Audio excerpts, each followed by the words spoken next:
Welcome back, my family.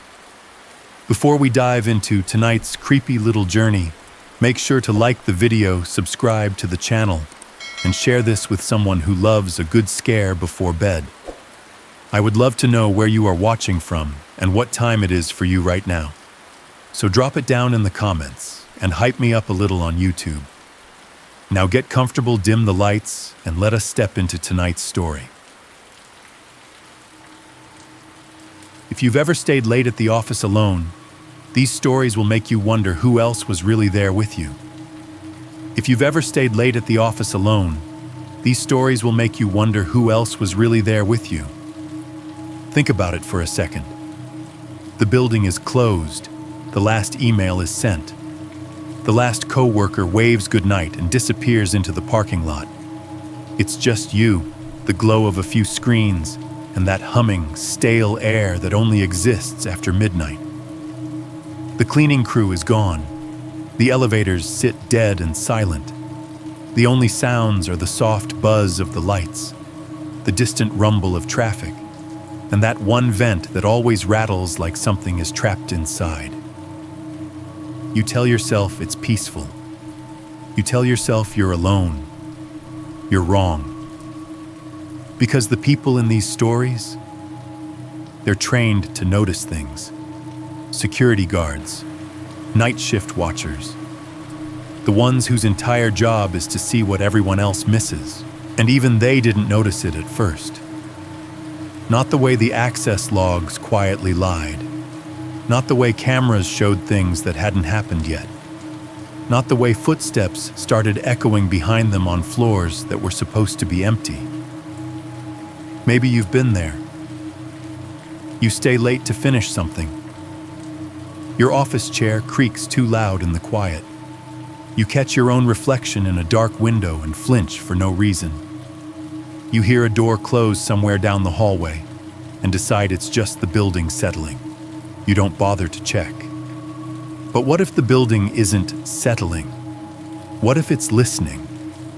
In the first story, a guard sits alone in a government annex surrounded by woods after midnight. One way in, one way out. Cameras covering every angle. Nothing can get in without the system knowing, or so he thinks, until a locked side door suddenly shows access granted with no one on the feed. And then a brand new camera angle appears, showing him, from above, 5 minutes in the future.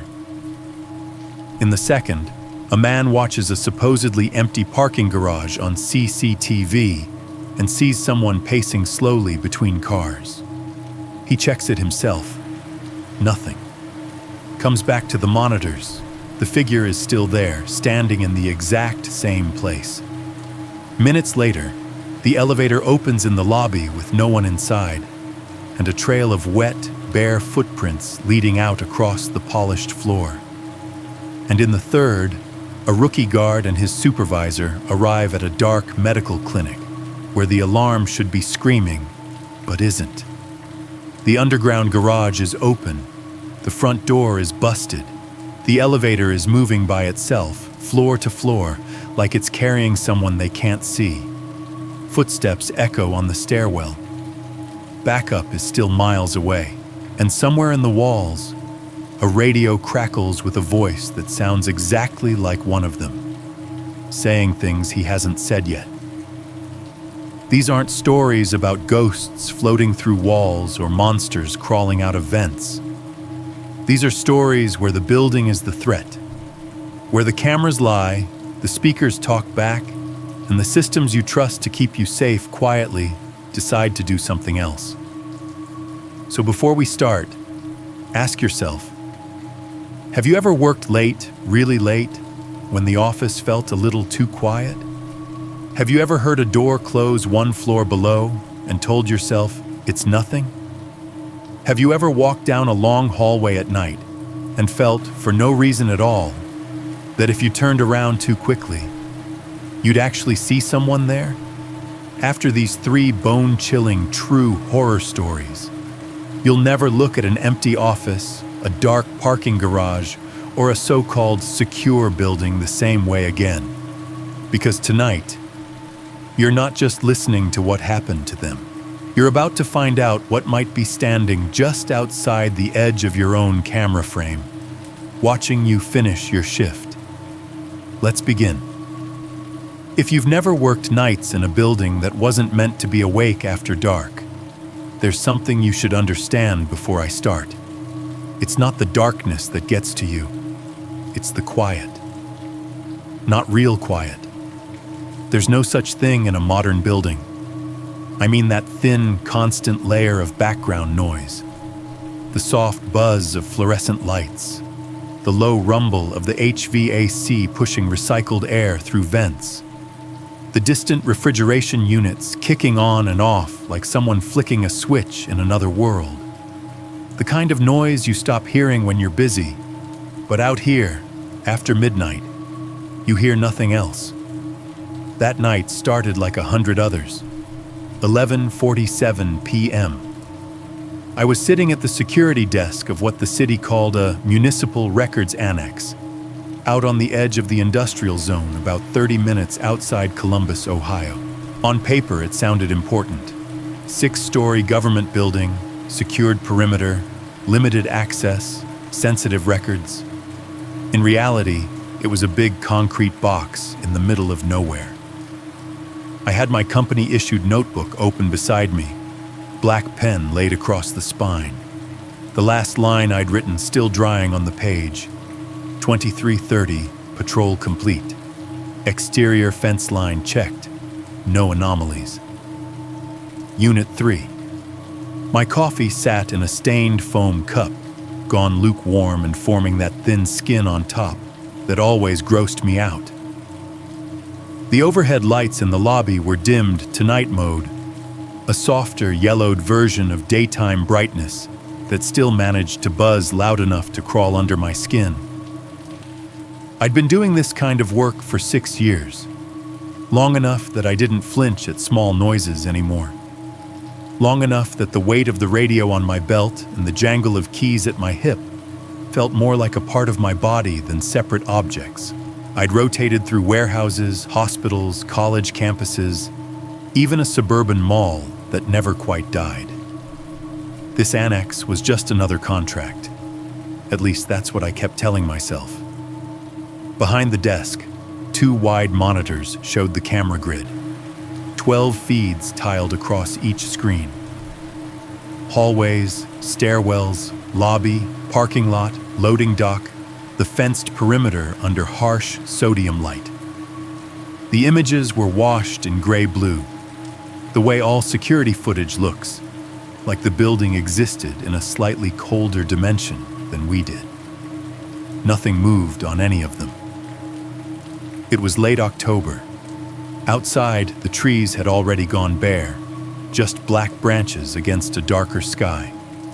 The wind pushed at the fence in long, frustrated gusts, making the barbed wire at the top hum and shiver. Every once in a while, the motion sensor lights in the lot clicked on, catching nothing but stray leaves skittering over asphalt. The annex sat alone at the end of a long service road. If you drove past the last warehouse, past the last real streetlight, you'd end up at a chain-link gate with a city seal rusting on a small metal sign. Beyond that was our lot. Maybe 40 parking spaces, an empty loading dock no one used after 5. And the building itself, 6 stories, window bands wrapped around each floor like cold, blind eyes. 1 vehicle gate, 1 pedestrian gate, both tied into the same access system, badge plus keypad. Inside the building, every secure door had its own reader, its own little green or red light waiting for someone to ask permission. In theory, nothing came in or went out without that system knowing. In theory. I glanced at the smaller monitor to my right, the access log display. A simple list in white text on a dark background. 2202, main lobby, badge entry, access granted, last name, first initial. 2204, lobby interior door, badge entry, access granted, last name, first initial. Those were mine. from when I'd come on shift. Nothing since. I leaned back in the chair, listening. The building was in its resting state now. Day shift staff gone by 6, cleaners out by 9:30, IT techs, records managers, any stragglers. They either went home or weren't supposed to be here, and it was my job to make sure the latter didn't happen.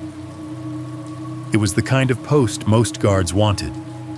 Boring, predictable, easy to pad overtime on. You sat, you watched, you walked, you wrote. Nights like this were supposed to blend together until you couldn't remember one from the other. Except I remember this one. I checked my phone out of habit, even though I knew what it would say. No bars, no signal. The annex might as well have been a concrete island when it came to cell reception. Some nights, if you went to the front doors and pressed your phone against the narrow glass panel there, you'd get a bar or two, just enough to load a notification before it dropped again. I'd done that on breaks, scrolled through texts from friends still awake in the city, watched videos in half-broken resolution. Anything to feel less cut off. Tonight I didn't bother. My phone lay face down on the desk, screen dark. The faint hum of the charging cable barely noticeable under the louder sounds of the building. From somewhere behind the walls, the HVAC unit kicked on with a heavy thunk that I felt in my shoes before I heard it. A low rush of air started up through the vents overhead, bringing with it that familiar mix of cold and the faint chemical tang of cleaning products. The smell reminded me of closing shifts at a 24-hour grocery store I'd worked in my early 20s. Ammonia and lemon scent vinegar, industrial and sharp. I took a sip of the coffee, grimaced, and set it down. On the wall across from the desk, someone had pinned up the floor plans in cheap plastic frames. I'd memorized them weeks ago, but my eyes drifted over them anyway, tracing the outlines. First floor, lobby, security office, small break room, records intake, a few offices, floors 2 through 5, storage and processing, narrow corridors flanked by metal shelves, stacks of boxed paper records and digital backups. 6th floor, mechanical, server room, tagging and digitization bays, where the few night staff sometimes worked during the week, but not tonight. Basement, utilities, generator, document destruction room, and a long rectangle marked only Archive/restricted. When I'd first been assigned here, my supervisor had walked me through the whole building. We'd done 2 full circuits, one with the lights on, another with them dimmed, just to get a feel for it. I remembered that walk more clearly than I wanted to. We'd been in the stairwell then, concrete steps and metal rails painted municipal gray. We'd passed the landing with the sign that said B, lower level/authorized personnel only. He'd tapped the sign with his knuckle and said it like a joke. "Don't go in the basement alone, all right?" I'd laughed. "There's always a basement, huh?" "Yeah," he'd said, but he hadn't really laughed with me. "Just, if something trips down there, call it in and wait for another unit. That's all I'm saying." I'd chalked it up to some old incident, something that had happened before my time. Maybe a break-in, a leak, a pissed-off city worker who'd thrown a fit. There are a dozen boring explanations for any strange rule in security. At least that's what I used to believe. Now, looking back at that framed floor plan, my eyes lingered a little too long on the basement rectangle. Archive/restricted. No details, no room numbers. The pen on my notebook rolled slightly as the desk vibrated with another distant HVAC cycle. I stopped it with a fingertip and pulled the pad closer, turning to a fresh page. 2347, Lobby Post, Unit 3 on station, All systems normal. The words looked official, almost comforting in their neatness. Like if I kept a clean record, nothing truly bad could happen on my watch. That's something you start to believe when you've filled enough notebooks with identical lines. That order, procedure, and timestamps are a kind of shield.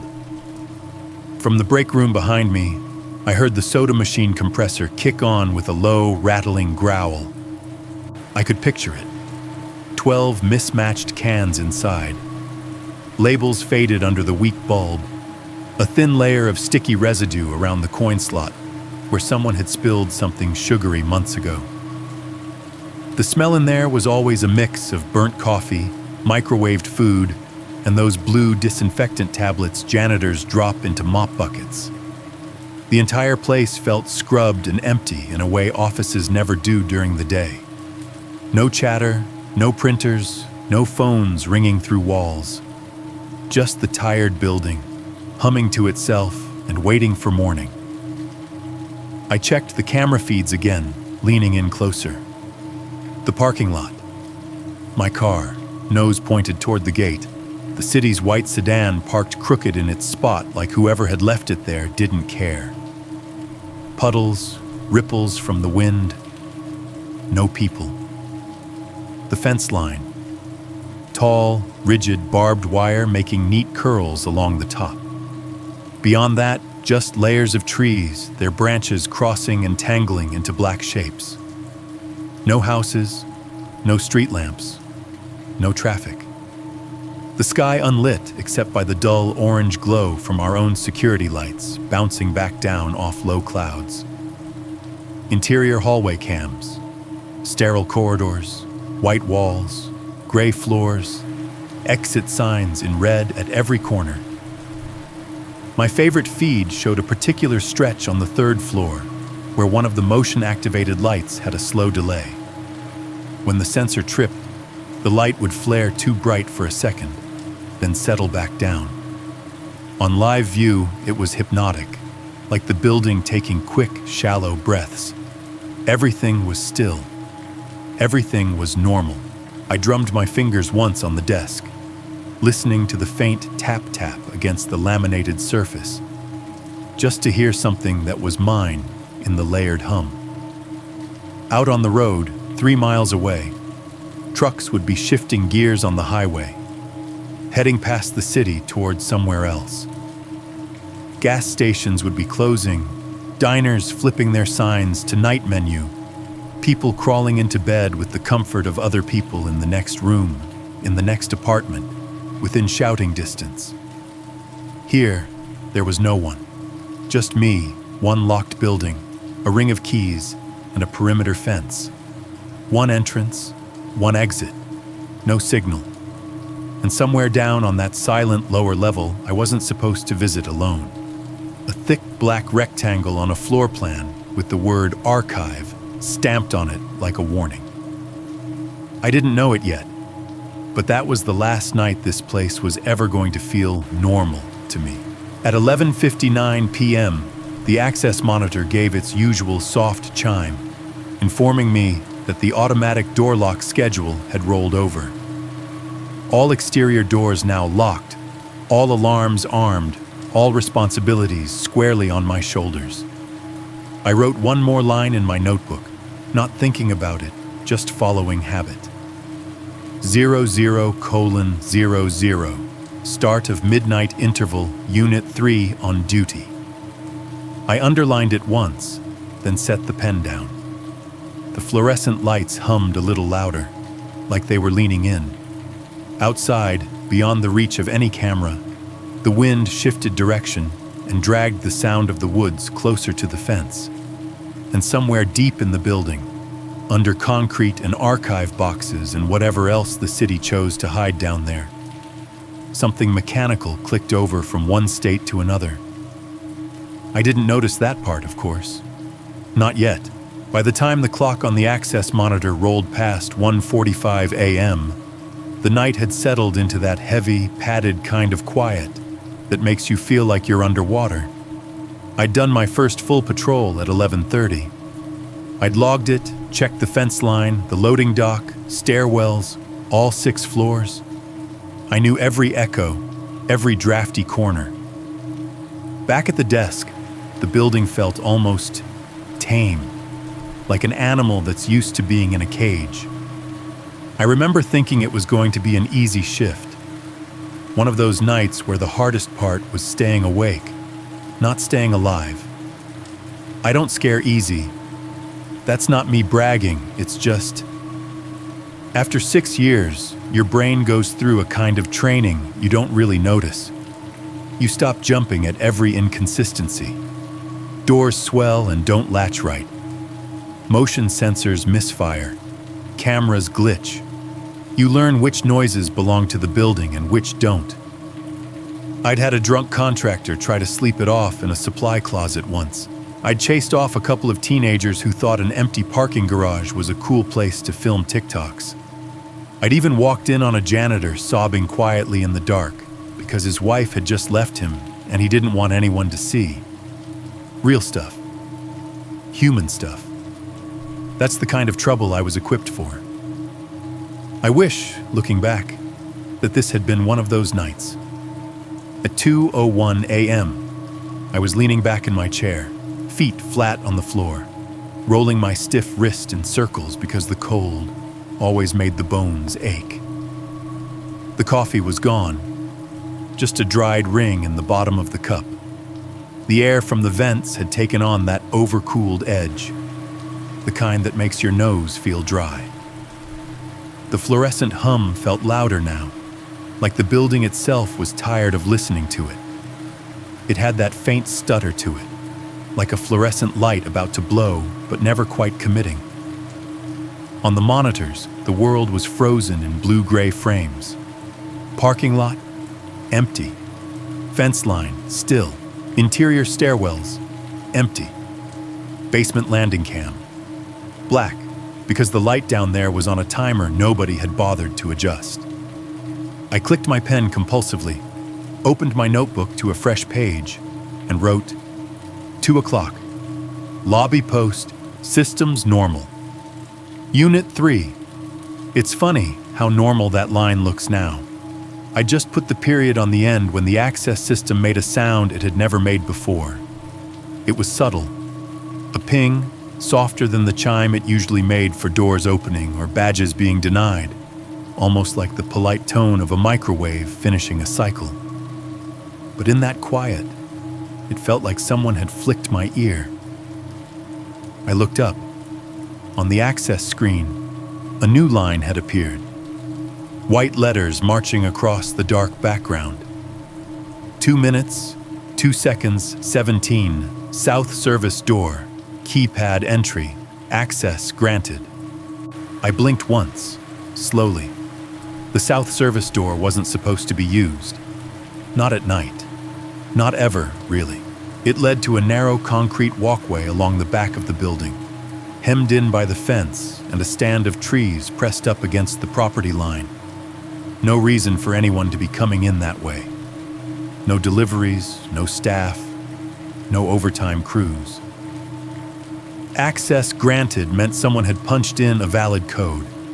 I sat forward, my chair squeaking. Okay, I said to the empty lobby, like I was answering someone who'd asked a question. First instinct, glitch, moisture in the keypad, power hiccup, system burp. Still, my hand went for the keyboard. I clicked to bring up camera south_ext, the feed that showed the area right outside that door. The image popped up on the left monitor, grainy, slightly distorted from the mediocre lens and the drizzle beating on the dome. The concrete pad in front of the door. The yellowish security light above it, making everything look sick and waxy. The stretch of fence in the background. Black trees beyond that, like a bad cardboard backdrop. And nothing else. The door wasn't open. The handle wasn't moving. There was no one standing there. No shadow. No stray animal. No wind-blown trash. Just stillness. The access log line glowed on the other monitor. Access granted. I glanced at the clock in the corner of the screen. 2 hours, 2 minutes, 29 seconds. 20 seconds since the event. I told myself whoever the code belonged to had changed their mind. Maybe a facilities manager had tried the door from outside, then walked away. Maybe they'd tucked tail and decided to go home instead of coming in. But the code wasn't supposed to be used at all. And if it was going to be, there would have been a memo, an email, a note. That's how it works. Someone up the food chain tells someone below, and it trickles down to the guy in the chair at 2 a.m. who's supposed to be the last line of defense. No memo, no email, no note. A faint flash of light caught my eye on the parking_lot_1 feed. I shifted my gaze. Outside, the clouds had bunched together like heavy gray wool. Rain shivered across the surface of the lot, making the puddles dimple and tremble. The pole lights near the fence cast cones of dull orange onto the asphalt. As I watched, the world outside whitened for a fraction of a second. Lightning. It lit the trees beyond the fence from behind, turning them into scribbled black veins. For that split second, I saw something between the trunks. A suggestion more than a shape. Tall, narrow, wrong. Like a person standing sideways where no one should be, half hidden behind a tree, head tilted too far, watching the fence. Then the flash was gone, and with it, whatever I thought I'd seen. I held my breath without meaning to. Had it been a trick of the light? A twisted branch? My brain, primed on too much coffee and not enough sleep, dropping a shadow where there wasn't one. I told myself I'd check the footage later, scroll back and freeze frame it. I told myself that would make it ordinary. Before I could reach for the controls, the access system chimed again. Same soft tone. A second line appeared under the first. 2 hours, 3 minutes, 4 seconds. South service door, keypad entry, access granted. My stomach tightened, a slow clench. What the hell?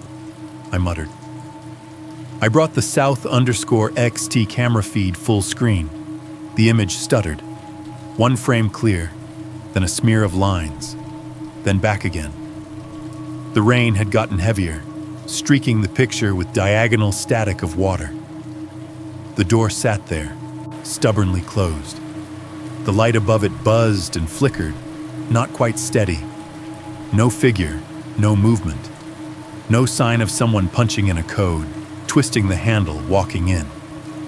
But the system said 2 successful entries, less than a minute apart.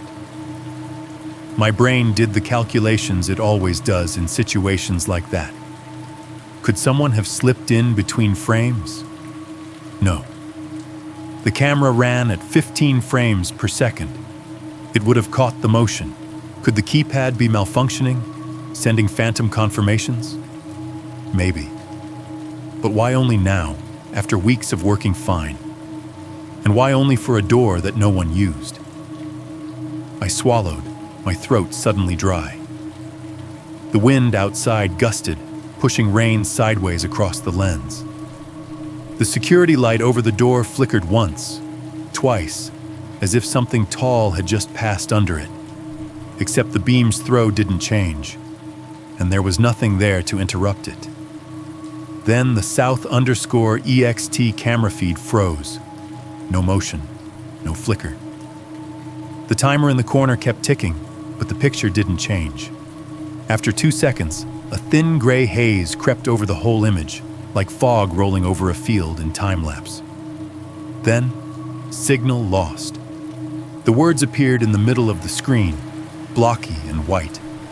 All at once, a sound I'd heard in test drills but never during a real incident crackled through the tiny speakers of the monitor. A sharp burst of static, like someone had dragged a metal comb across a microphone. The hum of the fluorescent lights, the hiss of the vents, the distant rumble of the soda machines. All of it suddenly seemed quieter by comparison. Like the building had held its breath, hum to chime to thunder to static. The sequence of sounds etched itself into my nerves in that exact order. I forced my voice to stay level as I reached down for the radio clipped to my belt. The plastic felt slicker than usual under my fingers. "Dispatch, this is Unit 3 at the Annex," I said. "I've got repeated unauthorized access granted on the south service door and a camera offline. Can you confirm any scheduled activity?" The radio hissed back at me. Not the easy, open-channel hiss I was used to. This was thicker, like sound trying to push through wet cloth. I adjusted the volume, more to have something to do than because I thought it would help. "Dispatch, copy?" I tried again. "Annex site, Unit 3, reporting possible malfunction or intrusion on south service. Static." Then, just for a second, a faint click. The exact sound you'd hear if someone pressed down the push-to-talk on their end and then let go without saying anything. A dead channel cough. I straightened, straining like my ears could somehow pick out words in the noise. Nothing. No voice. No acknowledgement. "Come on," I whispered, more to myself than them. I glanced at the landline on the desk. The little green LED that meant connected glowed steady. I picked up the receiver. No dial tone, no beeping. Just silence so complete it made the distant building's sounds seem imaginary, like they'd been layered on top of an emptier reality. I put the receiver back down slowly. That's when I noticed the hum. Not the fluorescence. That was a constant. This was underneath it. A low, almost subsonic vibration, like a diesel truck idling far away. It seemed to come from the walls, the floor, the ceiling, everywhere at once. Hum to chime to thunder to static to silence to hum. My heartbeat had joined the rhythm now, thudding in my ears. On the camera grid, all the other feeds were still live. Stairwells, hallways, lobby, loading dock. Nothing moved. Nothing flickered. Just that single black tile where South_EXT used to be, sitting like a missing tooth in the monitor's grin. A small part of me, the lazy, voice of experience part, tried to push in. It's just old wiring, cheap city hardware. Some update they didn't tell you about. This is annoying, not dangerous.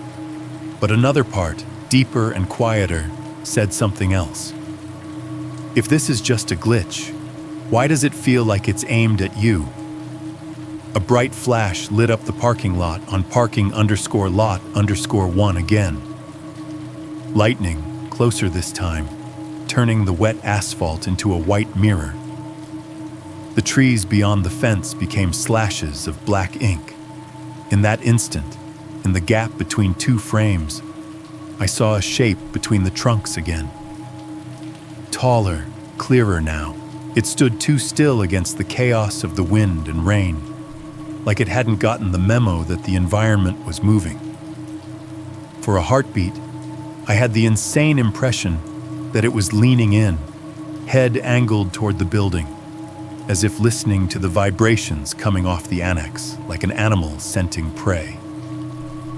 Then the frame changed, and it was gone. I felt the hairs on my arms lift under the polyester of my uniform. "Okay," I muttered. "Okay, enough." My hand reached for the notebook almost on its own. Pen to paper, another line, because procedure is a life raft when the water gets weird. 0205, South Service Door, repeated access, granted, camera offline. Attempted contact dispatch, no response. The letters looked strangely calm. My heart did not match. As I finished the last stroke on the E in response, the lobby lights flickered. Not the usual mild dimming you get when power grids hiccup. This was a sharp, fast pulse. Bright to dark to bright. Like someone had flipped the main breaker off and on, just to see what would happen. For one split second, the entire lobby plunged into absolute black. The monitors were the only things that stayed lit, their pale glow turning the glass doors into dead mirrors. In that blackout breath, with every sense straining, I heard something I hadn't been ready for. The PA system clicked on, not with a fanfare, just a soft pop from the ceiling speaker right above the desk, like a throat clearing. Then a voice I didn't recognize, low and flat and unhurried, said a single word into the silence. Security. The lights snapped back to life. The hum returned. Every camera feed still showed a quiet, empty building. But suddenly I didn't feel alone anymore. For a few seconds after that single word, security, nothing else happened. The speaker went dead. The hum of the fluorescent tubes leveled back out. The vents whispered overhead, and the soda machine in the break room rattled through another cycle. If a camera had been on me right then, it would have caught me sitting there, pen still in hand, trying to decide if I had really heard it or if my brain had dropped a word into the static to fill the gap. Then the building made the decision for me. Everything went dark at once. Not a flicker, not a gradual dimming. 1 second, the lobby was washed in that tired yellow-white glow. The next, it was like someone had pressed a pillow over the whole place. The fluorescence cut out. The HVAC thud died mid-cycle, and even the faint relay clicks inside the access panel stopped. The monitors in front of me blinked once and went black. It was the kind of sudden darkness that feels solid.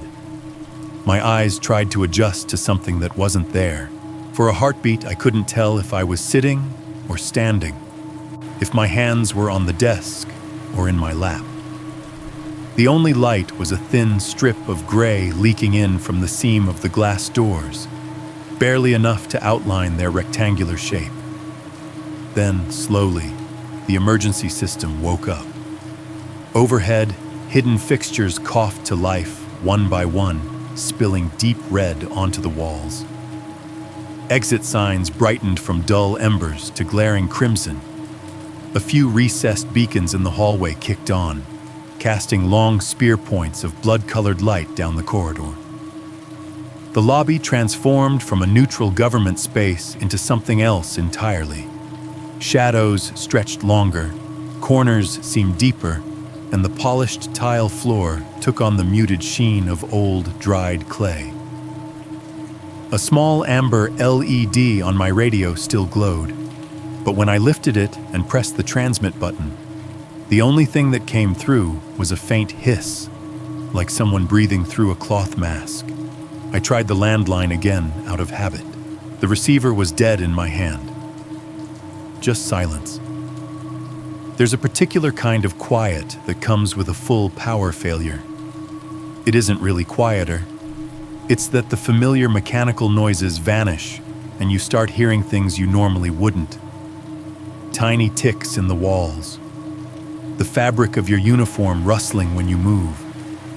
The sound of your own pulse in your ears. I became painfully aware of my breathing, of the way the air tasted slightly different now. Cooler and tinged with that metallic note I had noticed near the basement door weeks ago. Procedure said I should stay put, wait for power to restore, and keep trying to reach dispatch. But procedure also assumed my radio would work and that the building wouldn't be making access decisions on its own. Sitting there in the red half-light, staring at two dead monitors, I couldn't shake the sense that whatever had just happened was focused on one place. That south service door. I slid off the chair, my boots hitting the floor louder than I'd intended. The sound echoed back to me a split second later, louder still, as if the emptiness of the lobby had amplified it. I checked my flashlight, company issue, heavy, high lumen, and thumbed it on. The beam cut through the red haze, throwing hard-edged white cones onto the walls. My own shadow jumped huge and distorted across the ceiling tiles. I told myself I was just doing my job, verifying the perimeter, confirming the door status, writing it all down. But that wasn't the whole truth. Underneath the training and the habits, another impulse tugged at me. A need to prove to myself that there was a normal, boring explanation here. That if I walked back there, I'd find a loose wire or waterlogged keypad and nothing else. I stepped out from behind the desk and into the hallway. With the main power off, the sound of my boots on the tile became the metronome of the entire building. Step, step, step. Half a beat later, the stairwell picked it up and threw it back. Step, step, step. The delay was just enough that it felt like someone was following a few paces behind, matching my rhythm but never quite catching up. The red emergency lights were spaced far apart, so the hallway alternated between pools of dim illumination and patches of almost total darkness. In the lit sections, the off-white paint looked gray and bruised. In the darker stretches, my flashlight beam found every imperfection in the walls, scuffs from carts, hairline cracks in the plaster, a place where someone had once leaned too hard and left the ghost of a shoulder. About halfway to the south wing, I noticed the floor. There was a thin, irregular line running down the center of the corridor, catching the red light differently than the surrounding tile. At first, I thought it was a seam in the flooring, but when I swung the flashlight down, the beam glinted. Water. Not a full trail, not a sloshy mess, just a narrow path of droplets, spaced too evenly to be random. They were fresh, the edges still round, surfaces still domed. The line led away from the lobby, deeper into the building, toward the back where the South Service Hall branched off. It reminded me of the way a kid might drag a wet finger along a table, deliberately, not noticing or not caring that they were leaving a mark. I followed it. With each step, my echo seemed just a hair closer, like the building was slowly catching up to me. The air grew cooler the further I went, the faint, chemical-clean smell giving way to something else. Damp concrete, paper, and that heavy metallic tang that sat in the back of my throat like the taste of a coin. The trail took a left at a T-junction, narrower here, the walls closer together. At the end of that hallway was the South Service door. Even in the red gloom, I could pick out its shape. Metal, industrial, with a horizontal push bar and a small wired glass rectangle set high at eye level. Above it, the emergency light buzzed faintly. I slowed, letting my footfalls soften. My heartbeat had migrated from my chest to the hollow just above my collarbone, each thump making the flashlight tremble a fraction in my hand. The waterline thickened as I approached the door. Right in front of it, the droplets became a more solid smear, like someone had stood there dripping for a while before moving on, or disappearing. There were no footprints, just the suggestion of standing. I raised the flashlight and ran the beam up the door. The metal was unmarked. No dents, no scuffs around the handle. The small wired glass window was black, reflecting only the dim red light at my back and a pale, stretched version of my own face. Then I tilted the light down and saw the bottom of the frame. The paint there had always been chipped, a scuff line where the janitor's dolly sometimes bumped on its way through. But now there were 4 fresh marks carved into the metal, parallel and close together, each one a clean, raw scrape exposing the silver beneath the gray. They were too straight to be corrosion, too recent to have been there for long. The edges hadn't had time to dull or rust.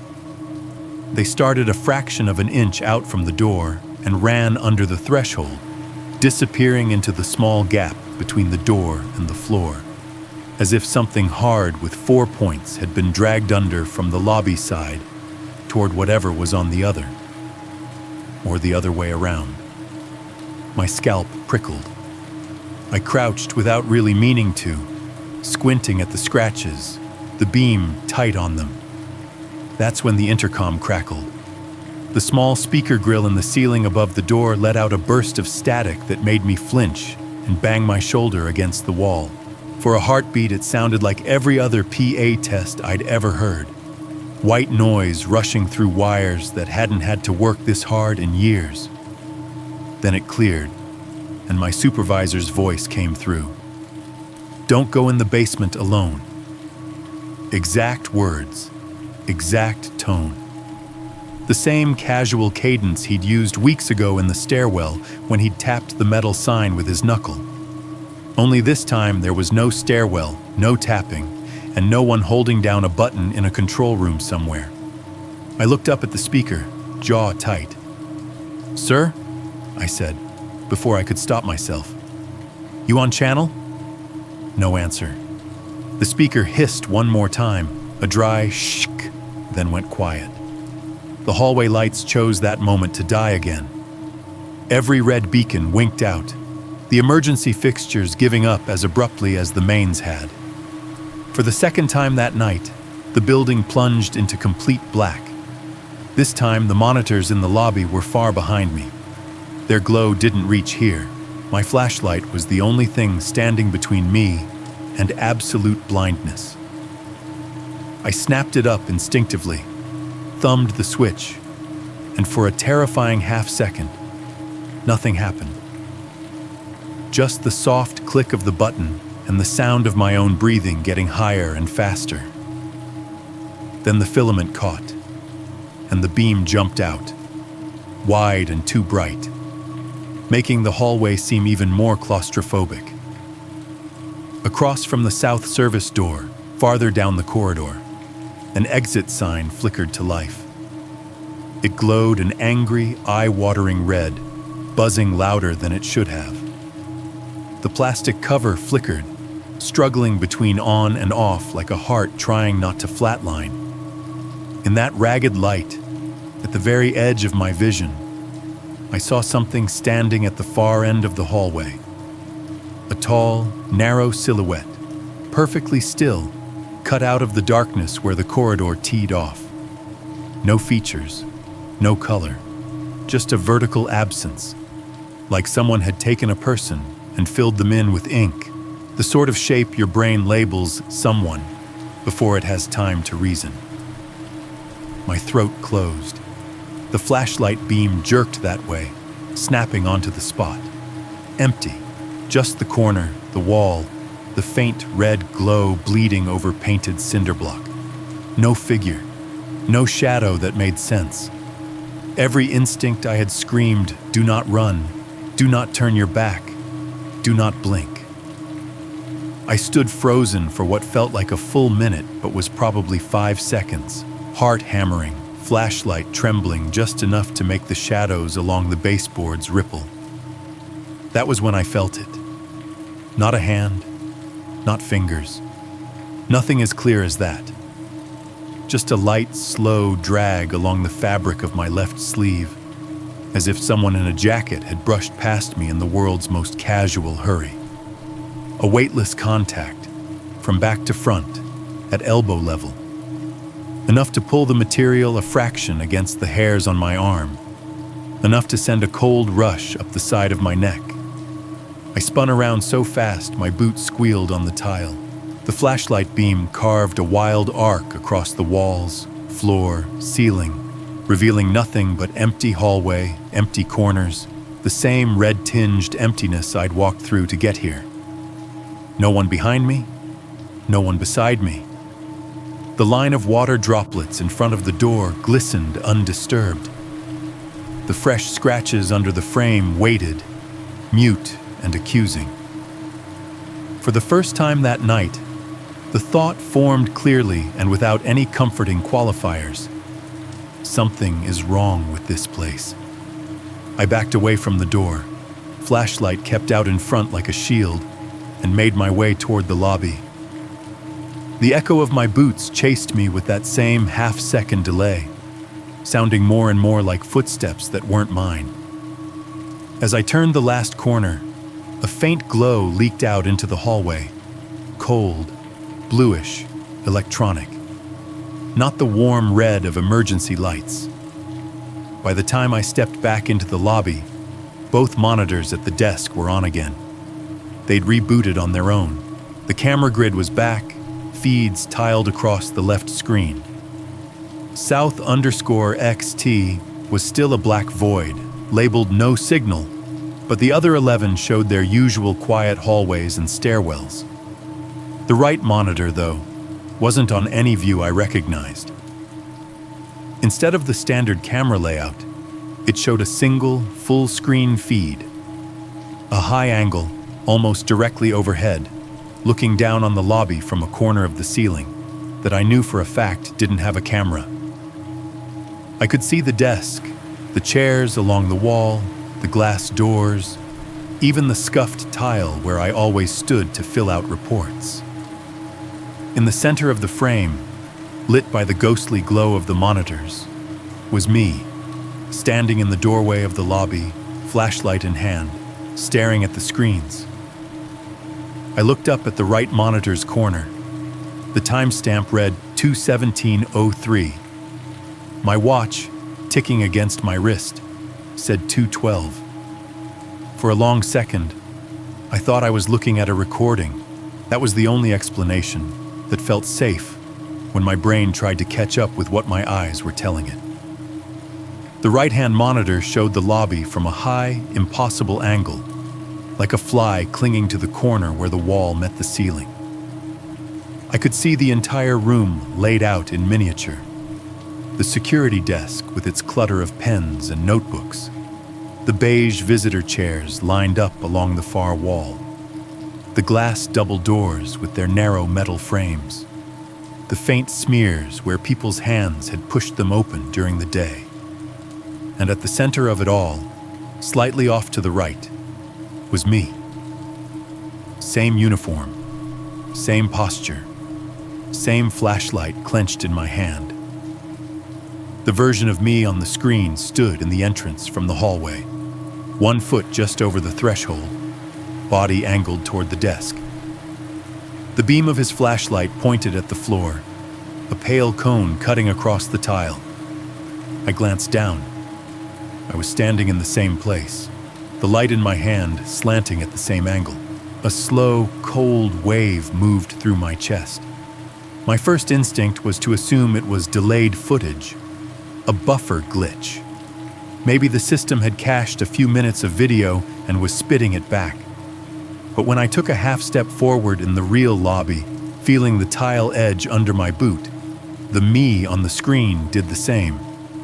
Half a beat late, but close enough that my brain tried to sync them up and failed.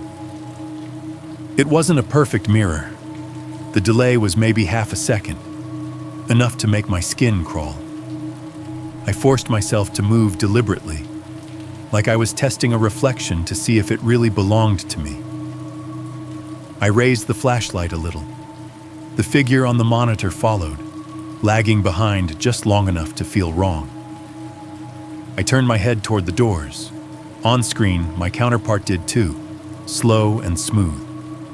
Under normal circumstances, the name of the camera would be in the corner, LOBBY_CAM_1, North_HALL_2, something like that.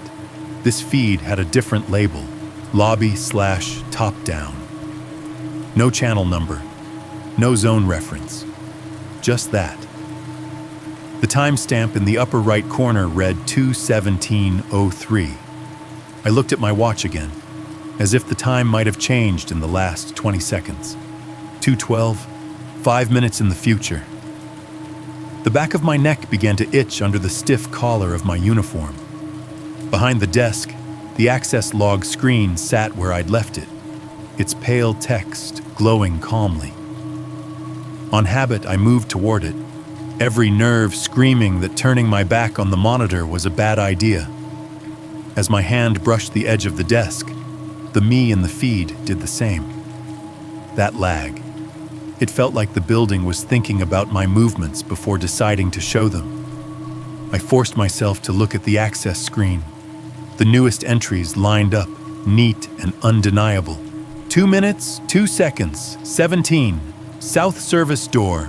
Keypad entry. Access granted. 2 minutes, 3 seconds, 4. South service door. Keypad entry.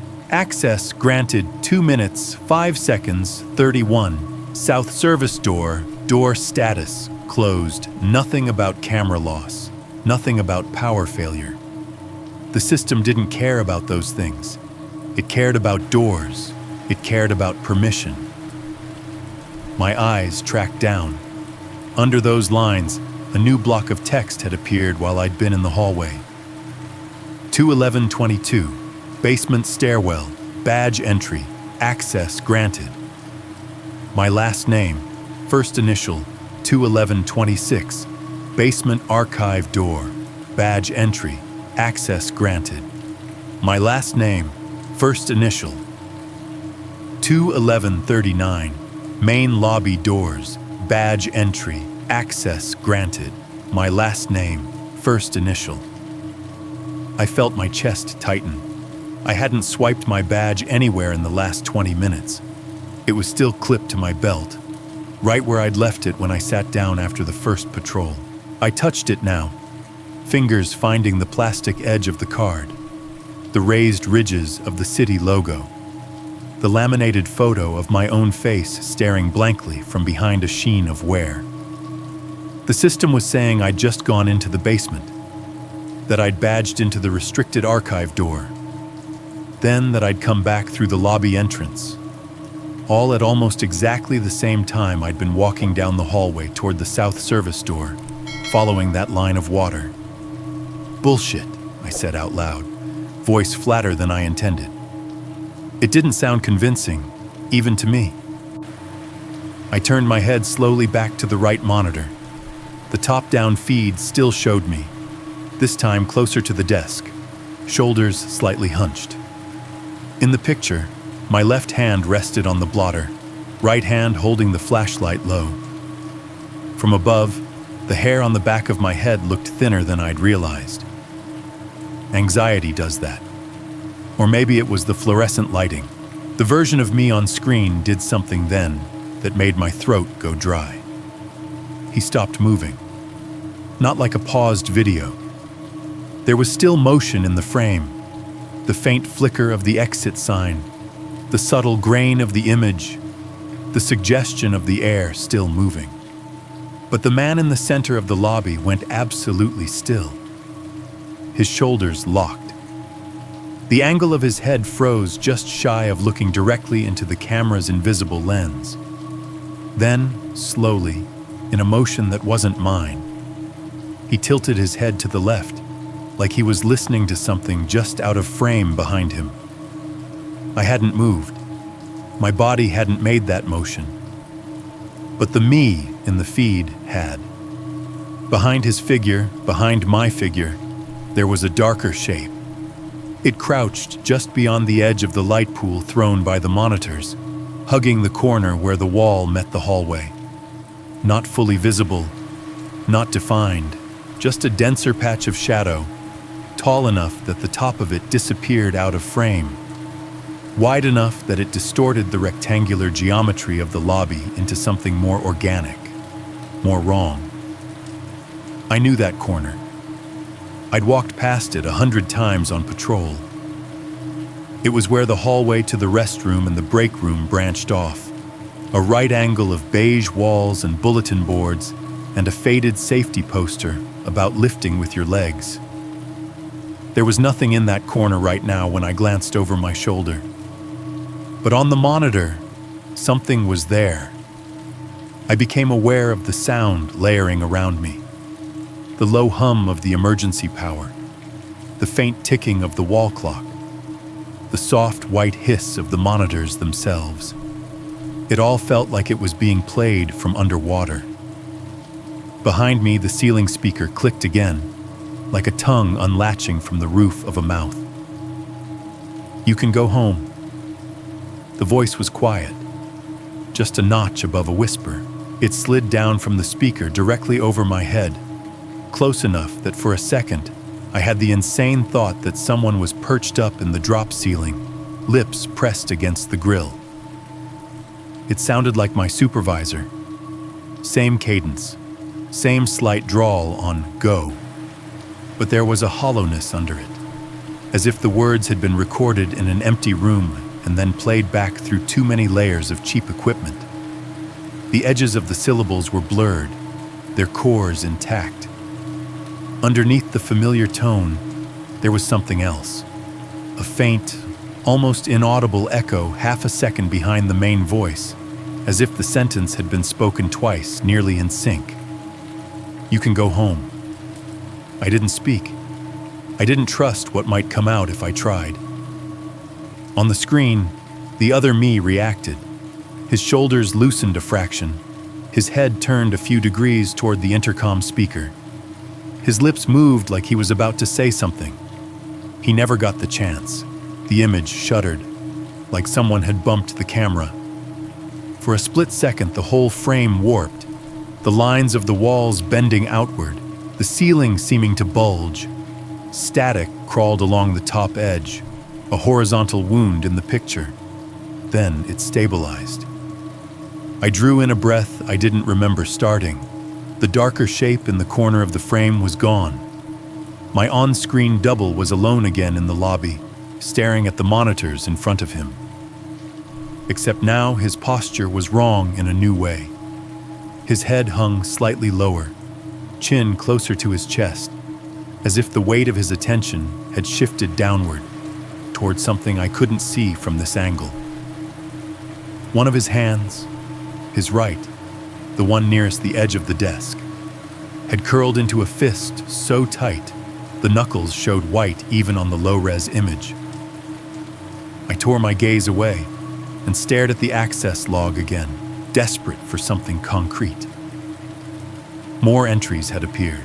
2/12/14. Basement archive door. Door status closed 2/12/17. Main lobby doors. Door status closed 2/12/17. Main lobby doors. Door status open 2/12/18. Main lobby doors. Door status closed. The system thought I'd opened the front doors and shut them again in 1 second, without touching my badge, without entering a code. It thought I was in the basement and the lobby at the same time. It thought all of this had already happened a few minutes ahead of the moment my watch insisted I was still standing in. A slow, dizzy feeling crept in behind my eyes, like the beginning of a migraine. Time is the one thing you're supposed to be able to trust in this job. Every report, every incident, every discipline hearing, everything comes down to timestamps. What happened? When? In what order? Take that away, and the rest of it starts to unravel. I realized I had been gripping the edge of the desk so hard my fingers hurt. I forced them to unclench. "Okay," I whispered, voice sounding small in the big room. "Okay, we're not doing this. We're not losing it." I looked back at the right monitor, at the overhead feed, at the version of me trapped in that square of pale lobby light. He slowly lifted his head. For the first time, in the blurry gray of the image, it looked like he was trying to meet the camera's gaze, which meant, from my side, that he was looking directly at me. I stood there a moment longer than I should have, staring at the overhead feed like it was going to explain itself if I just watched hard enough. The other me on the screen held his gaze steady, posture rigid, like he'd finally noticed the camera that wasn't supposed to exist and decided he wasn't going to blink first. That was the moment my survival instincts finally shoved past my need to make sense of things. Because whatever this was, glitch, intrusion, sabotage, it had one common denominator: the basement. The access log didn't lie about which doors were being used, only about who was using them. And the only place it kept insisting I'd been over and over was down there. The lower level I'd been warned about. I reached down to my belt and checked my gear with hands that didn't feel fully under my control. Radio, dead. Keys, there. Badge, there. Flashlight, still in my right hand, warm from my grip. Sidearm, secure in its holster, the familiar weight pressing against my hip like an anchor. I wasn't eager to draw it. I didn't want to be the guy who panicked and put rounds into a wall because a speaker made a noise. But training isn't just about shooting. It's about not freezing. It's about moving with purpose when your brain wants to curl up inside itself. I pulled the notebook closer and wrote one more line, quick and ugly. 0213. Power failure / emergency lights. Access log showing multiple entries under my badge. Investigating basement stairwell. The words looked like a lie even as I wrote them. Investigating. Like this was a routine maintenance issue. I lifted my flashlight and walked out from behind the desk. The lobby was quiet in that loaded way it gets before storms. Even though I was indoors, I could still hear the rain through the glass doors, a steady tapping that turned the world outside into a constant whisper. The emergency lights were still mostly out, leaving the exit signs as the only red points in the room. They reflected on the tile like little pools of blood-colored water. As I crossed toward the stairwell door, the overhead feed on the right monitor shifted slightly. Not my movement, something else. A subtle ripple in the image as if the camera itself had turned, tracking me. I didn't look back again after that. The stairwell entrance was just off the main hall behind a gray fire door marked Stair A. Normally, you'd swipe your badge, the lock would click, and you'd go in. Tonight, when I grabbed the handle, it turned without resistance. No swipe, no green light, no lock click. The door was already unlocked. A cold, metallic smell rolled out of the stairwell as soon as I cracked it open, like damp concrete and old pennies.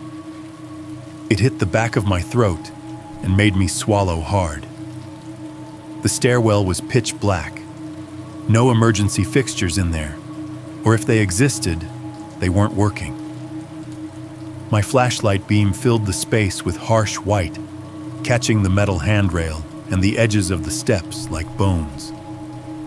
I stepped inside and let the door ease shut behind me. It clicked softly, the latch settling.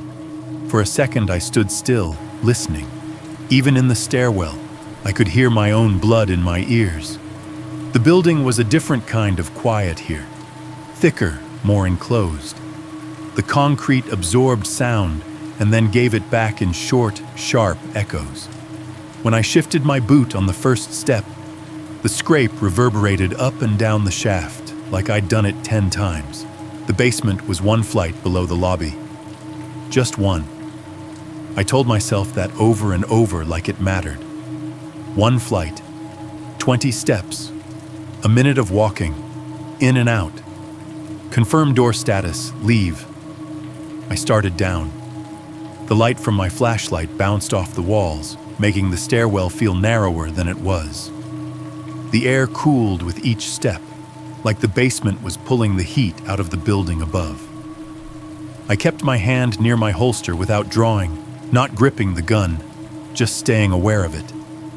Halfway down, something happened that froze me so hard my knee locked mid-step. A sound drifted up from below. A soft, clean ding. Not the hollow clank of a pipe shifting. Not the dull thunk of a door settling. A ding with a bright electronic edge, like the chime an elevator makes when it arrives at a floor. I stared down into the flashlight beam, heart beating once, hard. There was no elevator in the annex. I knew that with the certainty of someone who'd walked every corridor and memorized every floor plan. The building had stairwells, 2 of them, and that was it. No elevator shaft, no control panel, no lobby call buttons. The ding came again, fainter this time, but unmistakable. My mouth went dry. I realized I'd stopped breathing and forced air into my lungs, slow and quiet. I took one more step down, then another, careful now. My flashlight beam stretched toward the basement landing, but the angle of the stairs kept it from reaching far.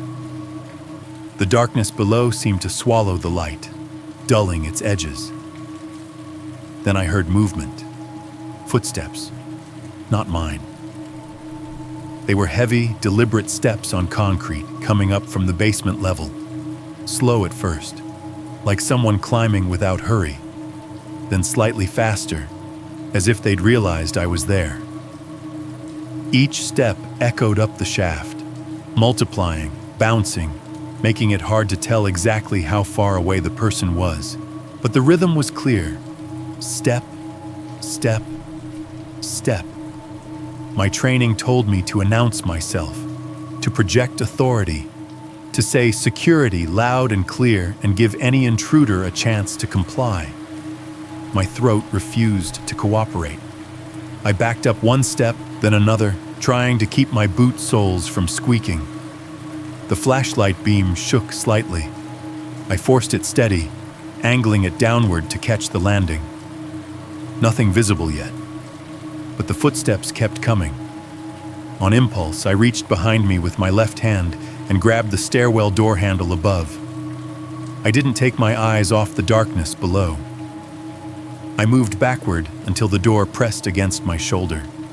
Then, with a sharp pull, I yanked it open. The hinge squealed.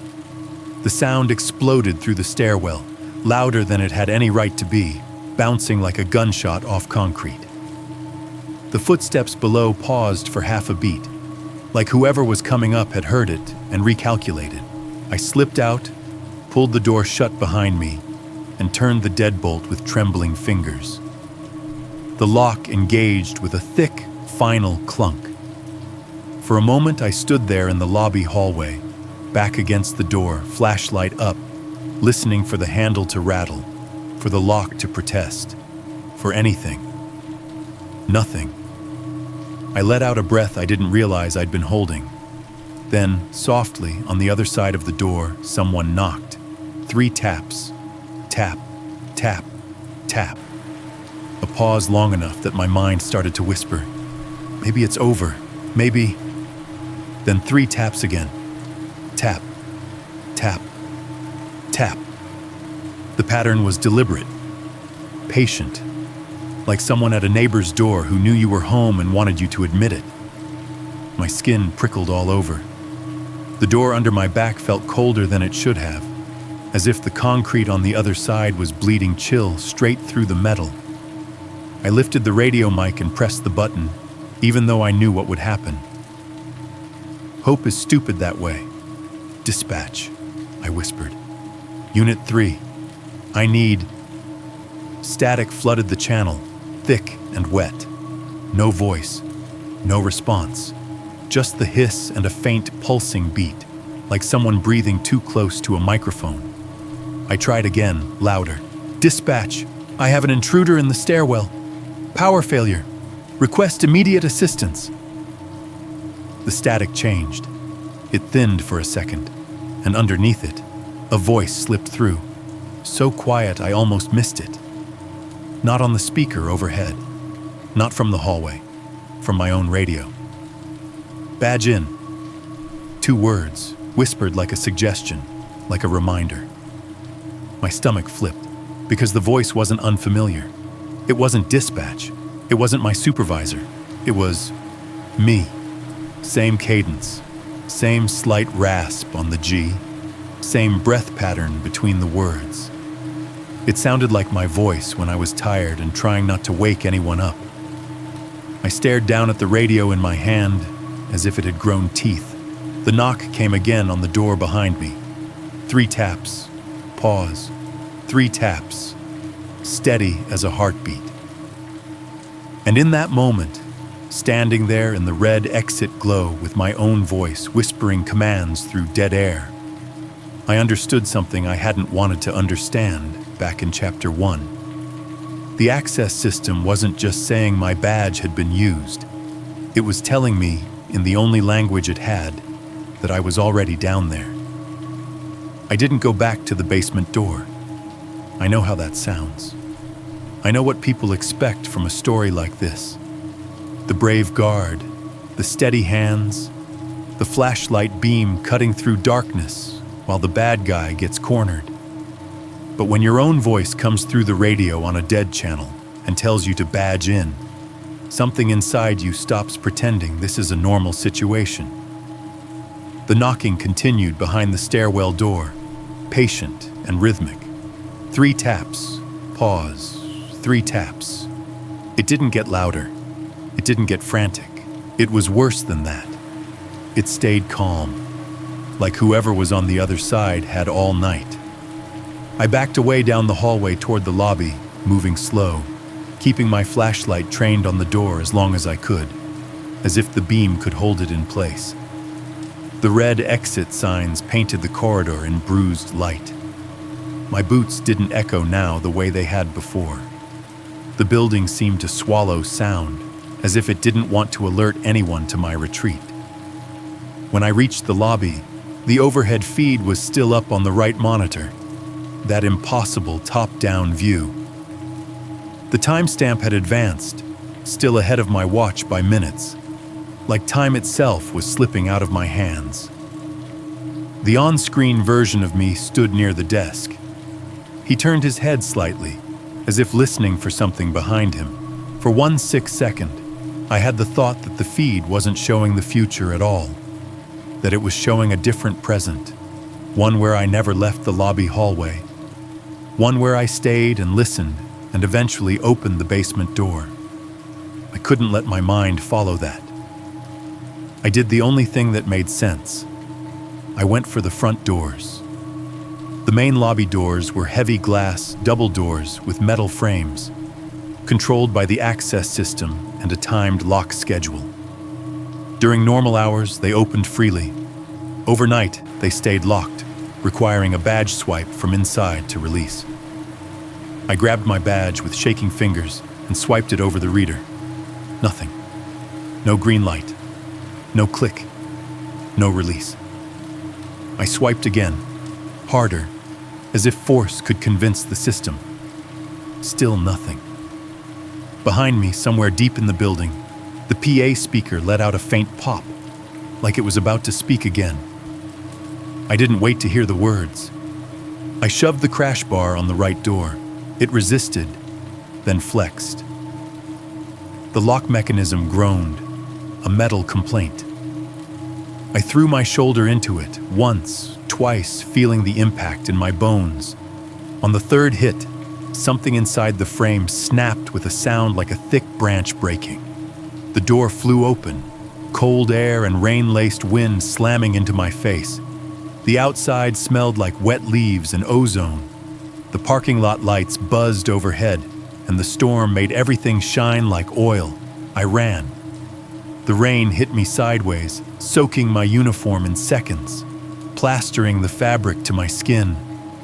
My boots slipped on the slick asphalt, and for a moment I thought I was going to go down right there in the open, in front of the building like an idiot. But I caught myself and kept moving, breath tearing out of me in harsh bursts. My truck was parked close to the entrance, company policy on nights like this. I fumbled the key fob, thumb missing the button twice before it finally worked. The headlights blinked, the locks clicked. I yanked the driver's door open and threw myself inside. The cab smelled like old fast food and air freshener, familiar, human, safe. I slammed the door, locked it, and stared out at the annex through the rain-streaked windshield. The building loomed behind the fence, mute and black except for the faint red exit signs glowing in distant windows like embers. For a second, I thought I saw movement near the front doors. something tall and dark stepping into the spill of light. Lightning flashed, bleaching the world white. Nothing was there. I didn't wait for another flash. I started the engine, threw it into drive, and peeled out of the lot, tires hissing on wet pavement. The wipers thrashed back and forth, barely keeping up. My hands were shaking so badly I had to grip the wheel with both fists to keep the truck straight. I drove like I was being chased, because in my head I was. Every glance in the rearview mirror felt like a test. Would I see headlights? Would I see the outline of the annex shrinking? Would I see something standing in the road behind me? The side road was empty, a dark ribbon through trees. The storm made the branches bow and sway, turning the woods into a restless mass. My phone sat in the cup holder, screen glowing with no service like a taunt. I kept driving. At the first stretch where the trees thinned and the road rose slightly, the signal flickered back. 1 bar, then 2. Enough. I called 911 with a thumb that didn't feel like it belonged to me. The operator's voice was steady, calm, real. It made my eyes sting. "I'm a security guard," I said. There's an intrusion at the annex off County Road. Power failure, doors unlocking, my radio's dead. I need police at the site. Now." I gave the address the best I could. My voice cracked on the last part. The operator told me units were en route and asked if I was safe. I didn't know how to answer that. Not really. I pulled over at the main road and waited with my hazard lights blinking, rain pounding the roof like fingers drumming impatiently. When the first cruiser arrived, the wash of its headlights and the flicker of blue lights in the storm felt like a lifeline. I followed them back, my truck trailing behind like a guilty thought. The annex looked exactly the same as when I'd left it. Fence, barbed wire, lot lights, silent building. The police parked near the entrance. 2 officers stepped out, hands on belts, rain slicking their uniforms. One of them glanced at the broken lobby door and raised his eyebrows. "You do that?" he asked. I nodded. My mouth tasted like copper. We went in together, flashlights cutting through the dim lobby, boots splashing in water I hadn't noticed before. The building was on emergency power again, but weak, exit signs and a few flickering hall lights. The monitors were dark now, blank screens reflecting our flashlight beams. They cleared the first floor, then the stairwells, then the upper floors. Every door was locked, every hallway empty. The south service door showed no damage.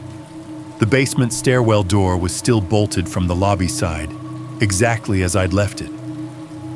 When they opened it anyway, the stairwell below was empty. No footsteps, no voices, no elevator ding. Down in the basement, the generator room was intact. No one hiding. No sign of a struggle. No footprints in dust. No wet trail. Nothing that would make sense. The officers exchanged looks that said they'd been to 100 calls like this.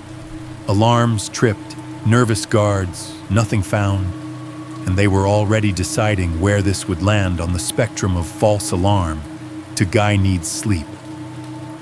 Then one of them asked to see the access log. I guided him to the desk, hands stiff, and powered up the system with a shaky breath. The access display came alive, lines of text stacking neatly like a report card. The officer leaned in, his flashlight beam held steady on the screen. "Your badge," he said slowly. "It says your badge opened 16 different doors." I swallowed. I didn't. He scrolled. The entries were impossible. Basement archive, south service, main lobby, server room on 6, stairwell A, stairwell B, doors miles apart in the building's layout, some stamped within the same second. The officer frowned, then looked at my badge like it might explain itself. "Where was it?" he asked. On my belt, I said. The whole time. They took photos of the log. They asked me to write a statement.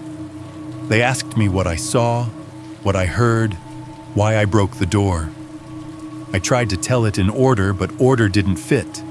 The story kept looping around itself. The future timestamp, the voice on the radio, the knock pattern like a heartbeat. Before they left, one officer told me gently that they couldn't make an arrest if there was no intruder and no evidence of forced entry. No evidence. That phrase stuck to me like wet fabric. When my company supervisor arrived, pale and irritated and dripping rain, I showed him the camera system, or tried to. The DVR was missing 12 minutes of footage, not corrupted in the normal way. No pixelation, no skipped frames, just a gap. A clean absence in the timeline between 2:05 and 2:17. In its place was a single file, labeled in plain text like it had been saved by hand. LOBBY_0217.mp4. My supervisor stared at that file name for a long time without speaking. Then he looked at me the way you look at someone you're not sure you can trust anymore. They pulled me off the contract pending review. They called it protocol, liability, paperwork. I went home before dawn, soaked, shaking, and unable to stop smelling that metallic basement air in my own hair. A week passed. I tried to convince myself the terror would fade into a weird story I told friends over beers. But it didn't. Every night at 2:17 a.m., I woke up like someone had tapped my shoulder. Every time my phone chimed, my stomach tightened. Every time I heard a knock on a neighbor's door, on a TV show, even in my own head, I counted. 3. Pause. 3. Then, on a Tuesday afternoon, an envelope arrived. No return address, no company logo, just my name printed in blocky black letters, like someone had written it slowly to make sure it was legible. Inside was a cheap USB drive and a single sticky note. Play it. I sat at my kitchen table for almost an hour staring at that drive. The daylight through the blinds made stripes across the wood. The refrigerator clicked on behind me, humming like the annex, and my skin prickled like the building had followed me home. Finally, against every instinct, I plugged the USB into my laptop. One video file, LOBBY_0217.mp4. I opened it. The screen filled with that top-down lobby view. Impossible angle, gray-blue grain, faint flicker in the corners. I watched myself on the video step into the lobby, flashlight in hand, shoulders hunched, exactly as I remembered. Then the me in the footage stopped, tilted his head, and turned like he'd heard something behind him. I leaned closer to the screen, breath shallow. The audio was faint at first, a low hum, a hiss of static. Then the sound of fabric brushing fabric, soft and intimate right beside the mic, as if someone had leaned in close to whisper in my ear, and a voice, quiet but perfectly clear, spoke my full name. Not my last name, not Unit 3, my full name. Then 2 words, as gentle as a reminder. Badge in. The video cut to black. At that exact moment, my laptop clock rolled over to 2:17 a.m., not close. Not about, exactly. I sat there in the dark kitchen staring at my reflection in the black screen, waiting for the next sound. Nothing came, but I knew, with a certainty that made my stomach turn cold, that whatever had been in that building wasn't finished with me, and that was the last night I ever worked security. I took that corporate security job in New Jersey because I wanted something stable, not exciting, not heroic. Just a clean uniform, predictable hours, and a paycheck that hit my account every Friday without drama. The building was a mid-sized office tower in Newark. glass, steel, and polished stone that looked impressive from the street. During the day, it was all handshakes and lanyards and coffee carts in the lobby. At night, it became a different animal. The same hallways, the same elevators, the same doors, but without people, they felt like props left behind after a play ended. You could stand in the lobby at midnight and hear the whole place breathing. Air handlers cycling, distant plumbing ticks, the slow, settling creak of a structure cooling down. My post was the security desk near the front doors. 2 monitors, a radio, a landline, a binder full of incident forms, and a cheap swivel chair that squeaked if you leaned too far back. Nothing about it screamed horror story. Most nights, I watched delivery drivers come and go, checked badges for the few employees with 24-hour access, and walked my rounds with a flashlight that was brighter than it needed to be. That's what made the first night so hard to explain later. Because nothing felt wrong at first. It felt like every other quiet shift. It was a Tuesday, sometime in early February, the kind of cold that makes the air taste sharp. Around 11:58 p.m., I was on my second coffee, staring at the camera grid like I'd stared at it for months. Same angles, same sterile footage. Lobby camera, elevator banks, hallways, side doors, and the underground parking garage, basement level 1, washed in that sickly, greenish, fluorescent light that makes concrete look wet even when it's dry. The garage feed was usually the most boring. Rows of parked cars belonging to day shift employees who didn't want to pay street parking.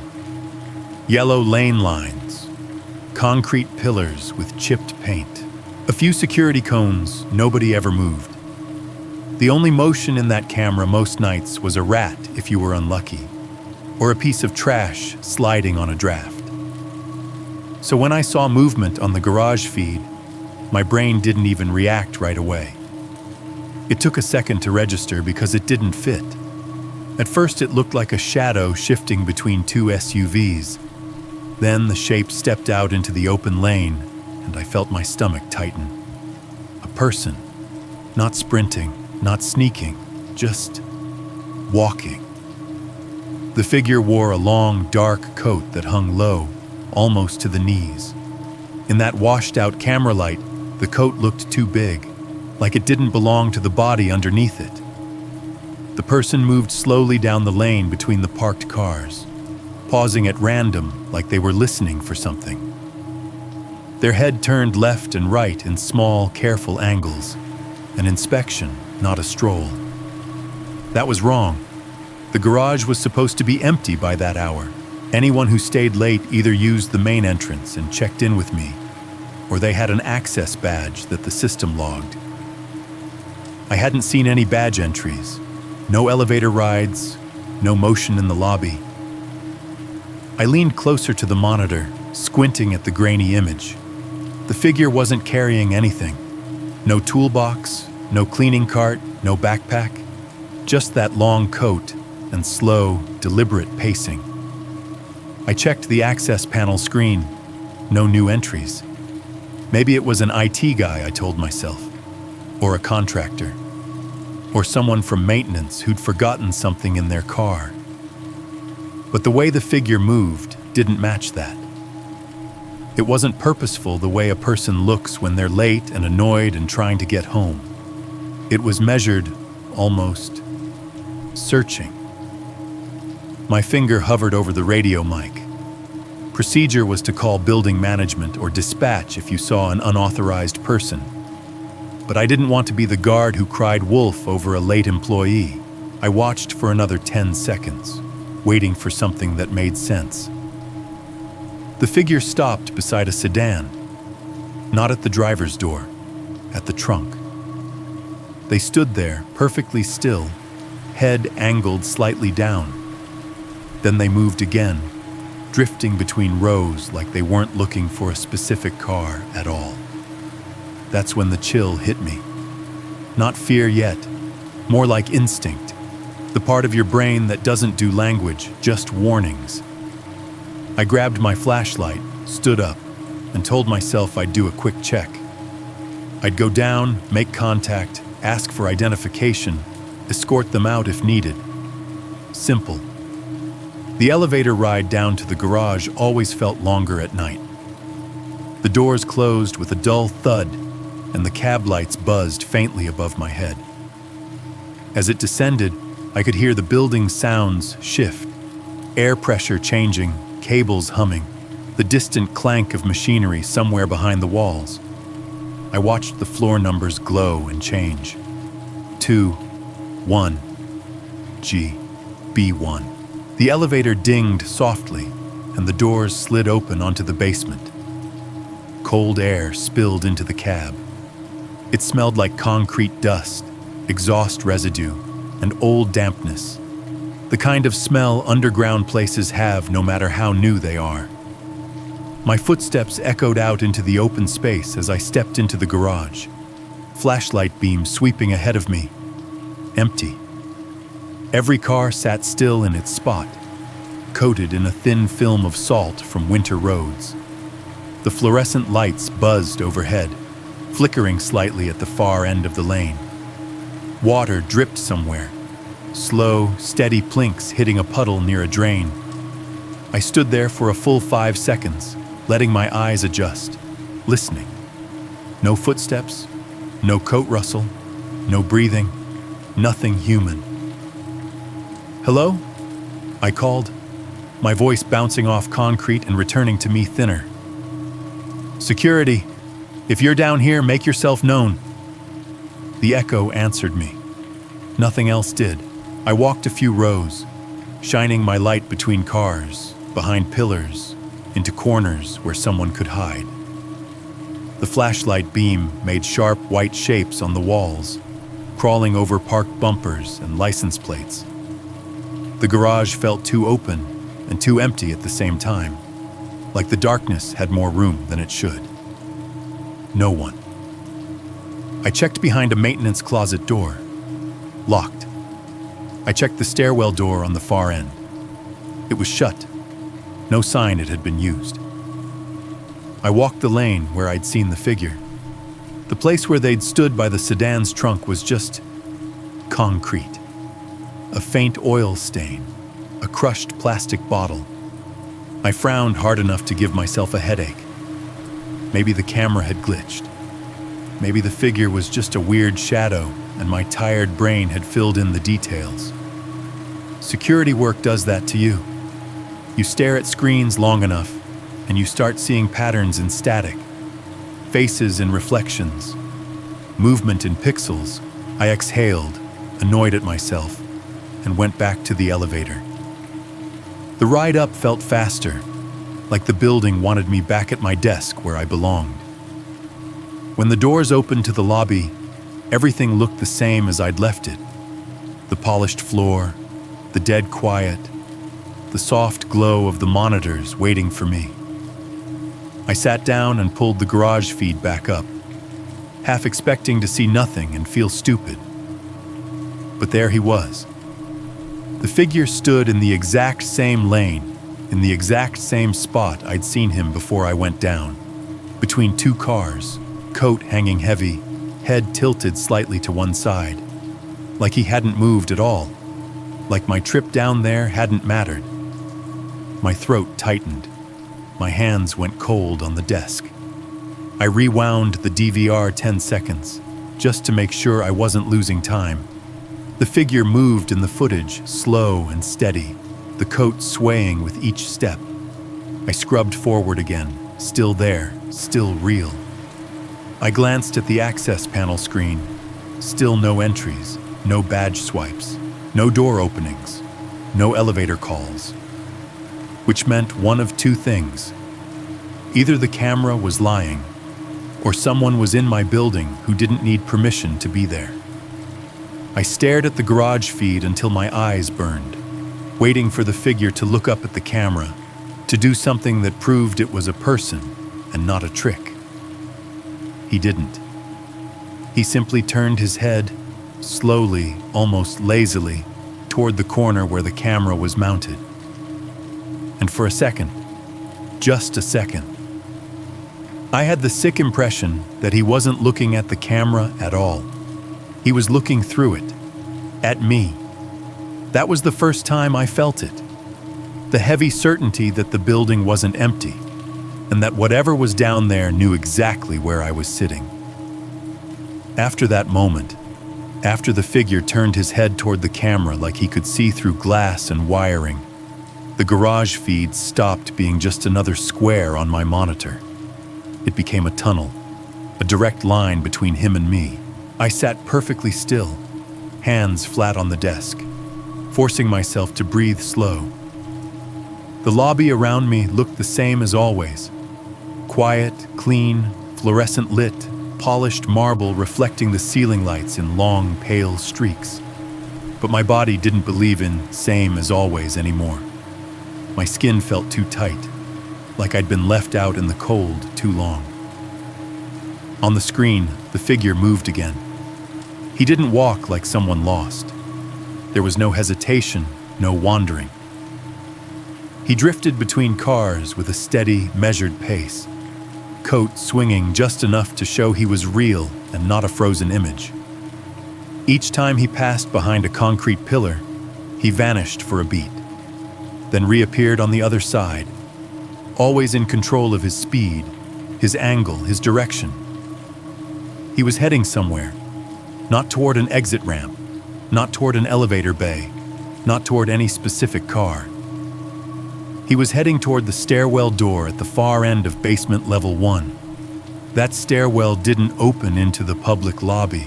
It was an employee stairwell that came out behind a secured corridor near the office suites. Anyone using it would need badge access on the first floor door, which meant the access panel should log it.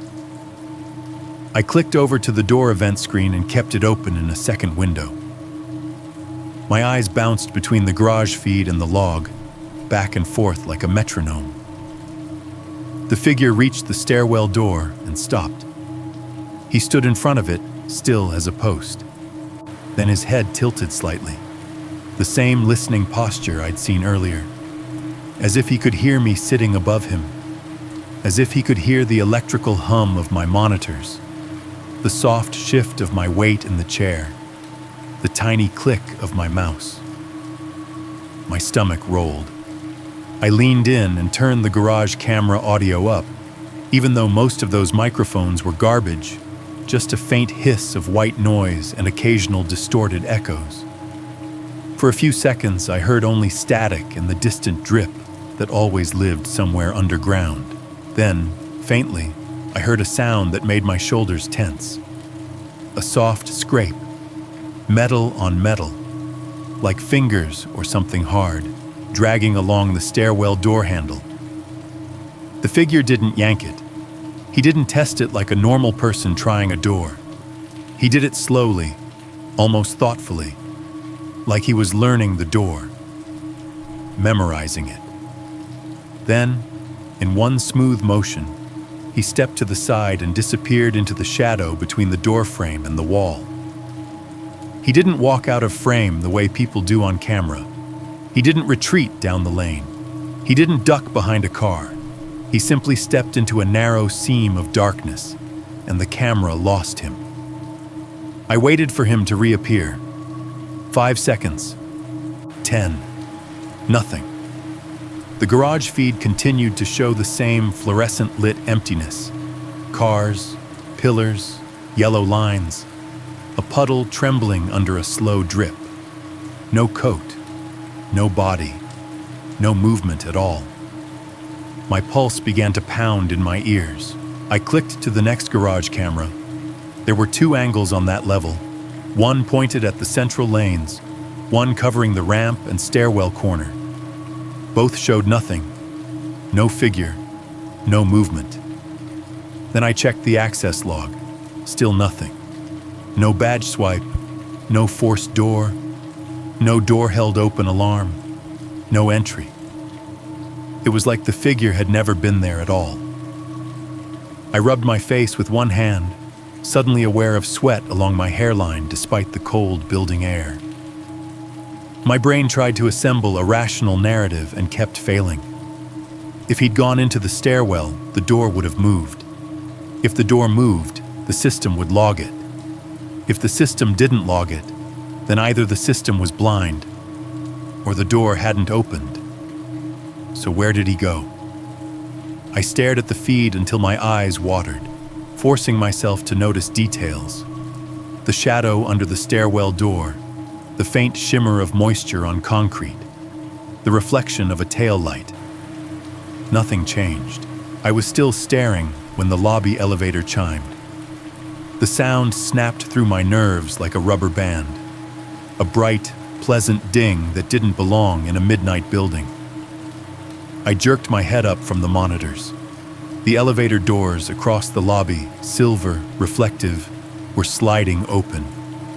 I hadn't called them. No one had. I hadn't heard footsteps in the lobby, hadn't heard the hallway motion sensors click on, hadn't heard the exterior doors unlatch. The elevator was just arriving, like a polite guest. My mouth went dry. The doors finished opening, revealing the empty cab. Lights on, mirror on the back wall, that faint smell of metal and cleaning spray that elevators always have. No one inside. I stared at it for a second too long, waiting for a shoe to appear, a shoulder, the edge of that long coat. Nothing moved. The elevator sat open, waiting. Then I looked down at the floor in front of it. At first, I thought it was reflections, light streaks on marble, the kind that shift when you move your head. But these weren't reflections. They were darker patches, irregular and soft-edged, forming a line that led out of the elevator and into the lobby. Footprints. Bare footprints. They were wet, glossy against the polished marble, toes and arches visible in a way that made my stomach twist. They weren't heavy work boots or rubber soles. They were unmistakably human feet, pressed down hard enough to leave clear shapes, then lifted, leaving little beads of water that glimmered under the lobby lights. A cold drip fell from somewhere inside the elevator. Plink. It hit the marble and spread into a small circular stain. Another drip. Plink. The sound echoed in the lobby, sharp and lonely. For a moment I couldn't move. My brain locked on the absurd details. How wrong it was to be barefoot in February. How the building was kept cold. How any normal person would track in slush on shoes. Not step out like that, leaving a neat line of wet feet prints as if they just stepped out of a shower. The elevator's speaker crackled softly, its standard background hiss. No announcement, no music. Just that quiet, electrical breath. The footprints led away from the elevator toward the security desk, toward me. And that was when panic finally rose out of my chest, like something alive. My hands fumbled for the radio mic. "Dispatch, this is security desk. I need an off-site patrol at my location, now. Possible intruder. Repeat, possible intruder inside the building." The radio answered with static. Not just static, dead, heavy static, as if the channel was filled with thick air. I waited, thumb still pressed to transmit, ready for the dispatcher's bored voice. The routine questions. Nothing. I released the mic and tried again, louder this time. "Dispatch, copy? I need backup." Static. I glanced at the landline. I grabbed it and lifted the receiver. Dial tone. Relief spiked through me so hard it almost hurt. I started to punch in the number for building security patrol, and the dial tone cut out mid-beep. Silence flooded the line. I stared at the phone in disbelief, then slammed it back down. The elevator doors stayed open across the lobby like a mouth that refused to close. Drip, plink, drip, plink. Each one felt like a countdown. I looked back at the footprints, following their path with my eyes. They didn't stop at the desk. They kept going, past the lobby chairs, toward the hallway that led to the office suites and stairwell access, toward the part of the building where cameras always had blind spots for just a second at the corners. I swallowed and forced myself to breathe. This wasn't like the garage figure anymore. This was inside, real evidence on the floor. Wetness that my eyes couldn't explain away. I picked up my flashlight with a hand that shook, clicked it on, and aimed the beam toward the elevator cab. Empty. But the back wall mirror held my reflection in harsh clarity. A man in a uniform, pale under fluorescent lights, eyes wide, shoulders tense. And behind my reflection, in the depth of that mirror, the lobby looked too large, too open, too quiet. The radio sat on the desk, hissing faintly, like it was listening. I tried dispatch again. Still nothing. 10 minutes passed like that. 10 minutes of me staring at wet footprints that slowly dulled as the water began to dry. 10 minutes of the elevator doors finally sliding shut with a soft, mechanical sigh. 10 minutes of no help. No voice, no reassurance. Just the building, the cameras, and the echo of dripping water that I could swear I still heard even after the elevator closed. By the time I got a response, 10 minutes later, a lazy go-ahead crackling through the radio, I wasn't sure if it was really dispatch answering, or if the building had finally decided to talk back. When dispatch finally came back on the radio, it was like someone had opened a tiny window in a sealed room. "Security desk, go ahead." The voice sounded normal, flat, bored, half asleep. The kind of tone you get at 2 a.m. when nothing ever happens, and you've answered the same calls 1,000 times. Under any other circumstances, it would have calmed me down. It didn't.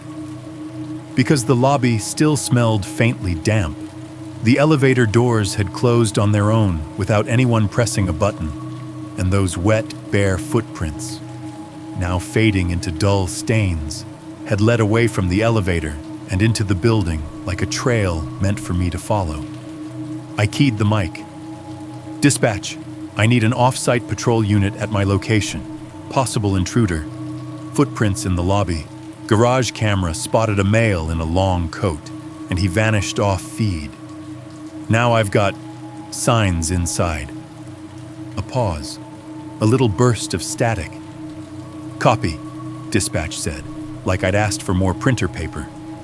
"Unit is en route." "How long?" I asked.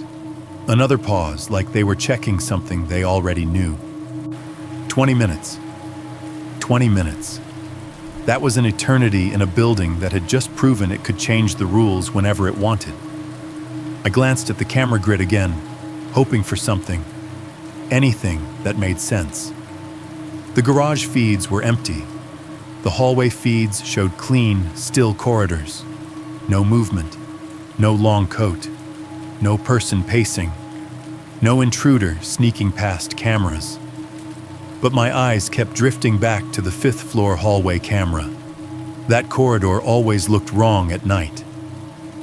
It was narrower than the others, with office doors packed close together, identical frosted glass panels and brushed metal handles.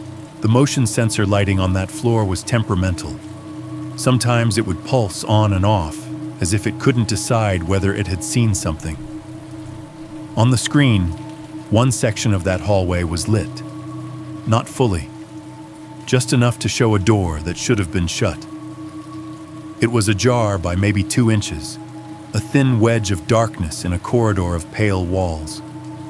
I stared at it, my brain insisting it must be a camera artifact, a shadow, a trick of angle. But the door's edge was too crisp, the line too clean. That door was open, and it shouldn't be. Most of those offices were locked after hours. The building's policy was strict. No overnight access without written approval. And even if someone with a badge had entered, the access system should have logged it. I checked the door events again. No entries for 5th floor. My mouth went dry. A part of me wanted to stay at the desk and wait for backup. That was the smart move. But another part, the one that hated feeling helpless, kept whispering that if someone was up there, I needed to know now. Before they moved somewhere I couldn't track. Before they decided to come down. I grabbed my flashlight, clipped the radio securely, and took the elevator. The ride up felt longer than it should have. The cab lights flickered faintly, not enough to fail, just enough to make me notice. The air inside smelled like stale carpet and metal, and as the elevator ascended, the building noises shifted around me. Distant ductwork, the creak of settling beams. Each ding at each floor felt too loud. When the doors opened on the 5th floor, the corridor stretched out in front of me like a throat. The motion lights were dim, half awake. My flashlight beam reached farther than the overhead lighting, cutting white shapes into the gloom. The air up here was colder, and it smelled faintly of printer toner and dead electronics, the scent of offices that had been closed too long. I stepped out, and the elevator doors slid shut behind me with a soft, mechanical sigh. That sound, doors closing, suddenly felt final, like I'd sealed myself into a place I wasn't supposed to be. I walked slowly down the hall, flashlight steady, eyes scanning door handles and corners. My boots made soft taps on the tile, and the sound came back to me in long echoes, flattening out into something that didn't quite match my rhythm. When I got closer, the ajar door became unmistakable. It belonged to a small accounting suite, one of those identical rooms with a desk, 2 chairs, and a computer monitor that no one ever bothered to turn fully off. The frosted glass panel in the door showed a faint glow from inside, a soft blue-white light that didn't belong on a closed floor. I stopped a few feet away and listened. At first, there was nothing but the building's distant hum, air moving somewhere, pipes ticking, the faint electrical buzz of the exit sign at the far end. Then, beneath it, something else surfaced. Breathing. Not mine. A slow inhale, slightly uneven, like someone trying to breathe quietly and failing, like someone who'd been holding their breath and had finally needed air. My grip tightened on the flashlight. I raised it, aiming the beam at the door crack. "Security," I called, forcing my voice to sound firm. "Whoever's in there, come out now." Silence. The breathing continued for one more cycle. In, out, then it stopped. The sudden absence was worse than the sound. The hair on my arms lifted under my uniform sleeves. I took one step forward and nudged the door open with the edge of my boot. It swung inward smoothly, too smoothly, like it had been left unlatched on purpose.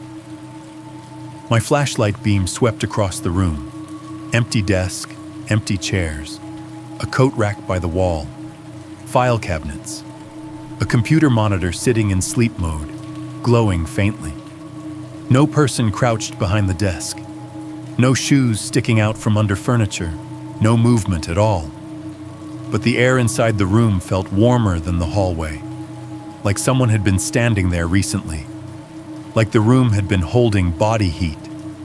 I took one cautious step into the threshold, scanning the corners, the closet door, the space behind the filing cabinet. Nothing.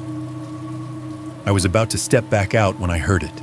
Soft, wet, uneven footsteps on tile behind me. Not the echo of my own boots. These were heavier, slower, and there was a faint tacky sound to them, like water on bare skin, like damp soles lifting and setting down. My whole body locked. I didn't turn right away. I don't know why. Maybe some primitive instinct told me that if I didn't look, it couldn't be real. Maybe I was trying to delay the moment my brain would have to accept what my ears already knew. The footsteps came closer, wet, heavy, uneven. Then a pause right behind me, close enough that I could feel the air shift. I spun, flashlight beam snapping out into the hallway. At the far end of the corridor, under the dim motion lights, stood the figure in the long, dark coat. He wasn't running. He wasn't rushing toward me. He was just there. At the end of the hall, like he'd always been there. Like he'd been waiting for the exact moment I'd step into an empty office so he could appear behind me without warning. His face wasn't clear in the low light. It might have been shadow, or the camera-like grain my mind now imposed on everything. But his posture was unmistakable. Head slightly tilted, shoulders relaxed, the coat hanging heavy and too long, and his feet, I couldn't see shoes. The fear that hit me wasn't a scream. It was a wave of cold that started in my chest and poured into my limbs, making everything suddenly light, fast, clumsy. I ran. I bolted out of the office and sprinted down the hallway toward the stairwell door, flashlight beam bouncing wildly over walls and door frames. My boots slammed on tile, echoing like gunshots. Behind me, the wet footsteps surged after me. Not running, not exactly, but moving fast enough to keep the distance shrinking. I reached the stairwell door, yanked it open, threw myself inside, and slammed it shut. The latch clicked. I twisted the lock, fingers shaking so badly I had to try twice before it caught. On the other side of the metal door, the wet footsteps stopped. Silence pressed against the door like a palm. For 3 full seconds there was nothing but my breathing and the furious pounding of my heart. Then, softly, came a knock. Not pounding, not frantic. 3 taps. Pause. 3 taps. Exactly like a polite visitor asking to be let in. I backed away from the door, flashlight beam fixed on it, as if the light could burn through metal. My radio crackled faintly at my hip, but no voice came through. I didn't call dispatch again. I didn't want to waste the air. I just stood there in the dark stairwell, listening, feeling more trapped with each second. When backup finally arrived, 2 patrol officers and a second security unit. It took them another 10 minutes to get up to the 5th floor. By then, the hallway was clean and still again. The accounting suite door was shut. The corridor lights were steady. No wet footprints. No long coat. Nothing. They asked me to show them the cameras.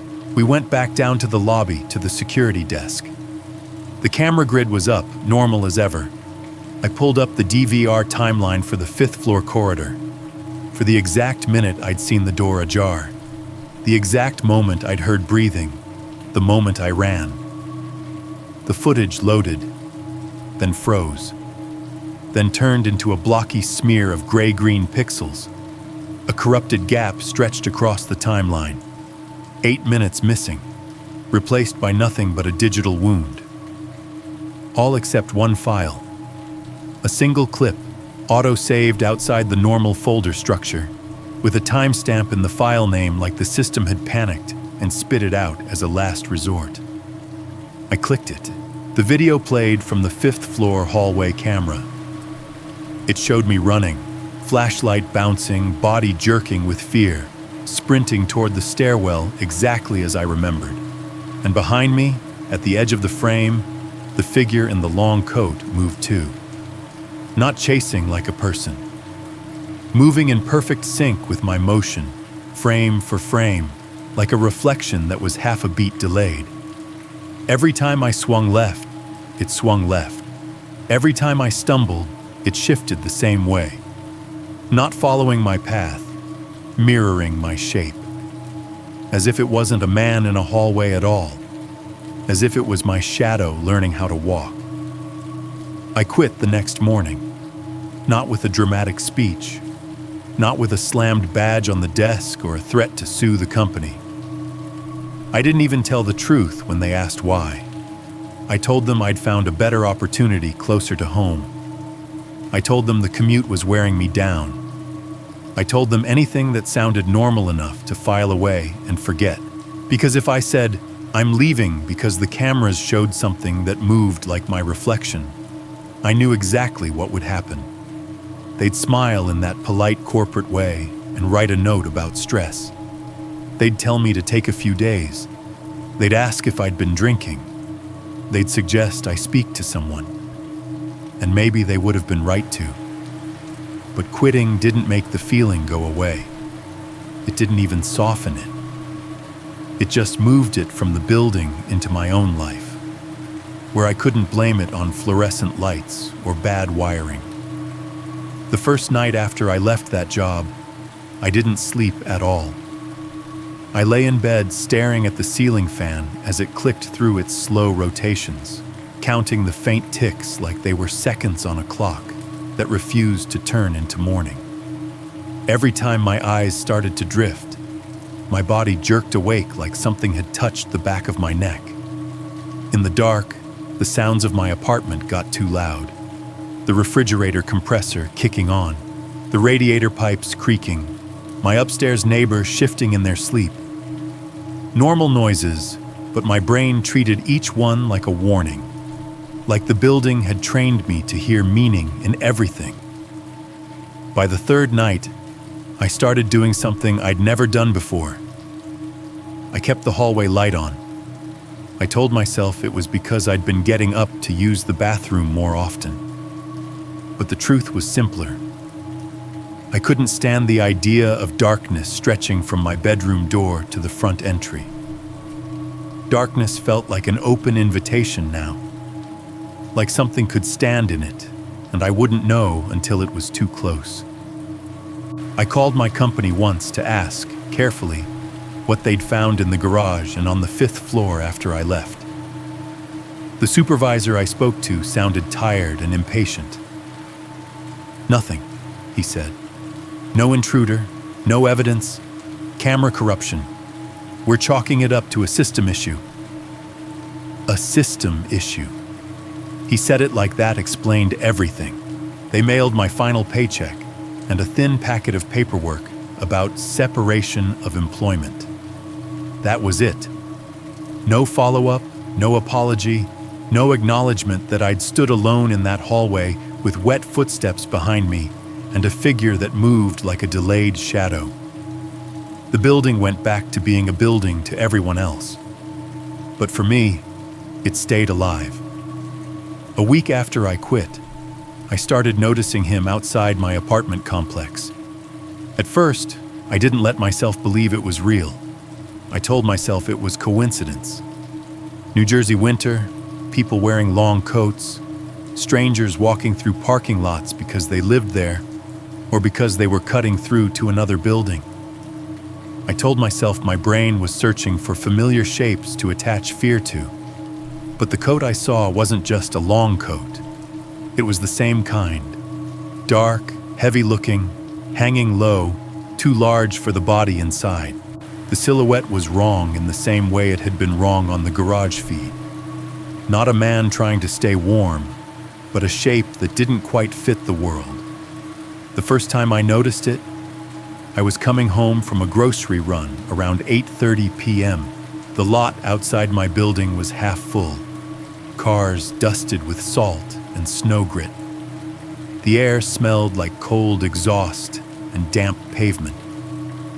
I parked under a flickering street lamp that made everything look like an old, grainy video. As I stepped out of my car and grabbed the grocery bags, I saw him near the far row of spaces. He stood beside a parked SUV facing the building, hands not visible, coat hanging straight down like it was too heavy to move in the wind. His head was slightly angled, as if he was watching the entrance door. I froze with my keys in my hand. The distance between us was maybe 50 yards. Too far to see details, too far to confirm anything. but close enough to feel watched. I stared for 3 seconds, long enough for the part of my brain that still believed in normal life to whisper, "Just some guy waiting for someone." Then my neighbor's car alarm chirped as she locked it, and I flinched. When I looked back, the figure was gone. Not walking away, not turning a corner. Gone. I stood there in the cold until my fingers went numb around the grocery bags. Then I forced myself to move, step by step, eyes scanning the lot like I was back on shift again. Nothing. No coat. No person. Just parked cars and wind and the low hiss of tires on a distant road. That night, I didn't mention it to anyone. The second time was worse because it happened closer. 2 nights later, around 11:20 p.m., I woke up thirsty and went to the kitchen. My apartment faced the lot, and there was a narrow gap between the blinds where you could see the streetlight glow and the outlines of cars. I hadn't even meant to look out. My eyes just drifted that way anxious eyes do, and there he was, standing near my car. Not right next to it. 2 spaces away, in the shadow between a sedan and the curb. The street lamp didn't fully reach him, but it caught enough to show the coat's outline, the shoulders, the way the hem hung too low. He wasn't moving. He was just placed there, like a piece on a board. My mouth went dry. I reached for my phone instinctively, thumbs clumsy. By the time I unlocked it and opened the camera app, my hands shaking so badly the screen blurred, the figure was gone again. The lot looked normal, quiet, empty. I didn't sleep after that. I sat on my couch with the blinds cracked, staring out into the night like the world owed me an answer. Every passing headlight made my muscles tense. Every shifting shadow between cars made my heart jump. In the morning, I called a therapist. I told myself it was a responsible move, that I was being proactive, that anyone who'd been through a stressful situation should talk to someone. I didn't tell her about the reflection footage at first. I kept it practical. I said I'd had a frightening incident at work, and now I couldn't relax. I said I was hypervigilant, jumpy, tired. She nodded like she'd heard it 1,000 times. When I finally mentioned the coat, how I'd started seeing the same silhouette outside my apartment, she didn't laugh. She didn't dismiss it. She used a careful voice, the kind professionals use when they're stepping around something sharp. "That sounds like residual paranoia," she said. "Your brain is trying to protect you by staying alert. It's common after a perceived threat." Perceived threat. She didn't mean it cruelly, but the word landed wrong in my chest. Because the threat hadn't been perceived when I'd seen wet, bare footprints on marble. It hadn't been perceived when I'd heard breathing in an empty office. It hadn't been perceived when the stairwell door had been knocked on in that steady pattern. Those were real events, real sounds, real evidence. But I didn't argue. I nodded, took the advice about sleep hygiene and limiting caffeine and not staring at screens before bed. I tried to follow it. I really did. And still, at night, when everything went quiet, I found myself listening for the sound of water dripping on marble. A week after my first therapy appointment, an email came in from my old company. Subject line, Incident Documentation, DVR Extract. They attached a file package with the footage they'd been able to salvage. I almost didn't open it. My finger hovered over the trackpad for a full minute while my stomach churned. A sane person would have deleted it and moved on. But I'm not sure sane people can live with unanswered things. The company's message was brief, almost cold. Attached is the relevant media we were able to recover for your incident statement. Please keep for your records. For your records. Like it was just paperwork. I downloaded the files and stared at the folder on my desktop. Inside were clips from the garage cameras, the lobby feed, and the fifth-floor corridor. The corrupted gap stitched together with whatever fragments the system had spit out before it failed. There was also a note in plain text, USB copy provided upon request. I hadn't requested one. But 2 days later, a padded envelope arrived in my mailbox anyway. No company logo, no return address. Just my name printed neatly like someone cared about legibility. Inside was a cheap USB drive. I held it between my fingers and felt the plastic flex slightly. It was light, flimsy, the kind you'd buy in a gas station electronics aisle because you needed one right now and didn't care how long it lasted. There was no note this time, just the USB, and the sudden sinking certainty that whatever had followed me home didn't need cameras anymore. It just needed me to press play. I waited until night to plug the USB in. I don't know why I did it that way. Like darkness would make it easier. Or like I deserved whatever came with it if I chose to watch under the same conditions it happened.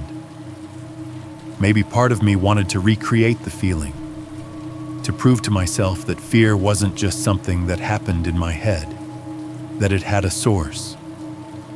It was a Thursday. My apartment was quiet, the kind of quiet that only exists when most people are asleep and the world has shrunk to a few distant sounds. A far-off siren, the occasional car hissing over wet pavement, the soft tick of my kitchen clock. I'd turned on every lamp in the living room. Warm light pooled on the carpet, but it didn't touch the corners where shadows collected like dust. I sat at my small desk with my laptop open, the USB drive between my fingers like a splinter I hadn't decided to pull out yet. My hands were steady at first. That didn't last. When I finally inserted the drive, the computer made that familiar, soft chime. A little notification popped up in the corner. Removable drive, E. Normal. Harmless. The kind of thing you do 100 times without thinking. I clicked the folder. Inside was one video file, and only one. No company letterhead, no incident packet, no list of clips. Just a file name in plain, sterile text, 5th floor _recovery.mp4. I stared at it, waiting for my rational brain to kick in and tell me to close the window. But my rational brain had been losing ground for weeks. Curiosity had become a kind of hunger, an ache that only eased when I fed it. I double-clicked. The video opened in a basic media player, the kind with no fancy interface, no timeline thumbnails, just a black screen for a second, then the image snapped into place. It wasn't the 5th floor. It was the lobby. I recognized it immediately. The marble floor with its faint swirls like frozen smoke. The metal-framed glass doors. The security desk with my binder and my cheap swivel chair. The camera angle was the same one I'd seen that night in the building. A high overhead view that shouldn't exist. A top-down shot like the ceiling itself had eyes. I felt my stomach tighten. At the center of the frame, I sat at the desk. Not a guard. Not someone who looked like me. Me. Same jacket. Same posture. Same way I leaned slightly forward with one elbow on the desk when I was bored and trying to stay awake. The video quality was grainy, but the silhouette was unmistakable. The light from the monitors painted my hands pale. I checked the timestamp in the corner. 2:17:03. I frowned, blinking. That was the same number that had haunted my mind since the night on the 5th floor. Only now, seeing it in my own apartment, it felt like a punchline to a joke I didn't understand. The time mattered because I knew what had happened around 2:17. I knew that was the moment the elevator opened empty, the moment the wet footprints appeared. I leaned closer and glanced at the time displayed on the media player on my laptop. It was nowhere near that hour. Still early evening. The timestamp was inside the clip, baked into the footage. Then my eyes found something worse. The timestamp wasn't just 2:17. It was 5 minutes ahead of the time I remembered sitting at the desk in real life. My throat went dry as the memory snapped back into focus. That night, I'd looked at the lobby clock and my watch and the system time, and they'd never quite match what the video insisted. The clip had always been in the future by a few minutes, like it was showing the next step before it happened. I watched as the me in the footage shifted, rubbed his face, stared at the camera grid. Normal boredom, normal motion. Then the lobby elevator doors opened. The image caught the polished metal doors sliding apart, revealing the empty cab. The overhead light in the elevator flickered once, then steadied. No person stepped out. For 2 seconds, there was nothing. Then, slowly, almost gently, the figure appeared in the elevator doorway, as if it had always been there, but the camera had only just decided to acknowledge it. A long, dark coat, hanging heavy. Bare feet pale in the sick lobby light. Water dripping from them in slow, steady drops that darkened the marble. I felt a cold rush through my body so strong it made my scalp prickle. On screen, the figure didn't rush. It didn't sneak. It simply stepped out, one bare foot, then the other, leaving perfect wet prints. Each step made a small, dark stamp on the floor, and the water beads glimmered for a moment before spreading into dull stains. Drip, step, drip, step. The sound on the clip was faint, like the mic was far away, but I could still hear it. The soft plink of water on marble echoing through the open lobby like the building was hollow. The me at the desk didn't notice right away. He kept scanning the monitors, unaware that something was walking across the lobby toward him. The figure moved with a steady pace, coat hem swaying slightly. It didn't look up at the camera. It didn't look around. It walked like it had a destination. It walked like it knew exactly where I was. My fingers curled around the edge of my laptop so hard the plastic creaked. Then, on screen, I finally lifted my head, as if I'd sensed it. My posture stiffened. My shoulders tightened. I turned slightly toward the elevator. That was the exact moment I remembered in my own body. The sudden shift from routine to alarm. The cold surge of panic. Except in the clip, it happened before I remembered it happening. I hit pause so hard I nearly cracked the trackpad. The image froze. Me half-turned in my chair, eyes likely wide. The figure halfway between the elevator and the desk, bare feet glossy with water. I sat there breathing shallowly, trying to process the impossible math of it. The video wasn't a recording of what had happened. Not exactly, it couldn't be, because it was ahead of the moment. It was like it had been filmed from a few minutes into the future and sent backward into the system. I told myself there had to be an explanation. Time code drift, a misconfigured DVR clock, some weird server sync error. So I did what I always did when something didn't make sense in security work. I rewound. I dragged the timeline back, scrubbing to earlier in the clip, watching my own movements jump backward in jerky fragments. Me standing, then sitting, then standing again. The elevator doors closing and opening in reverse. The wet footprints disappearing as if being sucked back into the elevator. I rewound past the moment I'd first sat down at the desk, and that's when I saw the part that made my mouth go cold. For a stretch of about 20 seconds, my chair was empty. The desk was there, the monitors glowing, the binder, the radio, the little desk lamp, everything exactly as it should be. But I wasn't in the chair. The lobby was empty, the elevator doors closed, no movement at all, just quiet footage of a building waiting. Then, 20 seconds later, I appeared. Not walking into frame, not sitting down naturally. One frame the chair was empty, and the next frame I was sitting in it, like I'd been dropped into place. I stared at the paused screen until my eyes blurred, then rewound again, slower this time, frame by frame. Empty chair, empty chair, empty chair. Then, me. It wasn't a jump cut the way you see in edited videos. The lighting didn't change. The grain didn't shift. The timestamp ran smoothly through the empty moment. The camera didn't glitch or smear. It was a clean absence, like the building had simply forgotten to include me in its reality for 20 seconds. My skin crawled, because I could remember sitting there that night. I could remember the chair under my weight, the boredom, the coffee, the hum of the lights. I hadn't stood up and walked away. I hadn't left the lobby. So where was I in those 20 seconds? Or worse, what if the question wasn't where was I?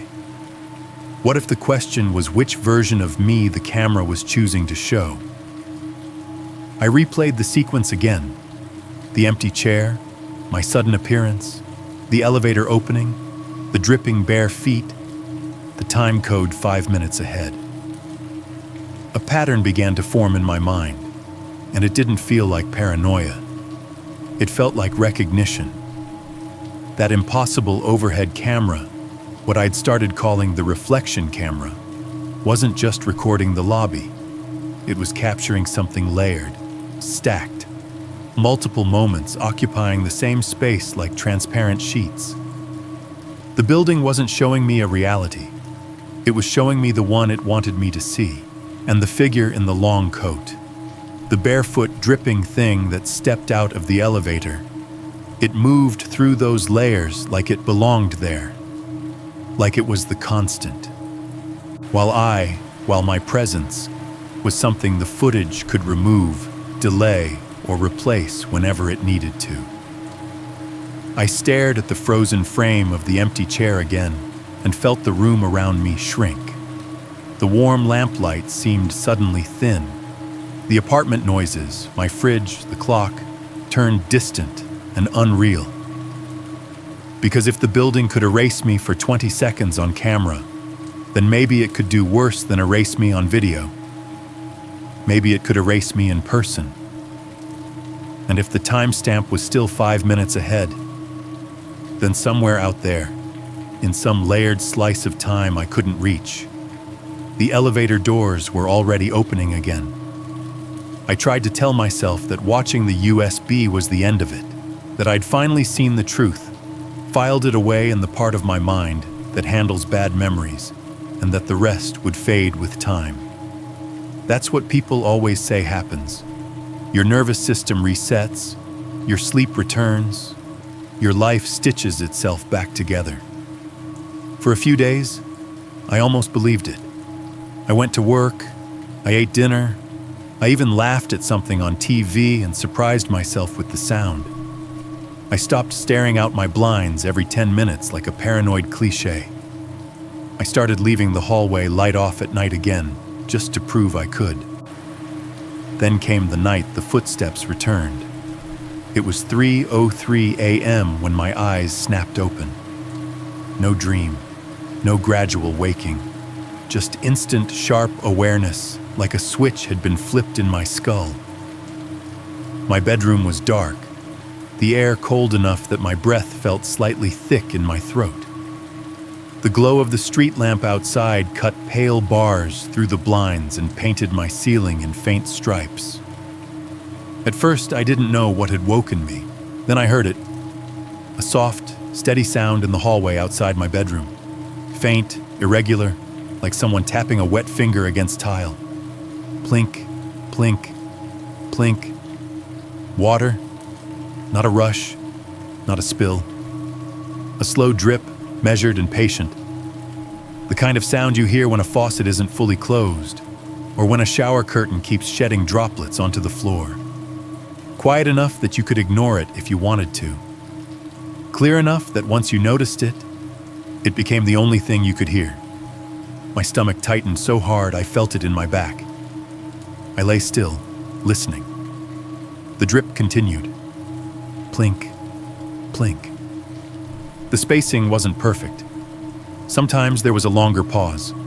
Sometimes two drips came close together, like footsteps shifting.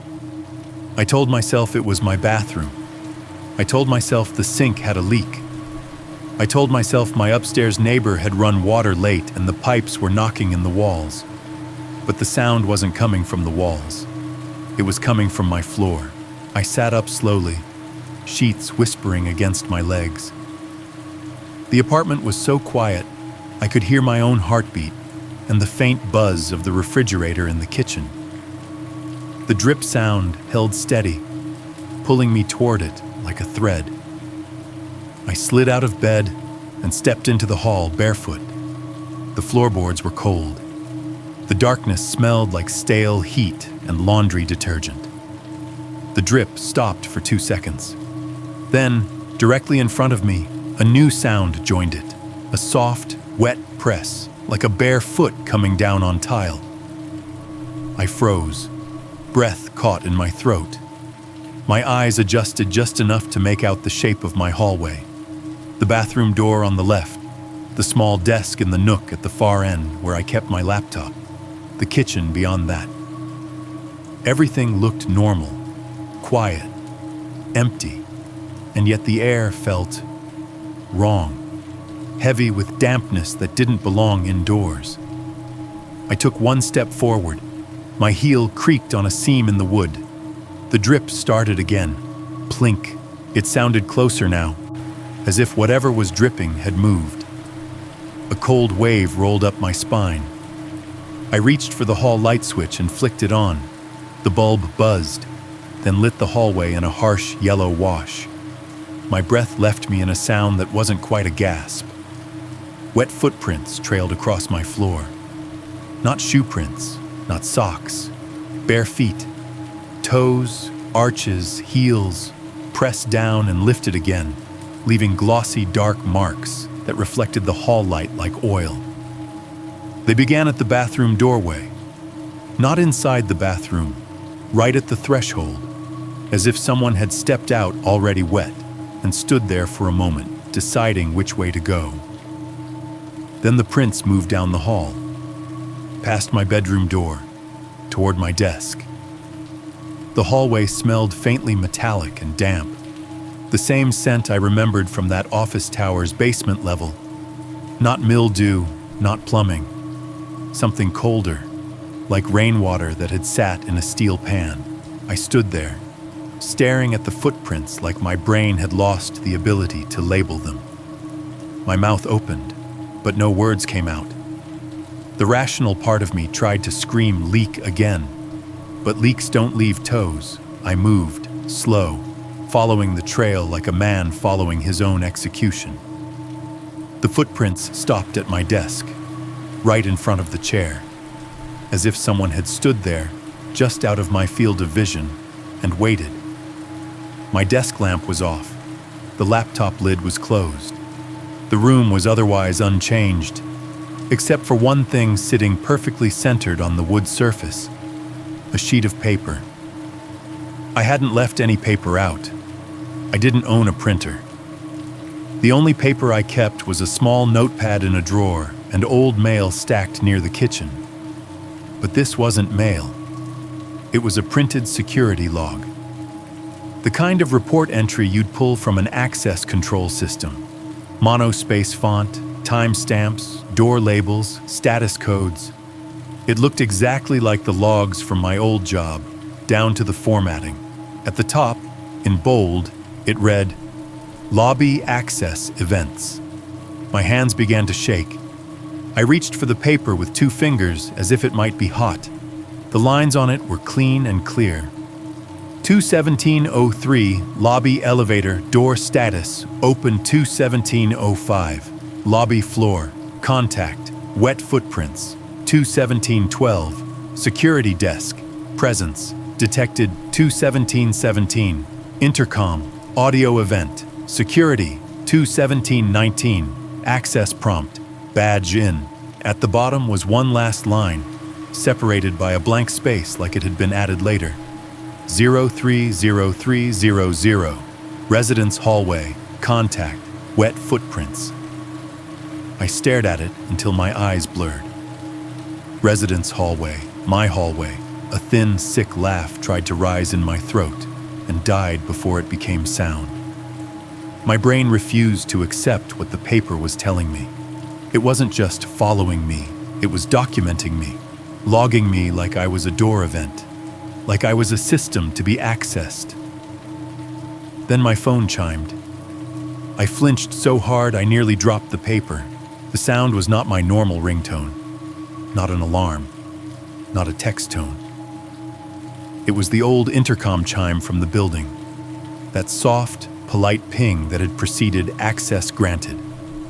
My phone was face down on the desk, screen dark. It chimed again. Ping. I grabbed it with shaking hands and flipped it over.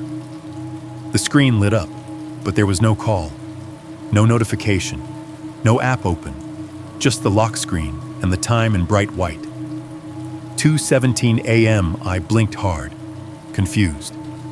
I'd been awake. I'd walked down the hall. The printed log said 3:03. My body felt like it had been moving for minutes. I glanced up at the kitchen clock across the room. It read 3:03 a.m. My phone chimed again. Ping. The lock screen flickered. For a split second, instead of my wallpaper, I saw a grainy overhead view. My hallway from above, like the impossible lobby camera angle.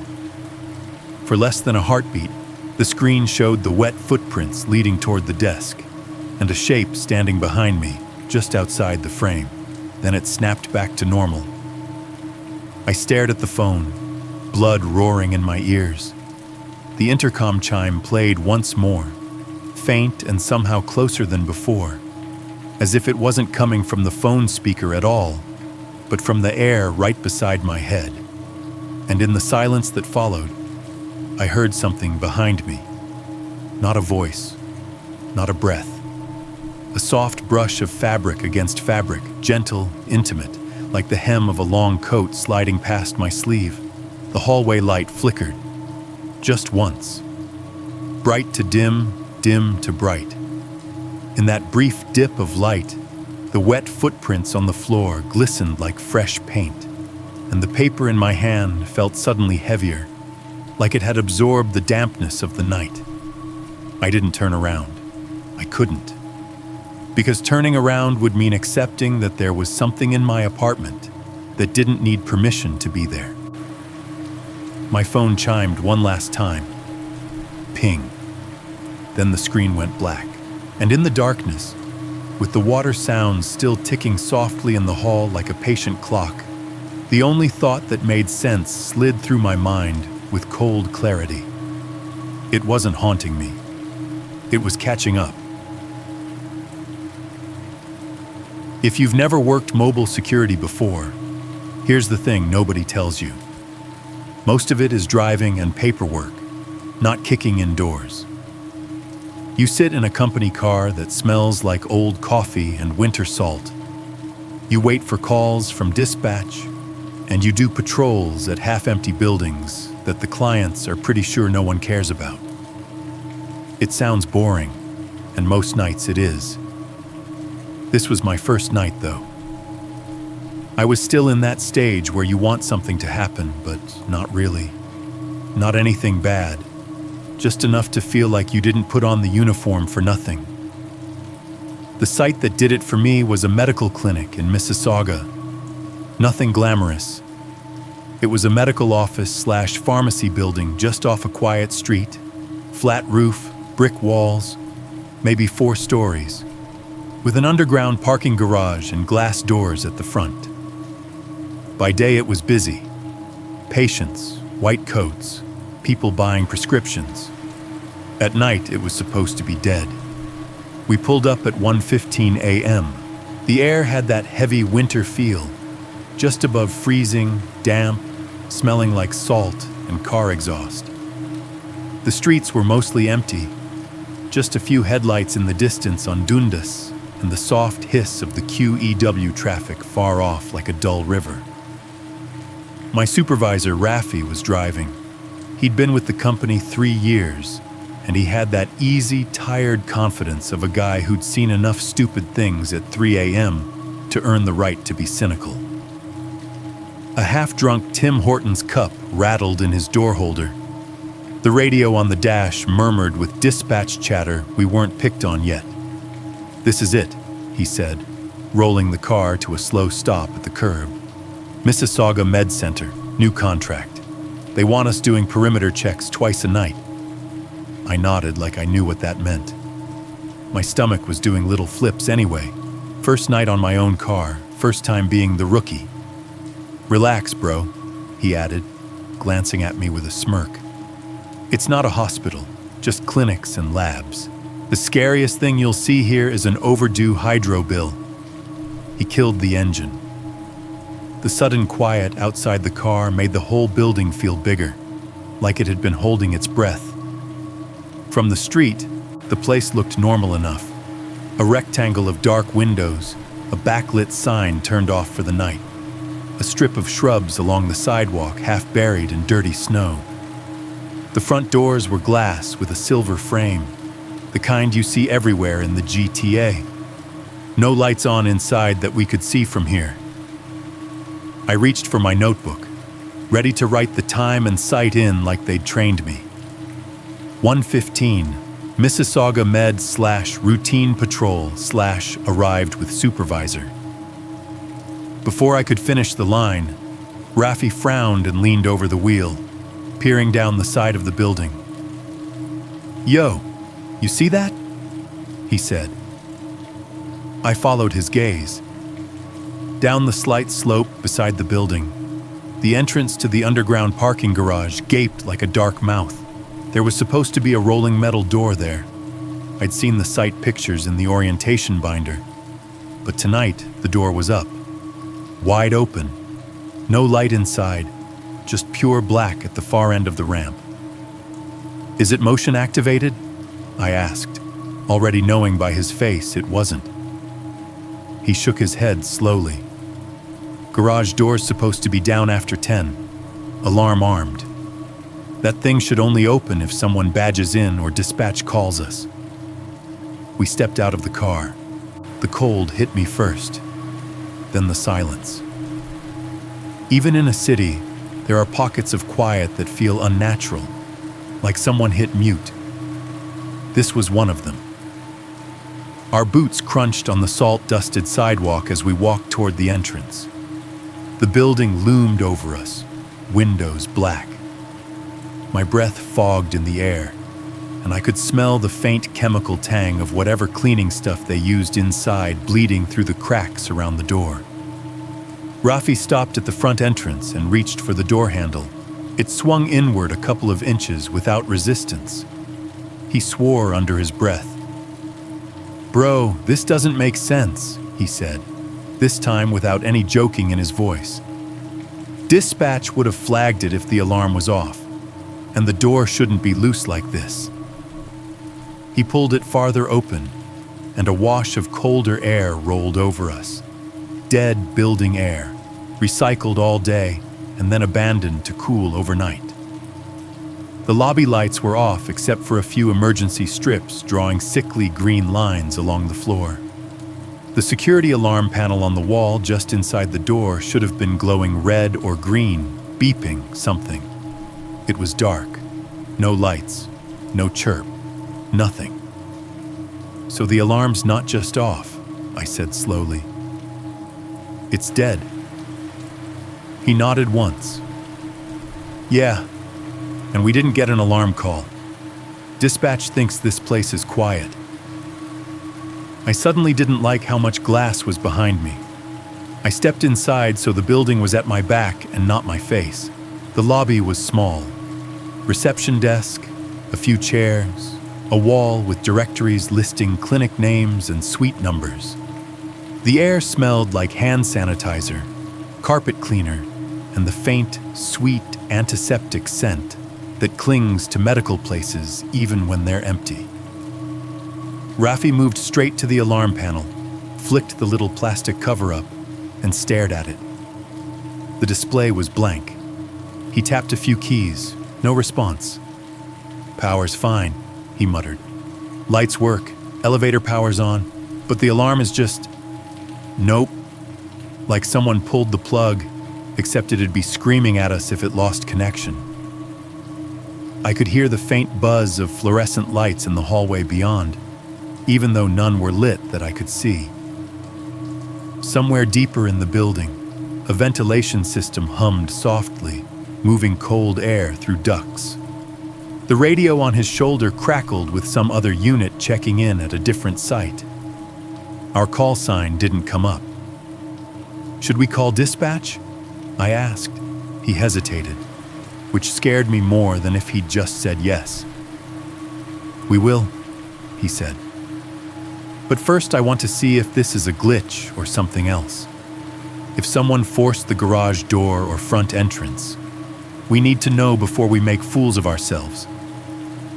We moved toward the corridor that led to the elevator lobby. My eyes were still adjusting. The emergency strips and exit signs made everything look underwater. The floor was that fake marble tile you see in medical buildings, shiny in a way that shows every scuff. We rounded the corner and came into the elevator area. 4 doors, G, 1, 2, 3, 4 labels above. Little digital floor displays blank for the moment. The overhead lights here were dim but working, casting a soft glow on the stainless steel. We stood there for maybe 3 seconds. Then one of the elevator displays flickered. B1. The little red letters glowed to life on the panel above the far left elevator. A second later, the motor somewhere above us rumbled to life, faint but unmistakable. The down arrow lit. The elevator wasn't just powered, it was moving. We hadn't called it. No one had pressed the button. The call light on the wall was dark, but the car was traveling from somewhere down below.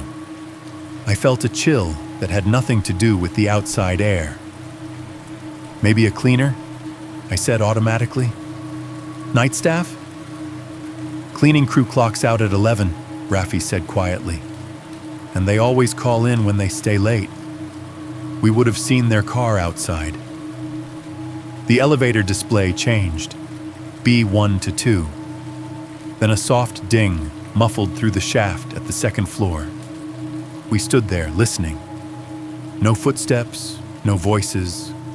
No one stepped out into the hallway above. The building stayed dead quiet. If not for the little red numbers changing, you'd think nothing was moving inside it at all. The car kept going. 2 to 3, 3 to 4, 4 to B1, up and down, no pattern, no stops that lasted long enough for a person to get off. The elevator was cycling floors the way you do when you're bored and press random buttons, except no buttons were lit, and no one was inside that we could see. "Bro," I said finally, heart thudding, "tell me this is some kind of fire test mode or whatever." "Not at this time," he said. His voice had that tightness to it now. And if it was, the panel would show it. "This isn't right." We watched another full cycle. The numbers ticked by like a slow, cold countdown. B1, 2, 3, 4, B1. The elevator dinged each time it arrived somewhere, but never opened on our floor. The sound echoed faintly through the empty clinic corridors, out of sync with any actual doors. "I don't get it," I said. "If the garage door's open and the alarm is dead, shouldn't dispatch be blowing up our radio right now?" "That's what I'm saying," he replied, rubbing the back of his neck. "Bro, this doesn't make sense. Dispatch would have flagged it. For a door held, for a zone offline, for something. but they're quiet. We're the only ones treating this like a problem." He paused, then looked at me in a way that made my chest tighten. "Stay close," he said. "We're going to do a quick sweep, just the main floors and the garage. If we see anything off, we call it in and wait outside." I nodded. The confidence I'd had at the start of my shift was gone, replaced by a cold, precise awareness of every sound. The hum of the vents, the click of Rafi's radio rubbing against his jacket, the slight squeak of my boots on the polished tile. The elevator dinged again somewhere above us. We didn't press the call button. We didn't get in. We just stood there in that half-lit lobby, listening to a machine move through a building that insisted it was empty. And I realized for the first time that empty doesn't mean safe. It just means you don't know where anything is. We decided to start from the top and work our way down. 4th floor, quick look, then we clear the others and hit the garage last, Rafi said, eyes still on the elevator displays. "If someone's in here, I don't want them above us." That made sense in the way things do when you're already uneasy and trying to cling to procedure. Don't leave unknowns over your head. Don't let gravity work against you. He finally reached out and hit the call button for our elevator. The little circle lit up a tired amber. We watched the panel. B1 to 2 to 3 to 4. The car stopped at 4 and stayed there for a beat. Then the down arrow lit, and it started to descend. Rafi swore under his breath and jabbed the button again. The elevator changed its mind. The floor indicator froze mid-transition, 3 flickering, then reversed. 3 to 4. "Yeah, okay," he muttered. "Now it listens." The elevator arrived with a soft, too cheerful ding. The doors slid open. Empty. The interior light flickered once when we stepped in, then steadied. The stainless steel walls reflected us back slightly warped. I could see the tension in my shoulders, the way my jaw clenched. It looked worse in the metal. Rafi hit 4. The doors closed, sealing us in with that small mechanical sigh I was starting to hate. The cab lurched, then began to rise. I listened for anything, voices, music, even a cough, but the shaft around us was just humming metal. The panel light above the door showed us creeping up. 2, 3, 4. The elevator stopped. The doors opened onto darkness. Not low lighting, not most of the lights are off, just black. The sensor in the hallway should have kicked something on. Motion-activated fluorescents, emergency strips, whatever they'd installed for fire code. Instead, the 4th floor corridor lay in front of us like a tunnel into nothing. For a second, our elevator light spilled out a narrow rectangle of brightness. It caught the nearest walls, a smear of off-white paint, the edge of a framed clinic poster advertising flu shots, part of a gray door with a small window. Beyond that, the black swallowed everything. "Motion sensor my ass," I whispered. Rafi lifted his flashlight and thumbed it on. The beam carved a solid bar into the dark, showing more hallway. Doors on either side, half-open blinds on interior windows, exit sign at the far end glowing a dull, tired red. No people. No sound, but the low murmur of the building's ventilation, thinner up here, like it had a long way to travel. We stepped out. The moment my boots crossed the elevator threshold onto the 4th floor, I felt it, the difference. The air was cooler than the lobby, drier, with that faint powdery smell of paper and dust you get in offices that don't see heavy use. It reminded me of exam rooms after hours, when the antiseptic scent has faded and what's left is old carpet and stale oxygen. Behind us, the elevator doors stayed open. Their light at our backs felt like the only tether to normal. Stay close, Rafi said, voice low. We clear just this main stretch. No need to be heroes. Got it, I said. My own flashlight felt too small now. We moved down the hall, beams sweeping left and right. The light picked up room numbers, stainless door handles, a laminated after-hours please call notice taped crooked on a cardiology clinic door. Every door was shut. Every window was dark. It would have almost felt routine if not for one detail. There were no exit signs on down here except the one at the far end. I knew there should have been two, one at each stairwell. But the one near us, by the stairwell we'd eventually take back down, was dead. Just a plastic box on the wall, unlit, like someone had unplugged it. Emergency power should have hit that, I said before I could stop myself. Yeah, Rafi replied. Should have. We kept walking. My boots sounded too loud on the floor, every step ricocheting off walls and disappearing into the darkness ahead. The hallway felt longer than it had any right to be, stretching ahead in a way that made my sense of distance go fuzzy. We reached the midpoint, where the small waiting area opened on our left.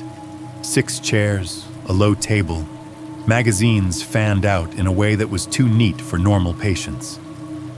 The flashlight beams slid over them. A glossy cover caught the light. Smiling family, live your best heart-healthy life in bright letters. The image felt obscene in this darkness. Rafi stopped, listening. I heard it too. Not up here, below. A faint sound rising from somewhere under our feet, muffled through floors and air gaps. Footsteps. They weren't crisp. The floors below were tile, so they should have been sharper. The solid clack of shoes. These sounded smudged, heavy enough to travel up, soft enough to blur together. The pacing was off too, not the even rhythm of someone walking a straight hall, but something irregular. 3 steps, pause, 2 quick ones, another pause. Ground floor, I breathed. Could be basement, Rafi said. Sound travels weird in these places. The overhead duct vent above us whispered. The building's artificial breathing, steady and indifferent. We stood there in the half-lit waiting area, listening to someone we couldn't see walking somewhere we couldn't quickly reach. Then, faint but unmistakable, came the metallic whine of a stairwell door opening. Below us. Rafi swore under his breath. It wasn't like the casual, bro, what the hell jokes he made before. This sounded tight, pulled from his chest. He lifted his radio and keyed it. The static hissed for a second before he spoke. A 4 to dispatch, he said, voice firm but not shouting. We need immediate backup at Mississauga Med Center. Possible break-in. Garage door found open, alarm panel offline. Movement in the building. Be advised, someone's in the building with us. There it was, spoken out loud. The thing we'd both been trying not to name. The footsteps below stopped. The radio crackled. For a second, only static. Then dispatch came on, their voice filtered and flat. A 4 copy. What's your exact location inside? 4th floor corridor near north stairwell, Rafi answered. We heard movement on the lower levels, requesting another mobile unit and police notified.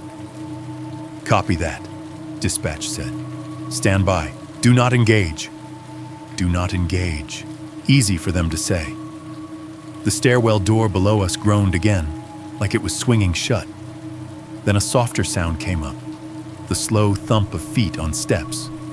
Coming up. The air in the hallway seemed to thicken, like it had gained weight. Rafi glanced at me. Even in the dim light, I could see he'd gone a little paler. We're going to back up to the stairwell door here, he said quietly, nodding toward the dark exit sign that should have been lit over the door behind us. We don't open it. We just listen. If we hear anything right on the other side, We fall back to the elevator and get down to the lobby. Got it? Yeah, I said. The word felt dry on my tongue. We took a few steps backward together, flashlights still aimed down the hall, beams steady. My eyes kept jumping between the far end of the corridor and that unlit exit sign above the stairwell door, like I expected one of them to move. The footsteps grew louder. You learn to read stairs when you do this job. You can tell if someone's climbing fast or slow, if they're carrying something heavy, if they're hesitating. These sounded deliberate, not rushed. Whoever it was wasn't running. They were ascending like they had all the time in the world. My hand drifted toward my belt without thinking, fingers brushing against the flashlight holster and the empty space where a gun would be if this were an armed contract. It wasn't.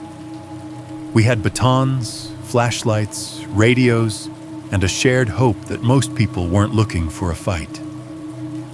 The footsteps reached a landing. Echo changed for a second, then started up again, closer. I found myself holding my breath, counting each thump like heartbeats. 3, 4, 5. I swallowed and forced air into my lungs. Rafi lifted his radio again, thumb hovering over the transmit button, then let it drop without keying it. There wasn't anything to say that we hadn't already said.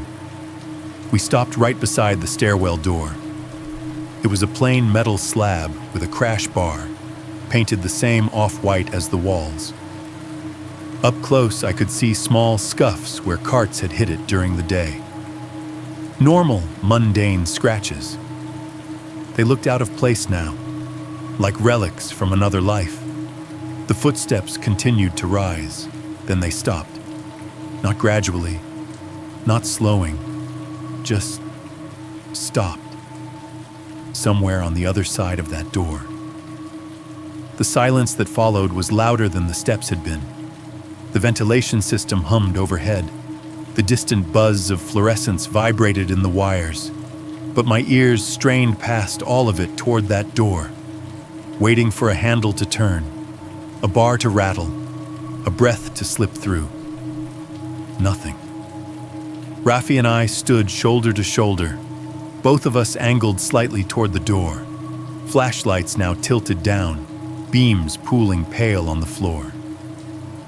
I realized I was shaking. From somewhere down the hall behind us, the building made a different sound, a soft, electronic ding. We both flinched and turned. The elevator. We hadn't called it.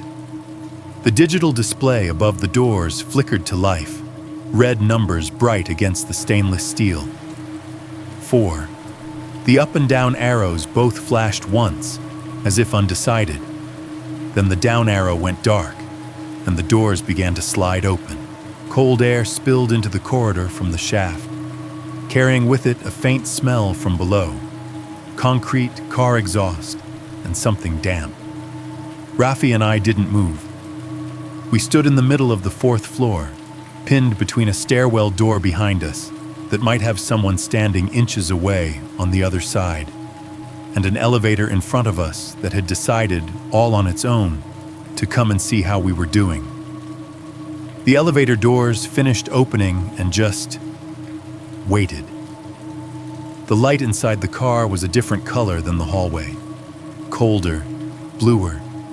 It made the stainless steel walls look like ice and turned the interior into a little bright box floating in the dark. For a second, I expected to hear music, some tinny pop song leaking out. There was nothing, just that hollow hum. Rafi raised his flashlight and aimed the beam into the cab. Empty. The mirror at the back showed us both, smaller and slightly warped. 2 guards in cheap uniforms, shoulders tight, eyes too wide. We didn't step closer. Behind us, the stairwell door stayed silent. No rattle, no knock, no footsteps starting up again. Dispatch said backup's coming, Rafi muttered, more to himself than to me.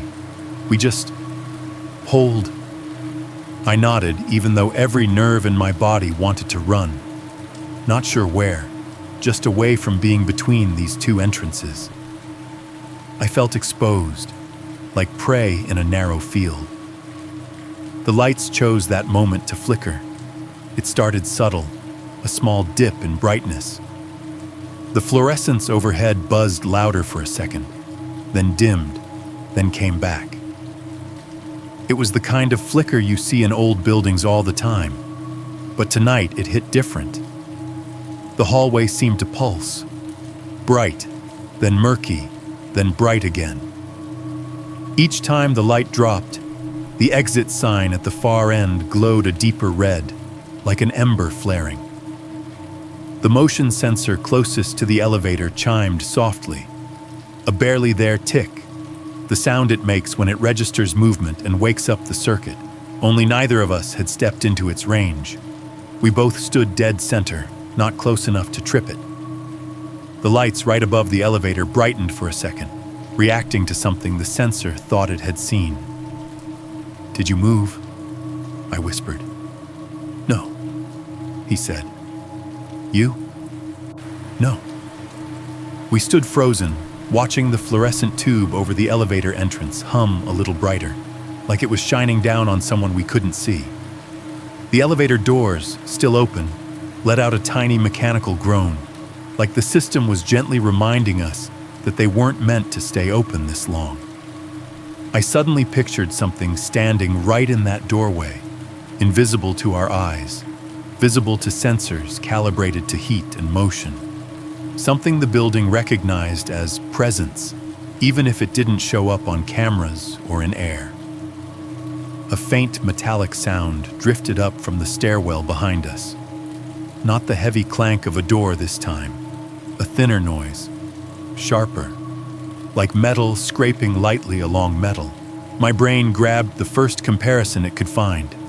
It sounded like a baton being dragged slowly along a railing, the tip catching every few inches, then releasing. Shk, tick, shk, tick. Only as far as I knew, we were the only ones with batons inside tonight, and neither of us was moving. Rafi's hand went automatically to his holster, fingers brushing his own baton handle to make sure it was still there. His eyes met mine for a second. "Someone's in the building with us," he said quietly, repeating the line he'd already given dispatch. But this time it was stripped of procedure. It sounded like an admission, a confession. The scraping pause below us stopped. The silence that followed was so complete, I could hear the tiny click of my throat when I swallowed. "Backup will be here in a few," he said, forcing his voice level. "We don't open that door. We don't get in that elevator. We wait." So we waited. Time inched. The radio on his shoulder crackled once with distant chatter from another unit, then went quiet again. My own radio sat dead on my chest. Useless weight. Somewhere in the building, the ventilation system sighed, cycling air through empty exam rooms and corridors. The elevator doors finally gave up on staying open. With a soft, stubborn chime, they began to slide closed. As they did, the motion sensor clicked again. The light over the cab flared a little, like something had shifted inside, moving just before the doors shut. Then the doors met, sealed. The floor display above them changed, 4 to 3. The elevator went down. We watched the red numbers tick. 3, 2, B1, basement. My mind flashed back to the open garage door, the black mouth of the ramp outside, the cold air rising up. I imagined the elevator arriving down there, opening onto that darkness, letting in whatever had come in first. "Maybe it's just cycling," I said weakly. "Yeah," Rafi replied. "Maybe." The metallic tapping downstairs started again, faint but clearer now that we knew how to listen for it. Shk, tick, shk, tick. like someone was pacing across landings, dragging something along the railing as they went. Dispatch checked in again after what felt like half an hour, but was probably 5 minutes. "A 4, status?" came the voice over the radio, reedy and distant. Raffi keyed the mic. "Still on 4th floor near north stairwell. Elevators moving between levels on their own. Possible subject in the stairwell. No visual contact yet. Unit C-25 is en route," dispatch said. "ETA 3 minutes. Mississauga police notified and inbound. Repeat, do not engage." Do not engage. We weren't planning to. Those 3 minutes stretched. The building seemed to press closer around us, the walls leaning in, the air thickening. My flashlight beam started to feel too narrow, like darkness was creeping around its edges. The metallic dragging grew louder, then stopped. The whole stairwell went quiet again, like someone had laid their baton, or whatever it was, gently against the metal and stepped away. I imagined a person standing on the other side of that door, forehead almost touching the paint, listening to us breathe. The radio on my chest crackled once, not with words, just a burst of static that had a shape to it, like someone had tried to speak but only made it halfway through the wires. I flinched. Then faintly, we heard something from far below. A door opening, the main entrance. Voices called out, muffled, echoing, but unmistakably human. The distinct rhythm of professional speech. Firm, controlled, not panicked, back up. Raffi let out a breath I didn't even realize he'd been holding. We waited until the footsteps and voices got closer, moving up through the building like a tide. When they reached our floor, the motion sensor reacted properly this time, bringing the hallway lights up a notch as 2 additional guards and 2 uniformed police officers rounded the corner. The relief of seeing other people, solid, visible, armed, was almost dizzying. The building felt less like a predator and more like a place again, at least for a moment. They listened to our account, face muscles tightening at the mention of the open garage door, the dead alarm panel, the moving elevator, the footsteps. Then we all went together, clearing each floor methodically. 4th floor, empty. 3rd, empty exam rooms, locked offices, nothing disturbed. 2nd, same. Ground level, front door standing slightly open, just as we'd found it, but the glass was unbroken, the frame undamaged. No pry marks, no scratches around the lock. Could have been a staff member leaving late and not pulling it shut all the way, one of the officers said, but his tone didn't match the words. There was no real conviction there. We went down to the garage. The rolling door was up, the ramp yawning dark. Snow and slush had drifted in near the entrance, crunching under boots. The air smelled like car exhaust and cold concrete. Our flashlights swept the level. Empty parking spots, painted lines, a few oil stains, nothing else. Stairwell doors, closed, no signs of tampering. We checked every stairwell, every maintenance room, every washroom. No one, no wet footprints, no long coat. No intruder huddled in a corner or behind equipment. It was like the building itself had swallowed whatever we'd heard and locked its jaw. When the police were satisfied the site was clear, for their purposes anyway, they took statements. Names, badge numbers, what we'd seen, what we'd heard. "Elevator moving between floors on its own?" one constable repeated back to us, pen pausing over his notebook. "Yeah," Raffi said. "Before we got in, cycling from basement to 4, back and forth. Kept going even when we were in the lobby." The officer made a small, non-committal sound and finished writing. Before we left, Raffi wanted to check the CCTV. It was part procedure, part compulsion. We both needed to see if the cameras would back us up or make us look crazy. The security office was a small room behind the reception desk, all beige walls and old rolling chair. The DVR sat on a shelf, a small box with a blinking green light. One of the cops watched from the doorway as we brought up the overnight footage. "Okay," Raffi murmured, clicking through menus. "Arrival time was 1:15. Let's pull 5 minutes before that." He scrubbed backwards in the timeline.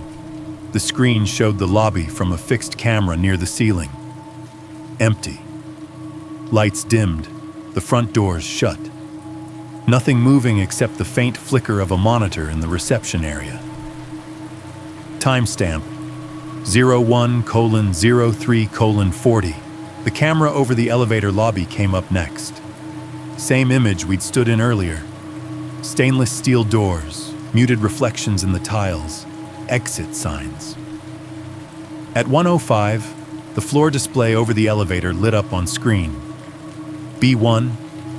We watched the little numbers change. B1 to 2 to 3 to 4. The elevator arrived on the 4th floor. Ding.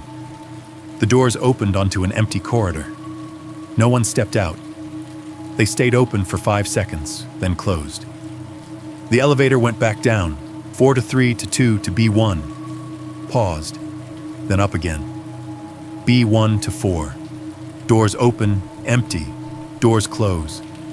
It cycled like that 3 times before the timeline hit 1:13. Our car hadn't even pulled up yet. The empty lobby camera flickered, and headlights washed briefly across the glass as we arrived. We rewound, watched it again.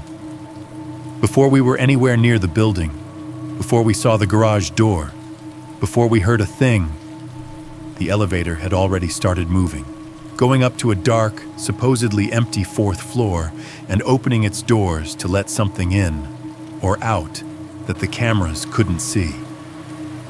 One of the cops gave a low whistle. "Motion sensor glitch," he said finally, but it sounded like he was trying to convince himself. Could be nothing. Could be. But as we left the med clinic that night, the sky starting to lighten in the east, frost gathering on the car windshields, I couldn't shake the feeling that we hadn't walked into something that was already happening. It had started 10 minutes before we arrived, like the building had been expecting us.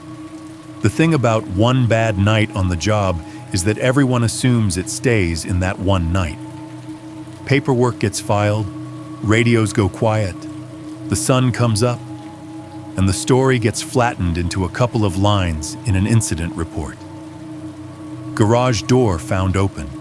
Alarm panel offline. No intruder located. If you complain about how it felt, people call it adrenaline. If you keep complaining, they call it anxiety. Dispatch just calls it a code. In our system, it was C25, a follow-up audit after an abnormal event. You don't get sirens for a C25.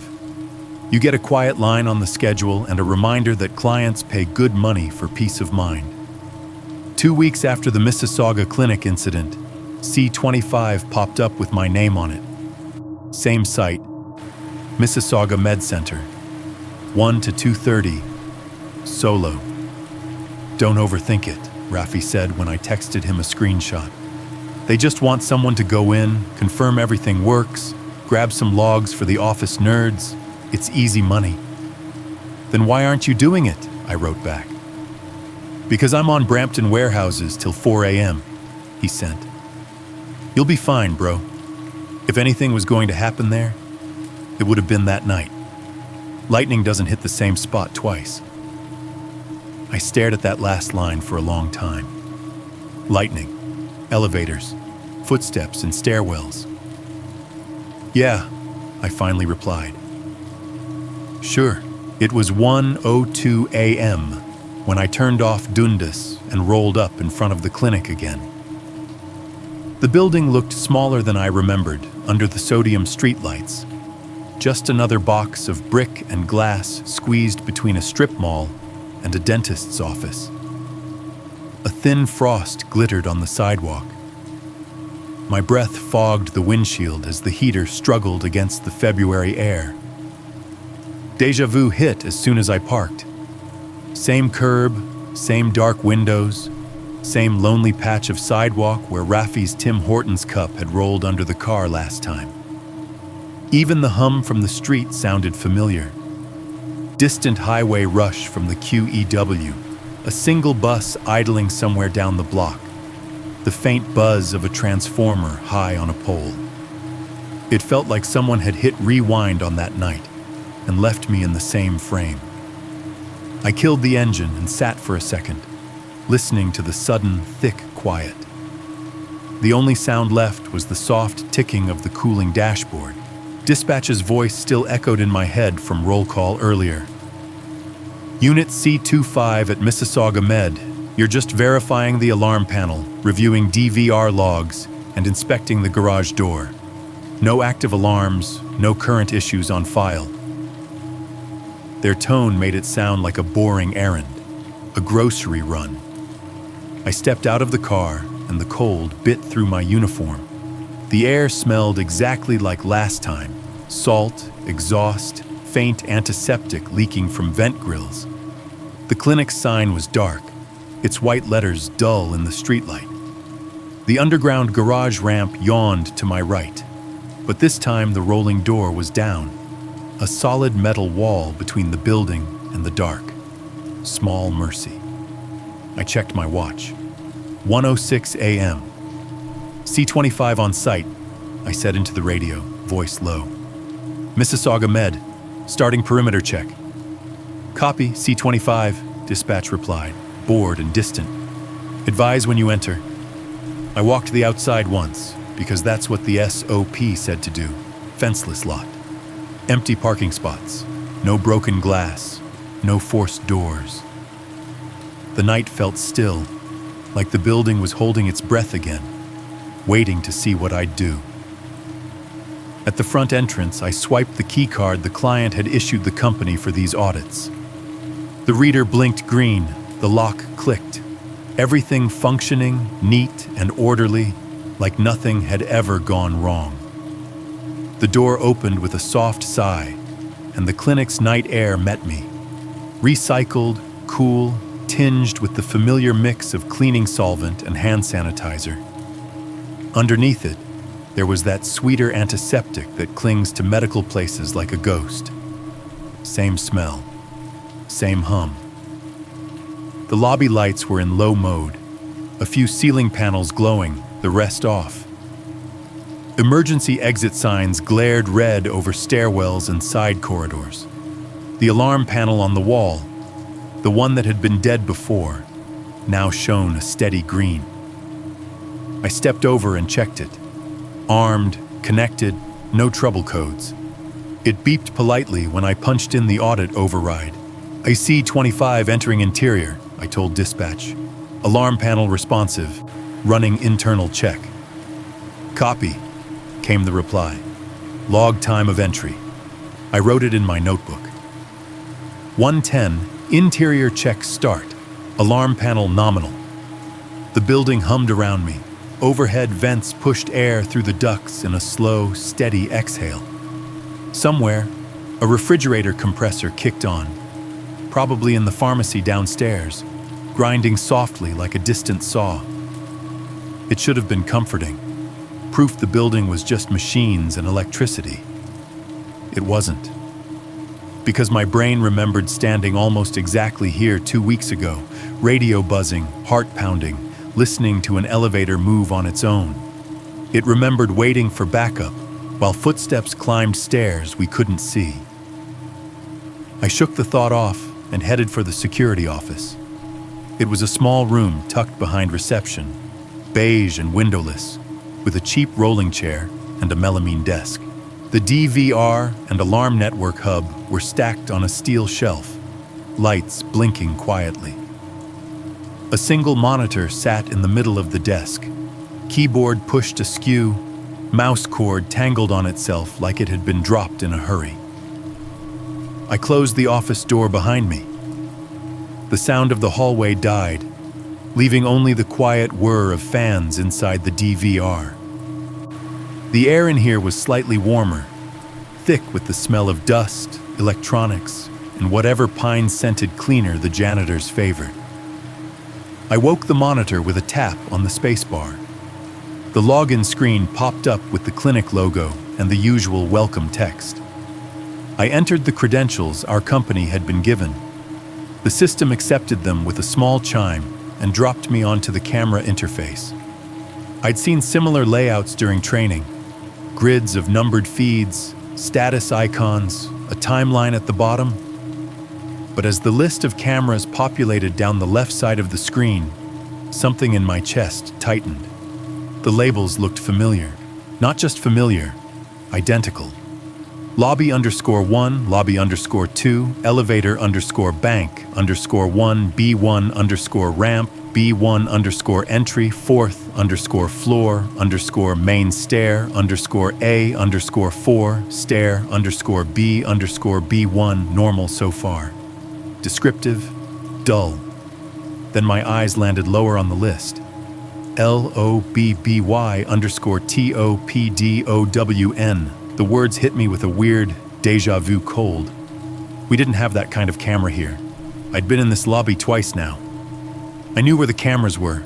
Corners, above doors, watching the desk. No one had drilled any top-down eye into the ceiling, and yet the feed label sat there, tiny and polite in the list, with a green status dot beside it. LOBBY _TOPDOWN. I'd seen that exact label before. Not here. In a training file on my first week at the company, back at HQ, they'd shown us an example of a complex government annex system. Some job they'd bragged about landing in the States. A 6-story building in the middle of nowhere, with advanced coverage. The sample footage had been grainy, weirdly high-angled, looking down on a lobby from what felt like too high up. The instructor had clicked through the camera list, and I'd noticed the name then. Lobby _top down. I hadn't thought about it since. Now it was staring back at me from a medical clinic in Mississauga. "What the hell?" I whispered. I clicked on it. The main window went black for a heartbeat, then filled with video. A view of the clinic lobby from above. Not from any mounted camera I'd seen, not from a corner, but from directly overhead, like someone had pinned a camera to the ceiling drywall above the reception desk and pointed it straight down. I could see everything: front doors, waiting chairs, the edge of reception, the spot where I was standing now in the security office, just out of frame. The image was slightly warped at the edges, as if the lens didn't quite match the space. The timestamp in the corner read 1:11:36. My watch said 1:08, a 3-minute lead. I watched myself walk into the frame on screen, tiny from above, moving through the lobby exactly as I had done a minute ago. Only the time code in the video insisted I'd be doing it 3 minutes from now. The delay wasn't much, but it was there, like a hairline fracture in reality. My fingertips went numb on the mouse. I told myself it was some kind of clock sync error, the DVR pulling NTP from a different source than my watch, or the server thinking we were still on daylight savings. That was all. I clicked over to the Logs tab for the DVR, trying to stick to my task. The company wanted exports, motion events, door triggers, access attempts around the time of the old incident. The event list loaded in a plain table: date, time, camera, event type. Most of it was noise. Motion alerts when cleaners walked through. Door opens in the early evening when patients had still been leaving. System reboots after maintenance. I scrolled back to the night of our first call. The date was burned into my brain. Rows of entries flicked past. Then I saw it. A single line, flagged in a different shade of gray. Not an alarm. Not a normal motion event. 2:17:00, lobby _top down. Access granted, no badge ID, no door label. Just those 2 words. stapled to that now familiar camera name. Access granted. I felt my pulse hammer in my throat. The system shouldn't use that phrase for a camera. Cameras don't grant access. Panels do. Doors do. Keypads do. A camera should log motion, video loss, tamper events, not access. But there it was. A record of the building treating that impossible overhead viewpoint like an entrance. A door with no handle. A door I hadn't known existed. A door that had opened at 2:17 in the morning on the same night we'd been standing there, listening to footsteps in a stairwell and watching elevators move on their own. My watch ticked audibly in the quiet office. On the monitor, the overhead lobby view kept playing. Time code in the corner crawling steadily toward a minute I hadn't reached yet. I stared at the line in the log until the black text seemed to sink into the gray, the way ink spreads on damp paper. Access granted 2:17. I'd come back tonight for an audit, but as I sat there alone in that beige room, listening to the clinic hum and the DVR fans spin, a different phrase surfaced in my mind, cold and unwelcome. This isn't a follow-up, it's a second chance. There's a particular kind of silence you get in a CCTV room that doesn't exist anywhere else. It's not just the absence of voices. It's the muffled whir of small fans, the faint vibration of spinning drives, the hum of a monitor that's been on too long. It feels like the room is listening harder than you are. That was the silence sitting on my shoulders when I saw the log entry. 2:17:00, lobby _ top down. Access granted. I stared at it until the numbers started to blur. My brain ran through every rational possibility. Test event, mislabel, someone screwing around with naming conventions. But each excuse dissolved as soon as I thought it. I knew what access granted meant. I'd heard it 100 times as a chime in my headset. A line on a panel, a line in a report. It meant something had been let in. I checked my watch. 1:16 a.m., the time in the corner of the LOBBY_TOPDOWN feed read 1:19:30 and climbing, 3 minutes ahead. Same drift, same wrongness. My radio crackled on my shoulder, making me flinch. C25, status? Dispatch's voice, flat on the surface. I thumbed the mic. Interior clear so far. At DVR and security office, reviewing logs, found something unusual. What kind of unusual? They asked. I glanced at the monitor, at the line that said access granted where no door existed. Camera event labeled as access, I said. Lobby top-down angle I've never seen in person. Timestamp 2:17 on the night of the last incident. Static breathed back at me. Then, copy that, C25. The way they said it scraped at my nerves. Too slow, too even, like they were reading the words from a script they didn't understand. I let the mic fall back to my shoulder. On the LOBBY_TOPDOWN feed, I watched myself walk through the lobby again, a tiny figure under the digitized ceiling. The version of me on screen moved like I had minutes earlier, but with that 3-minute lag bleeding around the edges. It was like watching a replay of your own body from a future you hadn't lived yet. Then the elevators in the feed caught my eye.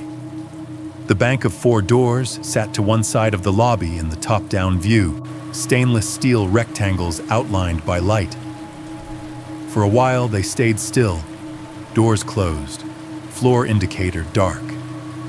Then, without anyone on screen approaching, the panel above the far left elevator lit up. B1. I felt my stomach tighten. In the live sound of the building, beyond the office door, I heard it. A faint rumble through the walls. The cable motor. The weight shifting. The elevator was moving again. I clicked to the elevator _bank_1 feed. The view switched to the standard hallway shot. Doors, call button, little digital display. The floor indicator glowed. B1 to 2 to 3 to 4. The car arrived on our level. I held my breath, listening. There it was, a soft ding in the distance. I couldn't see it from the security office, but I could hear it like déjà vu sliding under the door.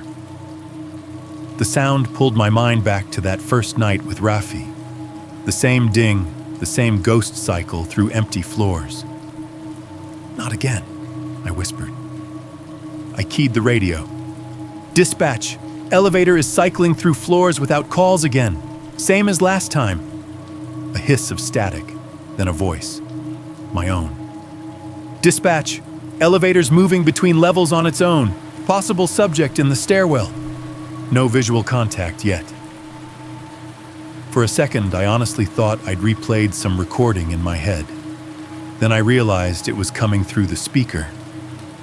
Word for word, my own report from 2 weeks ago. The same cadence, the same stress cracking in the last syllable. It wasn't similar. It was identical, like someone had taken my old transmission and pressed play. My hand spasmed on the mic button. "Dispatch, say again," I said, louder than I meant to. Static. Then my voice again, overlapping my own words from seconds before. "Someone's in the building with us." I yanked the radio off my shoulder and stared at it like it had grown teeth. "Who is this?" I snapped. "Dispatch, you copy?" The static shifted, softened. Then a new voice joined it, fuzzed and thin but recognizable. Rafi. "A 4, call C25. Go ahead. Dispatch, we need immediate backup. Please be advised someone's in the building with us and they're hiding downstairs." His words from that night, the exact plea he'd made on the stairwell landing with me right behind him, sweat dampening his collar. I could hear the echo of the clinic walls wrapped around his voice, same as before. "Stop," I whispered to nobody. The radio didn't care. Possibly armed and waiting for us to come towards them so he or they can ambush us. The last word stretched slightly, like the recording was wearing thin. Then the transmission cut with a pop. Silence. No live dispatch voice. No say again. Just me, alone in a beige closet listening to ghosts of my own calls. Somewhere under my feet, the elevator motor whined again.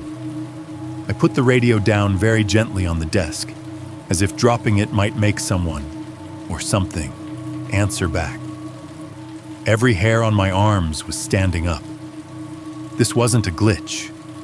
Glitches don't know which sentences to replay. On the monitor, the elevator feed showed the doors at the lobby level sliding open. No one stood in front of them. No one stepped out. But as the doors opened, the motion sensor indicator at the top of the frame flashed. Something had triggered it. Enough. I needed to see the garage. It wasn't a heroic decision. It was a cornered animal one. The worst part of this job, I was learning, wasn't when something was clearly wrong. It was when everything was wrong in tiny, deniable ways. A door open here, an elevator moving there, a voice on the radio that almost made sense if you squinted. I had to either walk through the building like it was still just a building, or admit that I had no control at all. And if I admitted that, I didn't know what would be left of me. I left the office and stepped back into the lobby. The clinic was quiet, the kind of quiet that makes your own footsteps sound staged. The fluorescent panels over the elevator bank were dim but on. The indicator above the far left car read G ground level. Doors closed. I didn't take it. Instead, I headed for the stairwell at the end of the hall. The exit sign glowed red over the metal door, painting the frame in dried blood color. When I pushed the crash bar, it released with a hollow clack. Cold air flowed up from below, carrying the same smells as last time. Concrete dust, old mop water, faint exhaust. I started down.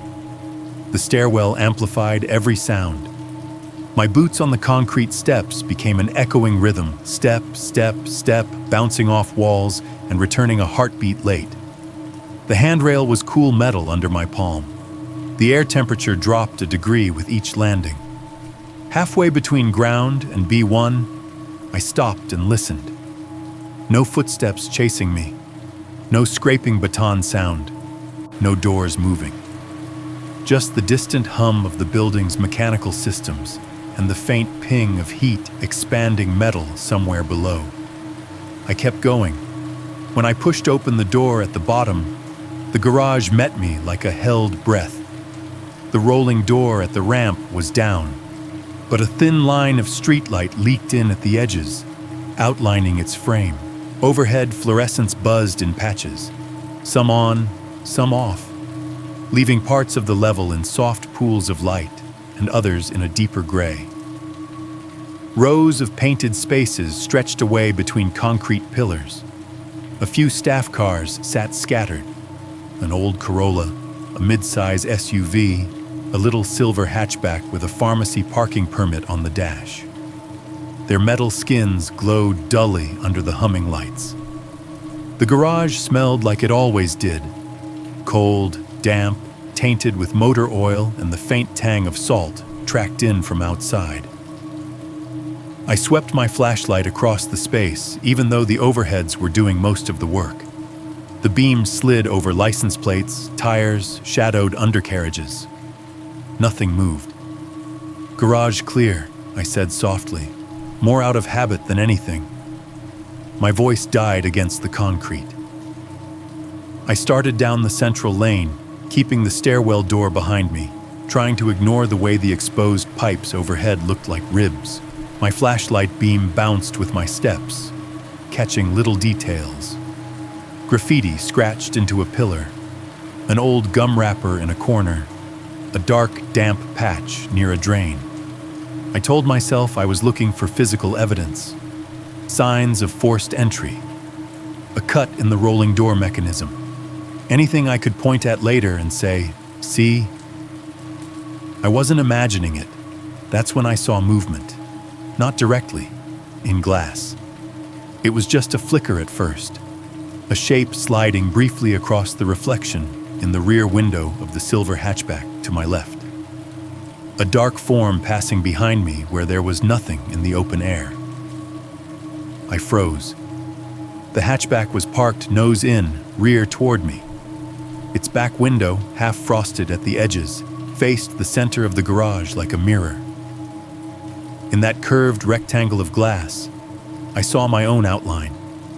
Uniform jacket, flashlight in hand, shoulders slightly hunched. And behind my reflection, just off my right shoulder, another shape. Same height, same build, same uniform. The patch on the left arm was mine, the company logo, the little embroidered shield. Even in the warped reflection, I could see the familiar curve of the belt. The radio clipped where mine was. The baton holster at the hip, the same way I wore all of it. But the head was turned away. My reflection's face was angled toward the car, lights catching my eyes in distorted streaks. The other figure's head was rotated just enough that the face stayed out of view, chin down slightly, as if looking at the floor or at something just out of frame. My chest tightened. I didn't turn around. My body wanted to whip around and prove there was nothing there. But something older in me, something deeper said, "No, don't." Because whatever that reflection was showing, it wasn't someone sneaking up on me. It was someone standing exactly where I was, sharing my space, wearing my skin. My hand tightened on the flashlight until my knuckles ached. The beam, shaking slightly, washed white across the hatchback's back window, bleaching the reflections for a second. When the glare faded, there was only one silhouette. Me. I stood there, heart hammering, throat dry, listening to the distant hum of the building, as if it might start speaking through the pipes. In my earpiece, the radio crackled softly, just a breath of static, like someone pressing the push-to-talk button halfway down. Then, under that whisper, a voice came through. Not dispatch, not Raffi, my own.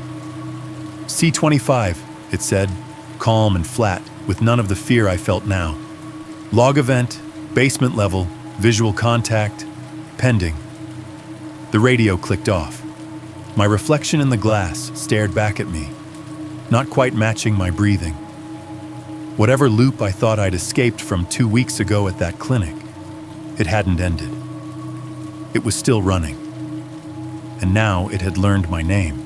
I don't know how long I stood there, staring into the hatchback's rear window, waiting for my reflection to do something I hadn't done. Maybe 10 seconds, maybe 30. Time stretches different when you're listening for something you can't name. The garage hummed around me, fluorescence buzzing overhead, ventilation grumbling through vents, some distant compressor wheezing like an old chest. The air felt colder than before, like the concrete was leaching heat out of my boots. On the glass, my silhouette held steady. One figure now, just me. I told myself to move, to finish the sweep, to get back upstairs, to file the report and get the hell out, to stop looking for things that only existed in reflections and broken logs. Then the lights died. It wasn't a flicker this time. No warning dim. Just a hard, flat click somewhere in the ceiling, and the garage dropped into black. My body reacted before my brain did. I sucked in a breath. My thumb mashed the flashlight switch. Nothing happened. For a heartbeat, I thought the beam had cut out completely. My heart lunged into my throat. Then, with a reluctant stutter, a thin cone of light sputtered to life from the flashlight, flickering like an old candle, bright, then weak, then bright again. "Don't do this," I whispered to it. To the building, to whatever had decided we were done with normal power. The beam wavered across the concrete, picking out fragments. The curved edge of the hatchback's bumper, the pale oval of a license plate, the silver line of a floor drain. Each time the light dimmed, shadows swam toward me, then retreated when it flared. Overhead, the mechanical hum I'd been hearing since I stepped into the garage stuttered, caught, and fell silent. No fans, no compressors, no elevator motors somewhere distant. Just the tinnitus hiss of blood in my ears. Then the radio on my chest woke up. It didn't crackle like it usually did. It exhaled, a long, low breath of static that poured out of the speaker, like someone dragging sandpaper over glass. It had weight. It felt like the air in the room changed when it started. I grabbed the handset, fingers slick. "Dispatch?" I said. "Unit C-25, I've got a power failure in the garage level. Are you seeing this on your end?" The static thickened. No voice came through. The sound reminded me of standing under telephone wires in winter, that high, constant buzz that makes your teeth feel wrong.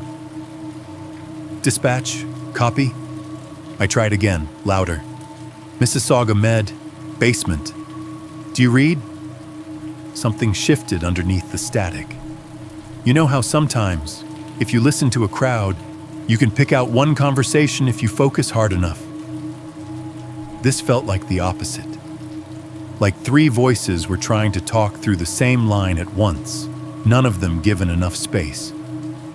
At first it was just shape, tones, vowels, scraps of consonants. Then, slowly, they sharpened. The first voice broke through, thinned by distance but still carrying the edge of someone who'd been through a night and never really come out. I've been with my company now for a good amount of time. My chest tightened.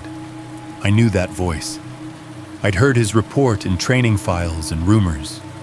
The senior guard at some government annex contract. The one in the middle of nowhere where everything had gone sideways. Static hissed over him, then another voice layered in. I used to work nights as a security guard in a medium-sized corporate office building in New Jersey. Lower, flatter, with that East Coast drag on certain consonants. The garage guy. The one whose story the older guards swapped when they were trying to scare rookies without admitting they believed any of it. The third voice slid in last. Mine. C-25, status, basement level, visual contact, pending. We were talking over each other now, but there was no overlap in meaning. It was like someone had stacked the 3 tracks on top of each other, then turned the volume up until they bled. The annex guard. Camera feed, top floor, power cut. The New Jersey guard. Bare footprints. Elevator ding, no one inside. Me. Dispatch, elevator cycling. Possible subject in the building with us. The static swelled, swallowing half the words, then spat out fragments like the system was remixing us. Top down. Parking garage. Badge in. My flashlight flickered, cutting in and out with the radio like they were sharing a failing heartbeat. Each time the beam dimmed, the cars around me seemed to lean closer. The dark in the far corners of the garage pulsed, thick and alive. I wanted to drop the radio, to let the voices sink back into whatever buffer they'd been pulled from. Instead, I squeezed it tighter. Who is this? I demanded, voice cracking. What channel is this? The static laughed at the idea of channels. The 3 voices shifted, aligning. For a moment, the annex guard's tone, the Jersey guard's cadence, and my own pitch slid into sync, like gears finally catching. The hairs on my arms lifted, and my skin went ice cold. All 3 of us, whoever we were to the system now, said the same words. You shouldn't have gone alone. Not shouted, not whispered, just spoken like a fact, like a policy we'd all learned too late. The flashlight beam dropped to a faint gray smudge and stayed there, as if the building had decided I'd had enough light for what came next. Something brushed past my shoulder. Not hard, not a shove, just a soft drag of fabric against my sleeve, like someone in a long coat had squeezed by in a crowded hallway without saying excuse me. The air temperature dropped another few degrees. My breath fogged in front of my face, visible even in the weak flashlight glow. Every instinct screamed at me to get upstairs, to get to the lobby, to get out. I listened. I turned and started back toward the stairwell, moving faster than I meant to. The flashlight jittered, sending wild arcs of light over concrete and bumpers. The radio kept hissing, but the voices had fallen back into the noise, their job apparently done. The door to the stairwell loomed out of the dark. I slammed the crash bar with my shoulder, stumbled through, and let it close behind me with a heavy echo. Inside the stairwell, the emergency lights had kicked in, dim, battery-operated lamps that painted everything in sickly, grainy yellow. It should have been a relief after the black of the garage. It wasn't. Each step up felt wrong, like the stairs were slightly out of sync with my legs. The echo of my own boots came back half a beat late, making it sound like someone was following one step behind. I forced myself not to look back. By the time I hit the ground floor, my lungs burned. I shoved through the door and burst into the clinic lobby. The lights up here were still in low mode, humming softly. The alarm panel glowed green. The glass doors at the front showed the street outside. A strip of sodium-lit sidewalk, my car out front, a section of the quiet road. Normal. Perfectly, aggressively normal. I didn't check the elevators. I didn't go back to the security office. I didn't pull another log. I walked straight to the front door, swiped the override, and stepped out into the freezing air. The cold slapped me hard. The street felt almost too bright after the building. The orange glow from the lamps making the frost on the cars glimmer. My breath came out in ragged clouds. The clinic loomed behind me, but from out here it looked harmless again. Just brick, glass, and a logo. I keyed my radio one last time. "Dispatch, C-25, I said, voice steadier than I felt. "Site checked. Power anomaly in garage, possible equipment failure. Recommend electrician follow-up. I'm clearing." Static. Then the measured voice. "Copy, C-25. Log C-25 complete. Return to base when ready." They sounded normal again. Maybe they always had. I drove back to the office on autopilot, hands gripping the wheel so hard my knuckles ached. The roads were mostly empty. Streetlights whipped past like frames in a film. Every red light felt like a trap, like something would slide into the passenger seat if I stopped for too long. Back at the company yard, the night supervisor met me in the break room to collect my written report. The vending machine hummed in the corner, turning snacks behind glass. The microwave clock blinked the wrong time, as always. "How'd the clinic look?" he asked, not looking up yet. "Secure," I said. My voice sounded wrong in my own ears. But weird. Logs are off. I exported footage to the shared drive.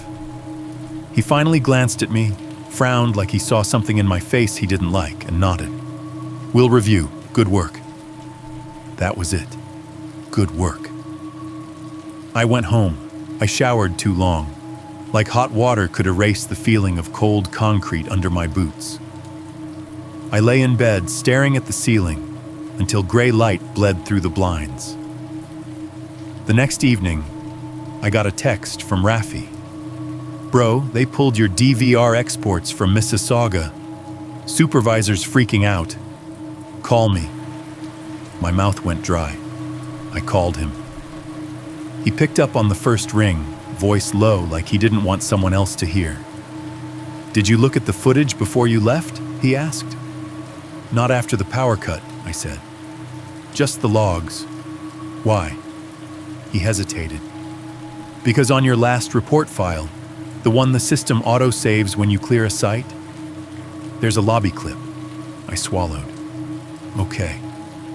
"It shows you," he said, "leaving the building, walking out the front doors, getting into your car." "That's what I did," I said. "So?" "So the camera timestamp," he said, "on that clip." He exhaled, a thin, shaky sound. "It reads 2:17:03. If you're listening to this, you probably already know my voice. You know the intro, the little heartbeat sound effect I stole from a free sound pack years ago. You know the way I always say, tonight's stories come from viewers just like you. Even when I'm staring at the screen thinking, there's no way these are real. What you don't know is that every now and then, something lands in my inbox that makes me want to shut the whole channel down. Not because it's too gory or too violent. I don't touch that stuff anyway. But because it feels like I've just opened an email I was never supposed to see. This started on a Tuesday afternoon in late October. I was half asleep at my desk, editing a thumbnail. You know the drill. Red circles, grainy CCTV still, bold white text that says something like, "He wasn't alone on the night shift." The office smelled like burnt coffee and too many hours in front of a monitor. My upload schedule spreadsheet sat open on my second screen. A little patchwork of dates and file names and sponsor notes. Inbox, 128 unread. I told myself I'd do 10, then reward myself with a break. 10 is reasonable. 10 is manageable. The third email I opened was the first one. No subject line, just a long string of numbers that looked like a default from some ancient mail client. The sender field said only anonymous .guard. No display picture, no footer, no social links. Just, I don't know if this is where you want things like this, but I can't talk to anyone at my company about it. I heard you read stories from security guards sometimes. I'm not a writer. I just need someone to see this. I skimmed the first paragraph and assumed it was a standard, weird shift tale. I get a lot of those. Footsteps in empty buildings, lights turning on, motion sensors going off for no reason. I either put them in a compilation or I don't. Then I saw it. There was nothing special about that government annex.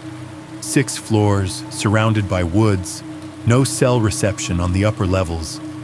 The only thing that mattered was the camera feed, the one labeled LOBBY_0217.mp4. I stopped scrolling.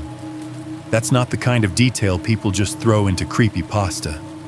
File names, camera labels. Most folks don't remember that level of specificity, and if they do, it's because they've been staring at it long enough for it to burn into their brain. I read the rest. He wrote about a building that shouldn't have existed where it was, about a top-down camera feed that showed him from above with the timestamp 5 minutes into the future, about a night where the power cut out, and the only light left was the red exit signs flickering on and off like a dying pulse. About a voice, his own, played back through an intercom, telling him not to go into the basement alone. I've heard variations of that story before. People send me annex stories all the time. Half of them are copy-pasted from places like /r/noseleap with the names changed. But this one didn't read like that. No dramatic "and then I woke up" ending. No final ghost reveal. It ended with something small and ugly. When I got my incident report packet, there was a USB in it that I hadn't asked for. One file, LOBBY_0217.mp4. When I played it, the lobby camera showed me sitting at my desk, turning around like I'd heard something, and then a voice whispered my full name and said badge in. The DVR clock said 2:17 a.m. exactly. That was the last night I worked security. There was an attachment. I didn't open it. Not then.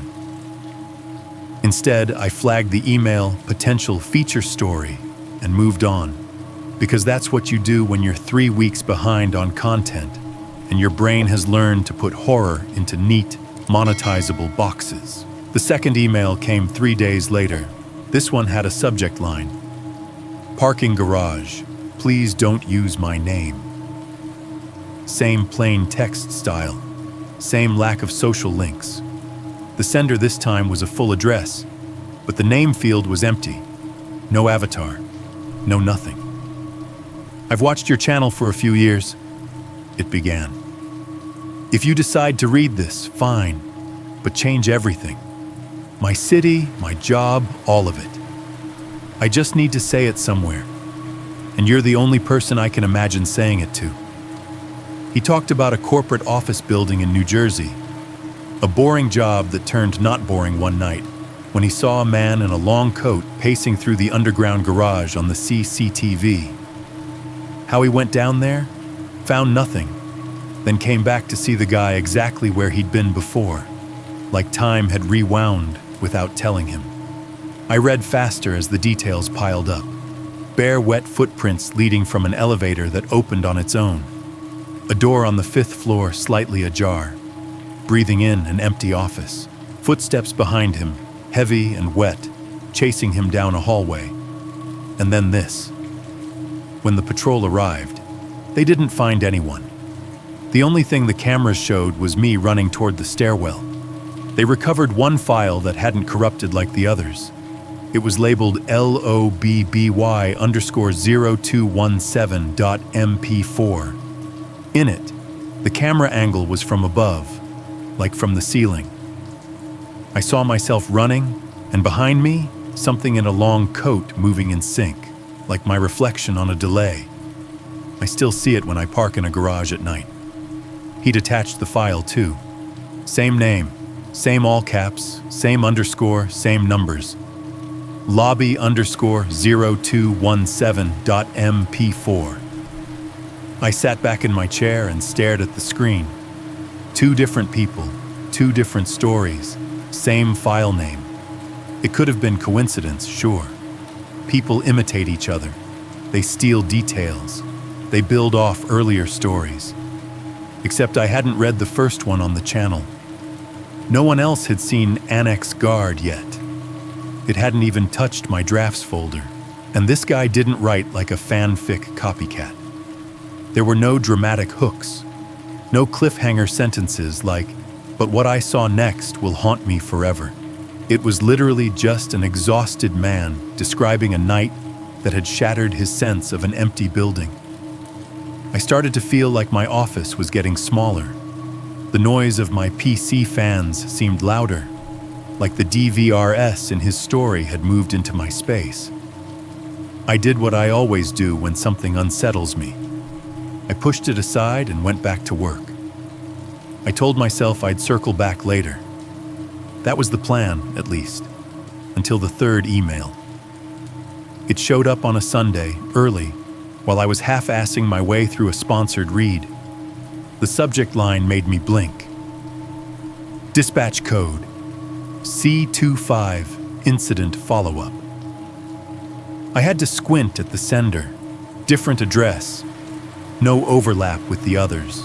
The display name was just C25, which meant either the guy was leaning fully into his story, or he was so used to being a call sign that he'd started wearing it everywhere. I opened it.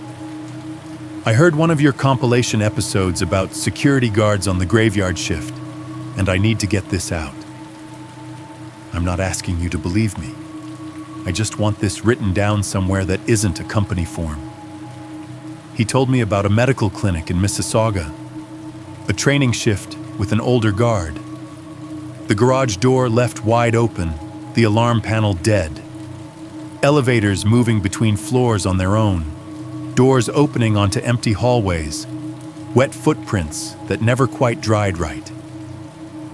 If you've been listening to the story up to now, you already know the beats. You've heard how it went. The request for backup, the stairwell door they never opened, the noise of something heavy and unseen dragging along the railing. All the good horror stories echo each other. But then he went further. He talked about being called back alone for a C25 audit, just to follow up, just to make sure everything's fine. The building felt the same. Same air, same hum, same odd quiet. The alarm panel was alive again. The garage door was shut. On paper, everything was normal. Except when he sat down at the DVR and pulled up the camera list, he saw a label that shouldn't have been there. Lobby _ top down, and later, buried in the logs, 021700, lobby _ top down, access granted. I felt a chill creep up my neck just reading it. He wrote about an elevator that started moving without being called, about his radio playing back his own voice and his supervisor's voice over static, like someone had spliced old calls together, about a garage where his reflection in the car window wasn't quite alone. I scrolled down, already knowing what I was going to find by the way he'd been building to it.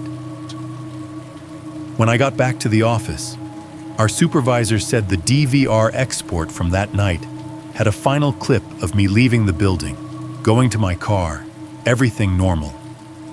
But the camera timestamp over the lobby doors read 21703, that exact number. Same as some test file from another contract they showed me in training when I first got hired. Same file name too. Lobby _ 0217.mp4. At the bottom, instead of a sign-off, he'd pasted a log snippet. Plain text. No embellishment. 021703, Lobby, subject, exit, ID:C25, then a second line, indented, 021703. File right, lobby_0217.mp4. I realized my heart had been pounding the whole time I read it. I scrolled back up. 3 different messages, sent days apart, from different addresses, miles and even countries apart. All of them circling the same center. 217. Lobby. A file named LOBBY_0217.mp4. 3 guards, 3 buildings, 3 nights where time didn't behave the way it should. 3 instances where a camera view from above, a view they all described as wrong, impossible, not where any camera was installed, had shown them something a few minutes into their future. That's the point where most people would chalk it up to a weird little ARG, an elaborate fan project, a handful of viewers coordinating for fun. I've seen that before. Viewers writing in character from the same fictional town, people building shared backrooms districts like some kind of horror MCU. I usually pin those threads and let them play out. But this didn't feel like that. The writing styles were too different. The geography was scattered. The timelines overlapped in ways that would have been hard to coordinate without my help, and I hadn't published anything. And they all used that same dry technical language for their evidence. Logs, timestamps, camera labels, not spooky embellishment, just entries. I did something I almost never do with stories that come in. I started digging. Not OSINT, not doxing. I'm not stupid. I've got boundaries. But I do check headers sometimes when things feel off. I see what I can see without crossing lines. All 3 emails had come through the same bulk filter my business inbox uses, but their originating IPs were different. Ohio, New Jersey, somewhere in the GTA, VPNS? Maybe. But if it was one guy, he was either very committed or very bored. Later, when it was already too late, I'd remember that part and wish I'd cared more. What stuck with me at the time wasn't the email metadata, though. It was the references to their employers. They'd all been careful not to name the companies outright. Liability, NDAs, fear, whatever. But details slipped. The Annex Guard mentioned contract coverage and federal annex on third-party security software. The Jersey guy talked about central monitoring through a partner vendor. The Mississauga rookie mentioned the same DVR interface from training, just reskinned with a different logo. I went back into their emails, this time looking for scraps. One of them had forgotten to black out a screenshot properly. In the corner of his attached log export, there was a little watermark. Secure Sphere Vision, Unified Security Suite. The Annex guy had mentioned a blue login screen with a shield logo and tagline, "One view, one truth." The Mississauga report snippet had a footer the others didn't, likely added by a regional integrator. Powered by Secure Sphere Vision Cloud / license ID, redacted Secure Sphere Vision. I'd never heard of it. That's not surprising. The industry lives on vendors you'll never see in a movie. Mid-tier software companies that sell access control dashboards and camera management suites to entities that don't want to think about them again. I opened a new tab and typed the name into a search bar. The company website was exactly what you'd expect. Glossy hero image of a glass building, buzzwords about unified threat visibility, and edge-to-cloud security monitoring. Somewhere on the landing page, there was even a stock photo of a generic security guard looking at a wall of screens. Their feature list read like every other security pitch deck. Centralized logging, multi-site camera integration, time-synced DVR overlays, intelligent event correlation. One line caught my eye. Proprietary top view module for panoramic lobby and atrium coverage. Eliminate blind spots. See all. Top view. Lobby coverage. My cursor hovered over the Learn More link, but the page 404'd. Either they'd pulled the documentation or someone had never finished it. I went back to the emails. Lobby_top down. Lobby_0217.mp4. Access events that didn't correspond to doors. I opened my channel's content folder and scrolled through my own video exports. I like neat naming conventions. Year, month, day, a shortened title, maybe a hook word. I don't let my software auto-name anything. Still, I couldn't shake the feeling that I'd seen that pattern before. Lobby_###.mp4. I dug into some older backups, stuff from my earliest days when I just started taking night shift stories. Back when I was still experimenting with overlaying fake CCTV footage behind the audio. I found it hiding in a test project, an abandoned file I'd never uploaded. Lobby_test_0217.mp4. I remember making it now. I'd been playing with a generic lobby background I found on a stock site. High angle, time-stamped, a slow zoom. I'd scraped the file name from the template package without thinking. The number at the end had looked random at the time. 2:17. It had felt like a good creepy time. Not quite the witching hour, but close enough. A slot where most people are either asleep, working, or doing something they shouldn't be. I stared at that old test file name in my folders and suddenly felt very small. Because somewhere, out in the real world, 3 men had sat under cheap fluorescent lights, watching real monitors with their own versions of LOBBY_0217.mp4 blinking back at them, each convinced their experience was singular, an isolated nightmare. And here I was, a guy in a hoodie with a half-finished thumbnail open, holding 3 of their stories in my inbox like matching pieces of a puzzle I'd never asked for. I minimized the editing software, opened a new document, and wrote a title at the top. Epilogue. Lobby_0217. This wasn't going to be a normal episode. Not a 3 true, terrifying security guard stories thumbnail. Not a cozy Halloween special with a sponsor break in the middle. This was something else. Part of me, the part that lives on click-through rates and watch time graphs, saw the potential immediately. Meta episode.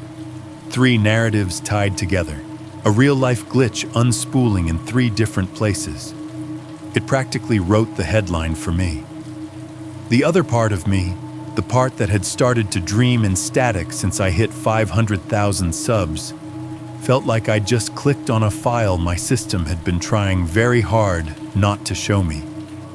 I hadn't opened any of the attached LOBBY_0217.mp4 files yet. I knew I was going to. I also knew, in that small, rational corner of my brain that still believed in cause and effect, that if I did, the stories would stop being just stories. They'd become part of my logs, my system, my channel. I saved the document, the title line blinking at me from the top of the page, and opened my upload scheduler out of habit, intending to slot this epilogue somewhere weeks from now. Give myself time to think. The calendar popped up, defaulting to the next available Friday slot. Suggested publish time, 2:17 a.m. There's a point in every episode where the story stops being content and starts feeling like a bad idea. For most videos, it happens somewhere in the middle of the edit, usually at 1:30 in the morning, when I've looped the same sentence 10 times trying to sync it to a sound cue, and my own voice starts to sound like a stranger's. With this one, it happened before I even hit import. The 3 emails sat in their own folder now. Annex, Garage, C25. Each had its own subfolder on my drive, neatly named and timestamped. I downloaded the attachments, scanned them for malware like a good internet citizen, and then let them sit unopened on my desktop for 3 days. My cursor kept drifting over them anyway. lobby_0217_annex.mp4, lobby_0217_garage.mp4, lobby_0217_c25.mp4. I hadn't named them that. That's how they'd arrived. Objectively, I knew there were a dozen explanations. Shared vendor demo files, some kind of internal training clip that got recycled by different companies. Human beings are great at pattern making and terrible at probability. Once you see a number, you start seeing it everywhere. Emotionally, I didn't believe any of that. Emotionally, I remembered the way all 3 guards described that angle. From above, straight down, like the camera was somewhere it couldn't physically be without cutting through concrete and steel. I remembered the way they all mentioned the same minute blinking in the corner. 217. I opened a browser instead of the files. It felt safer. I went back to the Secure Sphere Vision site and dug deeper. Their public docs were useless, marketing fluff and stock photos. I tried Secure Sphere Vision Top View Lobby and got a handful of cached PDFs from trade shows. All buzzwords and diagrams of buildings with glowing blue halos. Buried in one slide deck was a phrase that made my skin crawl even before I understood why. Top view, beyond real-time awareness, beyond real-time. The slide had a cartoon of a security operator looking at a wall of screens with vague icons labeled Predictive Analytics hovering above. The caption below said something about edge processing and continuous multi-stream time correlation. It was the kind of phrase you scroll past when you're not looking for anything. I was looking for something. There are places on the internet where old versions of brochures go to die. Forgotten FTP servers, half-abandoned partner portals, conference pages nobody cleans up. If you do what I do long enough, you learn where to poke. One of the PDFs had a link in 6-point font at the bottom. Developer resources. It 404'd on the main domain. When I stripped the path out and tried the base URL, I got a corporate login page. I shouldn't have been able to go any further than that. But someone, somewhere, had once copied a directory to a public mirror and never closed the door. It wasn't a hack. Nothing cinematic, just a misconfigured folder, accessible if you guessed the right variation of /docs/archive/ and hit refresh enough times. I ended up staring at a simple index page with a list of file names. No styling, just links. Most of them were boring. API references, camera integration guides, PDF manuals. One line near the bottom stood out. topview_timesync_notes_internal.pdf. My heart did that stupid little drop you get on roller coasters. The rational part of my brain said, "You're a YouTuber, not an investigative journalist." Close the tab. The rest of me clicked it. The PDF that opened looked like exactly what it was. An internal developer note, exported straight out of some ancient documentation tool. No branding, no formatting beyond bullet points and headings. At the top, in bold, was a title, Top View/TimeSync, experimental module notes under it, date stamps. This wasn't decades old. The earliest entry was from 5 years ago. The latest was last year. I started reading. It wasn't written for people like me. It was for engineers talking to other engineers in shorthand. The way cops talk to cops and security guards talk to security guards. But even through the jargon, certain phrases punched right through. Goal: experimental time sync footage for predictive surveillance across constrained lobby/atrium environments.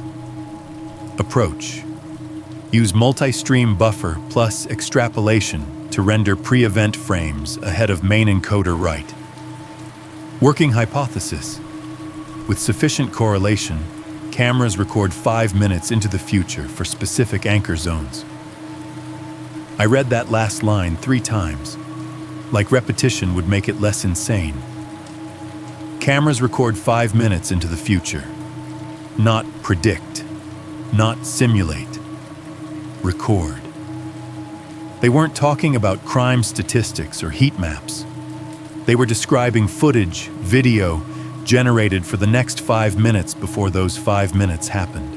And they'd written it down like it was an engineering problem, not a horror script. I scrolled. There were more bullet points.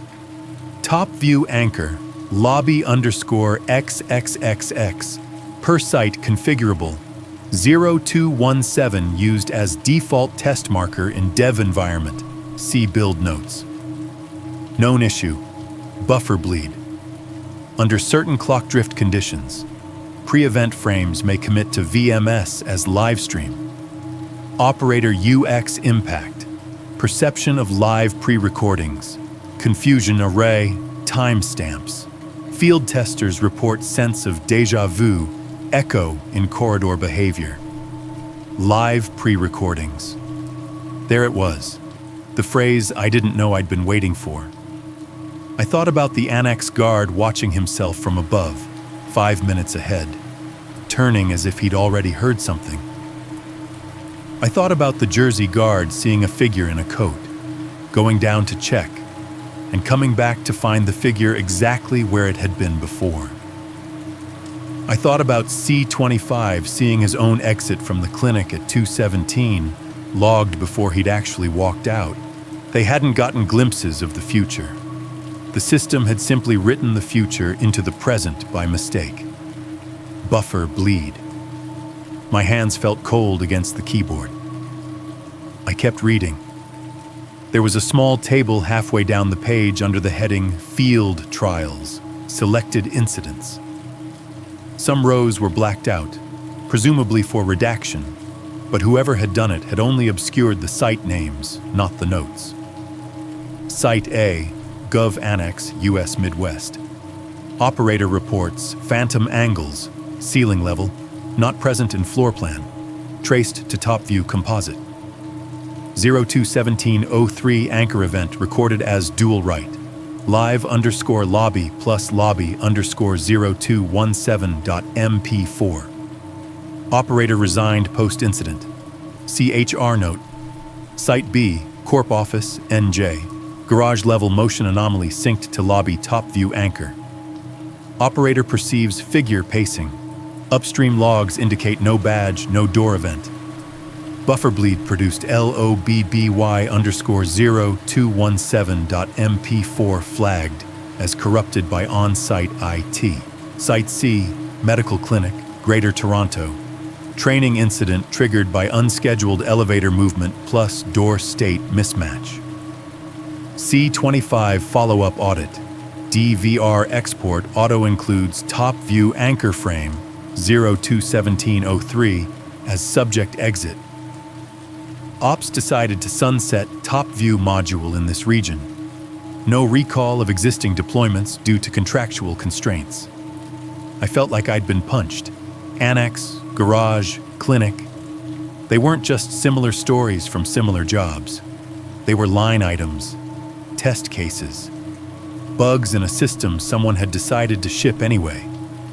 Someone in a meeting somewhere had read this and said some version of, well, it's not ideal, but let's roll it out. We'll fix it in V2. There was more. Operator feedback, anecdotal.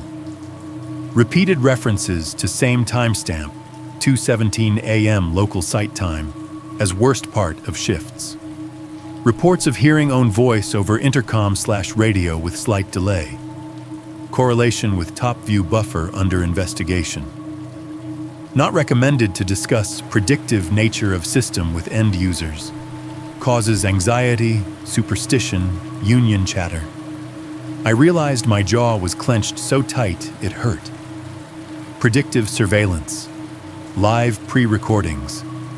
Don't tell the guards their building is watching them 5 minutes ahead. Don't tell them the camera knows where they'll be before they stand there. Don't tell them about the anchor times. Don't tell them some unknown person picked 217 out of a config file a long time ago and never changed it because it didn't matter. I scrolled to the bottom. The last entry was short, no bullet points, just a paragraph written by someone who sounded suddenly less like an engineer and more like a human being. Note: after multiple field incidents, recommend discontinuing further R and D into temporal pre-buffering. Even when technically successful, top view/time sync produces operator distress. Humans are not comfortable seeing themselves ahead of themselves, even with correct correlation. Unexpected side effect. Anecdotes of echoes, shadows moving out of frame.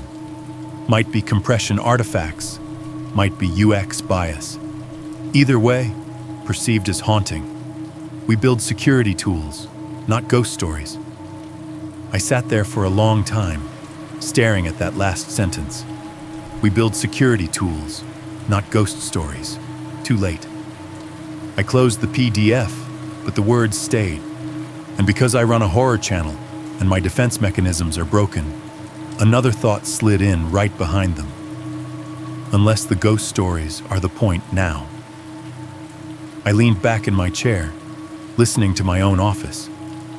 The hum of my editing rig, the whisper of the cheap tower fan in the corner, the occasional muffled car going by outside. A desk lamp cast a soft circle over my notebook. My recording mic hung from its boom arm, tilted away for the moment, waiting. 3 guards, 3 buildings, 1 vendor, 1 experimental module named Top View, 1 timestamp. I opened the folder with the attachments. All 3 lobby_0217.mp4 files sat in a neat column. Their file sizes weren't identical, close, but not the same. That, weirdly, made them feel more real. If they'd all matched byte for byte, I could have shrugged and called it a shared stock file. I clicked on the annex clip first. The player opened. Grainy black and white. Lobby from above, like someone had mounted a camera to the ceiling tiles and pointed it straight down. I saw what the guard had described. The security desk, the front doors, a stretch of hallway leading to elevators. No visible camera in the shot. No mount in the real-world geometry that would make this angle possible. In the center of the frame, a man in a uniform sat at the desk. From this height, he looked small, just another blob in a grayscale system. But the way he moved, rubbing his forehead, leaning back, checking the monitors, felt too human to ignore. The timestamp in the corner read 2:17:00. The seconds ticked upward. At 2:17:02, the man turned, looking towards something I couldn't see outside the frame. The angle meant his face never fully came into view. It stayed just enough in shadow to keep him from being anyone and everyone at once. At 2:17:03, the frame glitched. A tiny hiccup, barely a flicker, and the audio, barely a hiss until then, caught a whisper that sounded like his own voice overlaid on itself. I scrubbed back and listened 3 times. It was quiet under the static, but there. Badge in. My skin crawled. I closed the file. The garage clip showed almost the same thing. Different lobby, different arrangement of chairs, a different desk. But the angle was the same, impossible overhead. The timestamp again rolled into 2:17:03. The guard in this one wasn't sitting. He was running.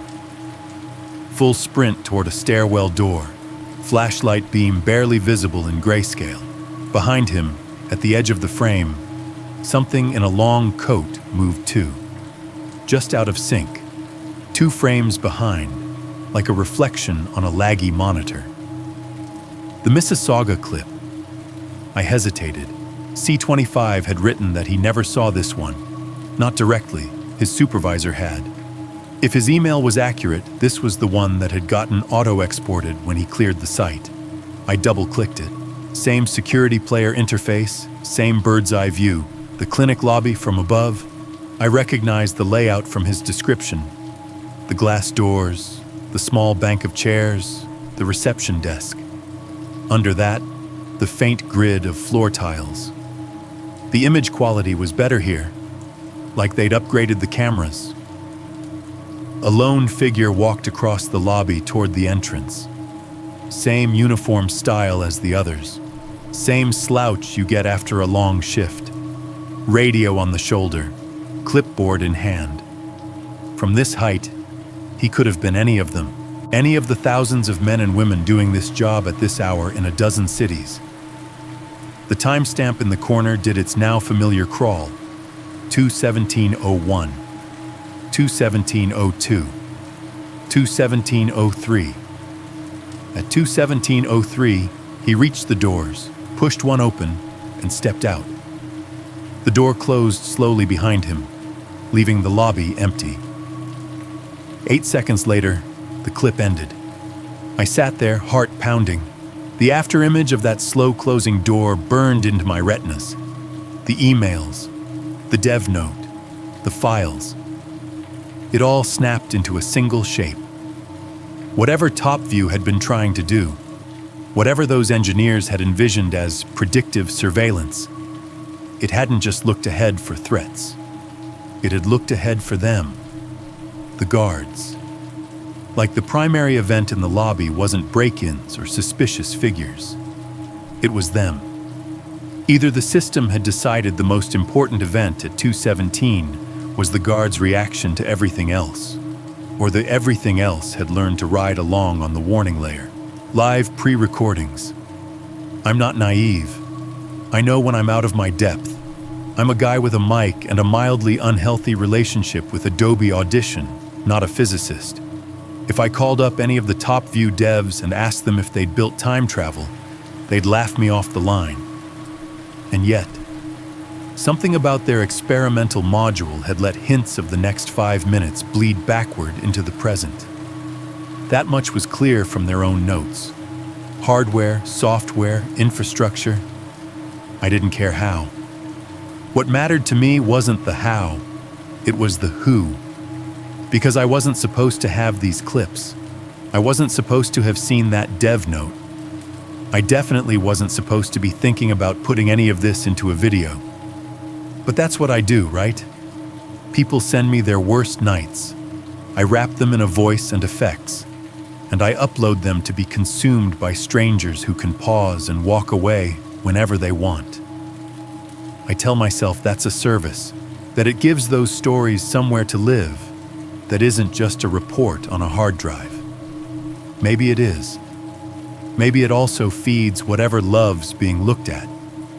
I don't know when I made the decision, only that I realized I'd already made it when I found myself dragging the 3 clips into my editing software. The timeline bloomed across the screen, audio track at the bottom for my narration, music cues above that, then 3 video tracks, each labeled with the site codes I'd chosen for them. I muted the audio on the CCTV clips. I wasn't going to play their static in the episode. It would be too much, too literal. Better to use them as visual texture, blurred, darkened, looped behind my voice. I started recording. Tonight's episode is different, I said into the mic. I'm going to tell you 3 stories from 3 different security guards in 3 different places. But by the end, you're going to realize they were all watching the same thing. I fell into the rhythm. It's a groove you develop after years of talking into a void. Cadence, pauses, the little dips on important words. I read Annex Guard's story first, then The Garage, then C25. I wove in the technical pieces, the vendor name, the hints at an experimental module, everything I'd found in the dev note. I didn't say Secure Sphere explicitly. My lawyers would kill me. I called it the software and let the details speak for themselves. When I finished the raw read, my throat was dry. I hit stop, saved the project, and leaned back. The room felt smaller again. I did the usual cleanup, cut breaths, tighten pauses, duck the music. Then I started layering the CCTV clips. Lobby_0217_annex.mp4 went under the first story, cropped and desaturated even more. Just a ghost behind the words. Then the garage. Then the clinic clip, that slow top-down shot of a man leaving at 2:17:03. I told myself I'd pixelate faces, not that there was much to see. I told myself I'd distort the time code, even if anyone who watched closely could reconstruct it. I told myself this was responsible. When I'd built the structure, I scrubbed through the timeline, watching the dummy playback with low volume. My own voice murmured over music. The grayscale lobbies flickered underneath, sometimes visible, sometimes not, like memory. At the end, I'd written a little meta wrap-up, talking directly to the audience about what it means when a system watches you, not just now, but next. About how every log entry is a kind of story we don't get to read. I dragged the cursor to the end. The waveform tapered off. The last frame on my timeline was the clinic lobby. Empty now, doors closed. Satisfied enough to move forward, I exported. The render bar crept along more slowly than usual, or maybe I was just staring harder. The fan in my PC ramped up. The minute ticked over on the clock at the bottom right of my screen. 2:04 a.m. I uploaded the file to my channel as unlisted first. That's my routine. Let YouTube do its processing. Make sure the audio didn't get mangled. Check the resolution. Triple check that I hadn't left my real email visible somewhere on screen. The progress circle spun. Processing HD version. I stood up to stretch, joints cracking, eyes burning from blue light. The apartment was dead quiet. Street noise had died sometime between the second and third story. When I sat back down, the video had finished processing. Thumbnail looked fine. Title and description were sitting in their little boxes, waiting. I clicked the unlisted link. The player opened, black for a moment. Then my pre-roll channel sting. Static, heartbeat thump, the title slate. My own voice starting in, low and steady. Tonight's episode is different. I watched the first minute. Audio levels were good. The blurred lobby footage slipped in at the right points. Everything looked the way I'd planned it. Somewhere around the 8-minute mark, just before the third story, the footage stuttered. The video froze. My narration cut mid-word, stretched into a tiny mechanical stammer. The frame on screen juddered, then smeared, like an old VHS getting chewed by the heads. I frowned, checked the buffering circle. My internet occasionally hiccups. It wasn't unheard of. No buffering indicator. The timestamp on the YouTube player read 8:13/42:06. The frozen frame dissolved into black, then came back as something else. Not the annex lobby, not the New Jersey garage entrance, not the Mississauga clinic. It was my studio, from above. I recognized the cheap desk from IKEA, cluttered with a mic, pop filter, audio interface, the dual monitors, one with my editing software still open, the other showing the paused YouTube player, the exact one I was watching. The cracked leather chair, the half-drunk mug of coffee leaving a ring on a coaster. My head, my shoulders, me, from directly overhead, as if someone had stuck a camera to the ceiling drywall and pointed it straight down. The lighting was harsher than it felt in the room, flattening everything into layers of gray and white. My monitors made twin pools of light. The rest of the room, bookshelf, acoustic foam panels, stacks of notebooks, faded into shadow at the edges of the frame. The hairs on my arms stood up so fast it hurt. I looked up instinctively, heart slamming. Nothing on the ceiling but the smoke detector, a sad ceiling fan, and a faint water stain from the apartment above. On the screen, my on-screen self shifted in the chair, mirroring the movement I'd just made, only slightly out of sync. A half second behind, like a delayed reflection. My stomach dropped. In the upper right corner of the video overlay, not YouTube's UI but burned into the frame itself, digits glowed pale. 2:17:03 for a few seconds. I honestly thought it was some kind of editing glitch. That's what my brain reached for first. Corrupt render, bad codec. Maybe I'd accidentally dropped a studio still into the timeline without noticing. Something boring, something human. But as I stared at the screen, the feeling that crawled up my spine wasn't the, ugh, I broke Premiere again frustration I knew too well. It was the same cold, hollow drop I'd felt reading that dev note. Camera's record 5 minutes into the future. On screen, my top-down twin shifted in the chair again, just a little. A nervous adjustment, one knee bouncing under the desk. I watched the movement and realized it was delayed, half a beat behind what I'd just done. I lifted my right hand slowly, testing it. In the overhead view, my right hand rose from the armrest a fraction later. The angle made my fingers look shorter, like a child's. I didn't move for a full 5 seconds after that. On the screen, I didn't either. For the first time since starting the channel, I wasn't sure who was copying who. The timestamp burned in the upper corner of that top-down shot. 2:17:03, my system clock in the corner of my desktop still read 2:11 a.m. The YouTube scrub bar thought we were 8 minutes into a 42-minute video. None of those numbers agreed with each other. I reached for the mouse, intending to pause, to close the tab, to do anything but sit there while my own room stared back at me like a security feed. The cursor jerked across the screen and hit the player window. Before I could click, my monitor gave off a sound I'd never heard from it before. A soft, polite chime. Not Windows. Not the tubby little error tone I get when I try to rename a file that's open. Not Discord, not email, not any notification I had installed. It was the same bright, artificial note I'd heard described in 3 different stories. The Annex Guard's intercom, the New Jersey elevator panel, the Mississauga alarm override. It was the access granted chime.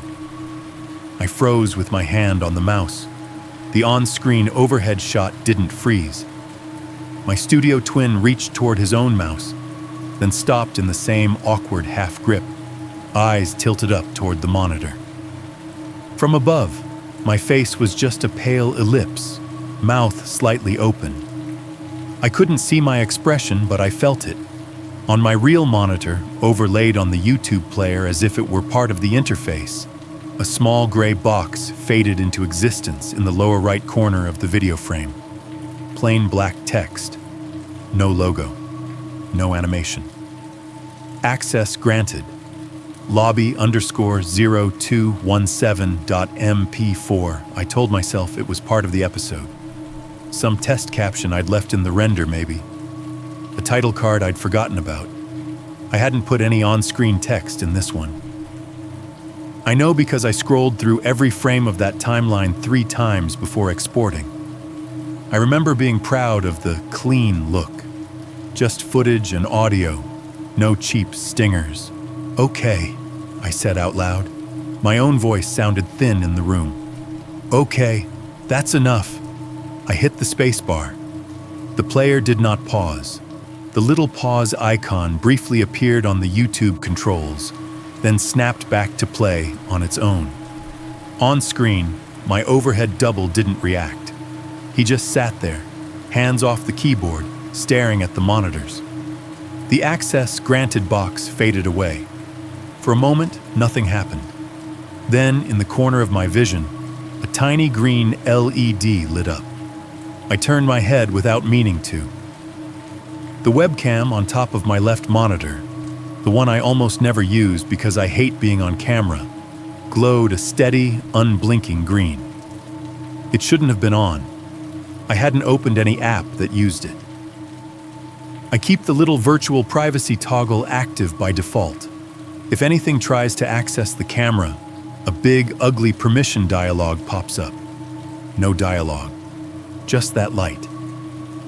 On screen, the top-down view of my studio shifted slightly, as if the camera angle had corrected itself.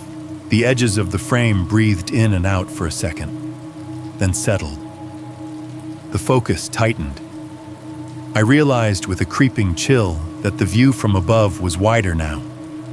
I could see more of the room, the bookshelf, the door, the window behind my chair with its cheap blackout curtain drawn, the recording booth corner with its foam squares, the little red lava lamp I rarely turned on.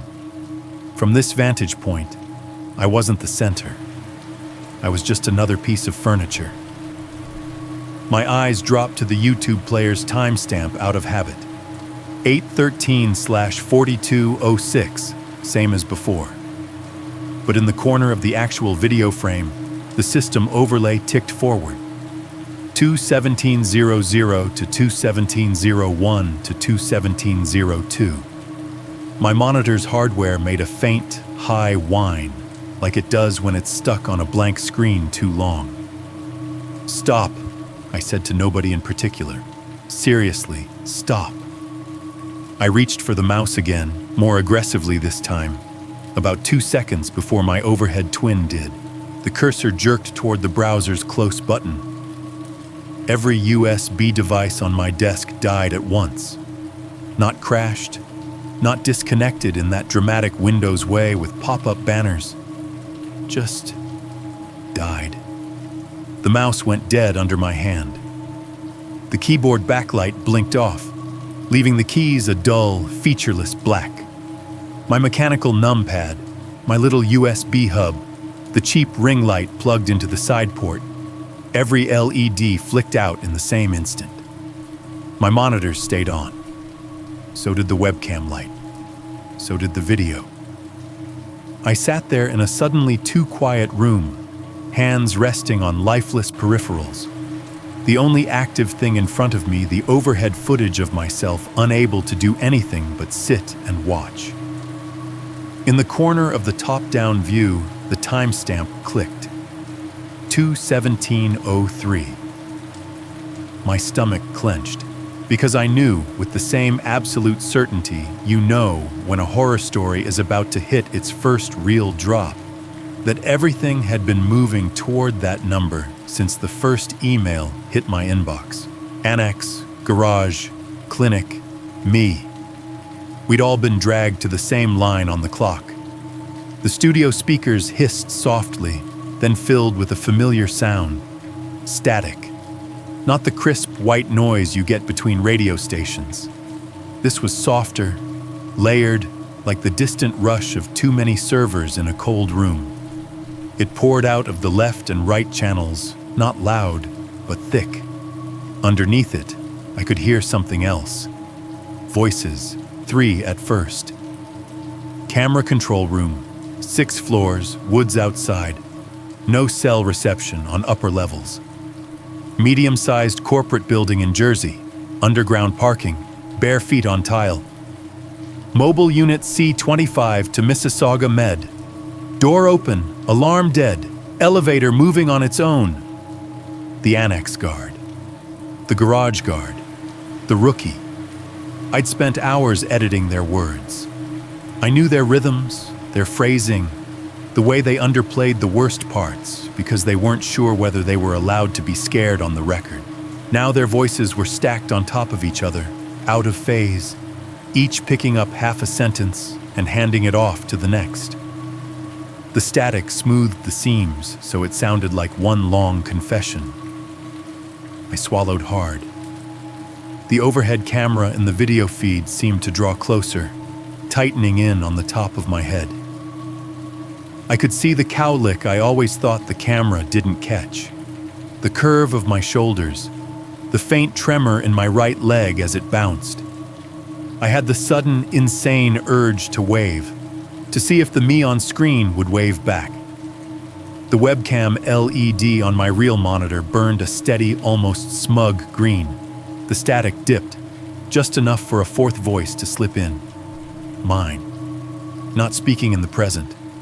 Not muttering stop or okay like I knew I had. This was from somewhere else on the timeline. Calm, slightly performative. The tone I use when I'm trying to make something awful sound like a story instead of a breakdown. Tonight's episode is different, it said. I'm going to tell you 3 stories from 3 different security guards in 3 different places. But by the end, you're going to realize they were all watching the same thing. The other 3 voices answered it, out of sync and overlapping. Access log shows my badge at 16 doors at the same time. Wet footprints that never showed up on the replay. Dispatch playing my own voice back to me like a recording it had saved. The static swelled again, swallowing nouns and verbs, leaving only shapes of sound. Beyond it, beneath it, I began to hear something else. A slow, steady rhythm. Not my heart. Footsteps, soft, heavy, from behind. They weren't even that loud. Carpet deadened sound, and my office carpet is cheap but thick. But the pressure of weight shifting from one foot to the other is a frequency you recognize more in your bones than your ears. I didn't turn around. I couldn't. My chair suddenly felt like a restraint, my headphones like a harness. On screen, the top-down me didn't turn either. The camera just watched the top of his skull as the voices washed over him. In real time, the static dropped like someone had cut its feed for a second. In the gap, the room sounded painfully naked. Tower fan whispering, hard drive ticking, the distant thump of someone closing a door down the hall. Then, very clearly, from my speakers, I heard it. Ping. The same soft chime as before. Bright, almost cheerful. Like an elevator arriving in an empty lobby. Like the sound a door access panel makes when you're allowed through. On screen, a small overlay appeared in the corner of the top-down footage. Intercom, audio event, security. The log-style text faded after a second. The timestamp stayed, 2:17:03. My webcam LED flared brighter for a heartbeat, then settled. Somewhere behind my eyes, a line from the dev note surfaced of its own accord. Operator UX impact. Perception of live pre-recordings. Humans are not comfortable seeing themselves ahead of themselves. No kidding, the static poured back in, but this time it wasn't just noise. It had direction, like it was flowing from behind me toward the screen, not the other way around. All 4 voices returned, layered so densely they were more texture than language. I could still pick out fragments if I tried. Don't go in the basement alone. He was always just out of frame. Garage door open, alarm dead. No one believes the logs. My own voice cut across them, lower, closer to my ears, like I was speaking directly into my own skull. I wasn't supposed to have these clips, it said. I wasn't supposed to see that dev note. I definitely wasn't supposed to upload any of this. On the screen, The top-down camera pulled back a little, as if giving the room breathing space. In the reflection of my left monitor within the footage, tiny, distorted by angle, I saw a faint shape standing behind my chair. Not detailed, just a darker vertical smear where no furniture should be. Tall enough to clear the back of the chair by a head. Shoulders rounded like someone leaning in. My real monitor, right in front of me, showed the same thing in miniature. Screen within screen. View within view. I watched my own reflection in the glass of my monitor. Behind the faint ghost of my face, washed out by the brightness of the display, a shadow stood in the doorway behind me. I knew, without moving, that my actual doorway was somewhere in that same line. My fingers twitched on the dead mouse. The overhead view tightened one last time, framing me and the monitors and nothing else. The timestamp flared in the corner, like an overexposed piece of film. 2:17:03. The static dimmed. The four voices which had been muttering and looping and cross-fading pulled into a single line of speech. For the first time, they were perfectly in sync. The annex guard's weary baritone. The Jersey guard's flattened vowels. C-25's nervous mid-sentence breaths. My own practiced, YouTube-ready delivery. All four of us spoke together, as if we were reading from the same unseen prompt. "You can go home now." On the last word, my webcam light snapped off. All at once, every USB device on my desk came back to life. Keyboard lights flickered on. Mouse sensor glowed. The little ring light clicked back into its low blue standby mode. The hum of my external drive rose a pitch, like it was catching up from a stall. For half a second, everything was perfectly ordinary again. Then the YouTube player crashed. The window didn't close gracefully. The whole browser just vanished, like someone had yanked it out of memory. My desktop wallpaper reasserted itself, a bland landscape photo I'd stopped seeing months ago. In the center of my screen, a new file icon blinked into existence. No download bar, no saving animation, just a fresh file sitting on my desktop among the others. Its name highlighted for a moment, like the system expected me to rename it. I didn't. The name was already correct. lobby_0217_studio.mp4. My chest felt too tight. A little notification bubble popped up in the corner of the screen a second later, courtesy of the channel dashboard plugin I use. Upload complete. Epilogue. Lobby_0217 has finished processing. I hadn't hit publish. I hadn't even set the video to public. The plugin didn't care. It was just telling me the file was ready. Packaged, thumbnailed, waiting. The clock on my system tray ticked over. 2:17 a.m. I opened my browser with shaking hands and went to my channel's video manager. The epilogue was there at the top of the list, exactly where I'd left it. Status, unlisted, visibility. Only people with the link can watch this video. No accidental public push. No phantom scheduling, for now.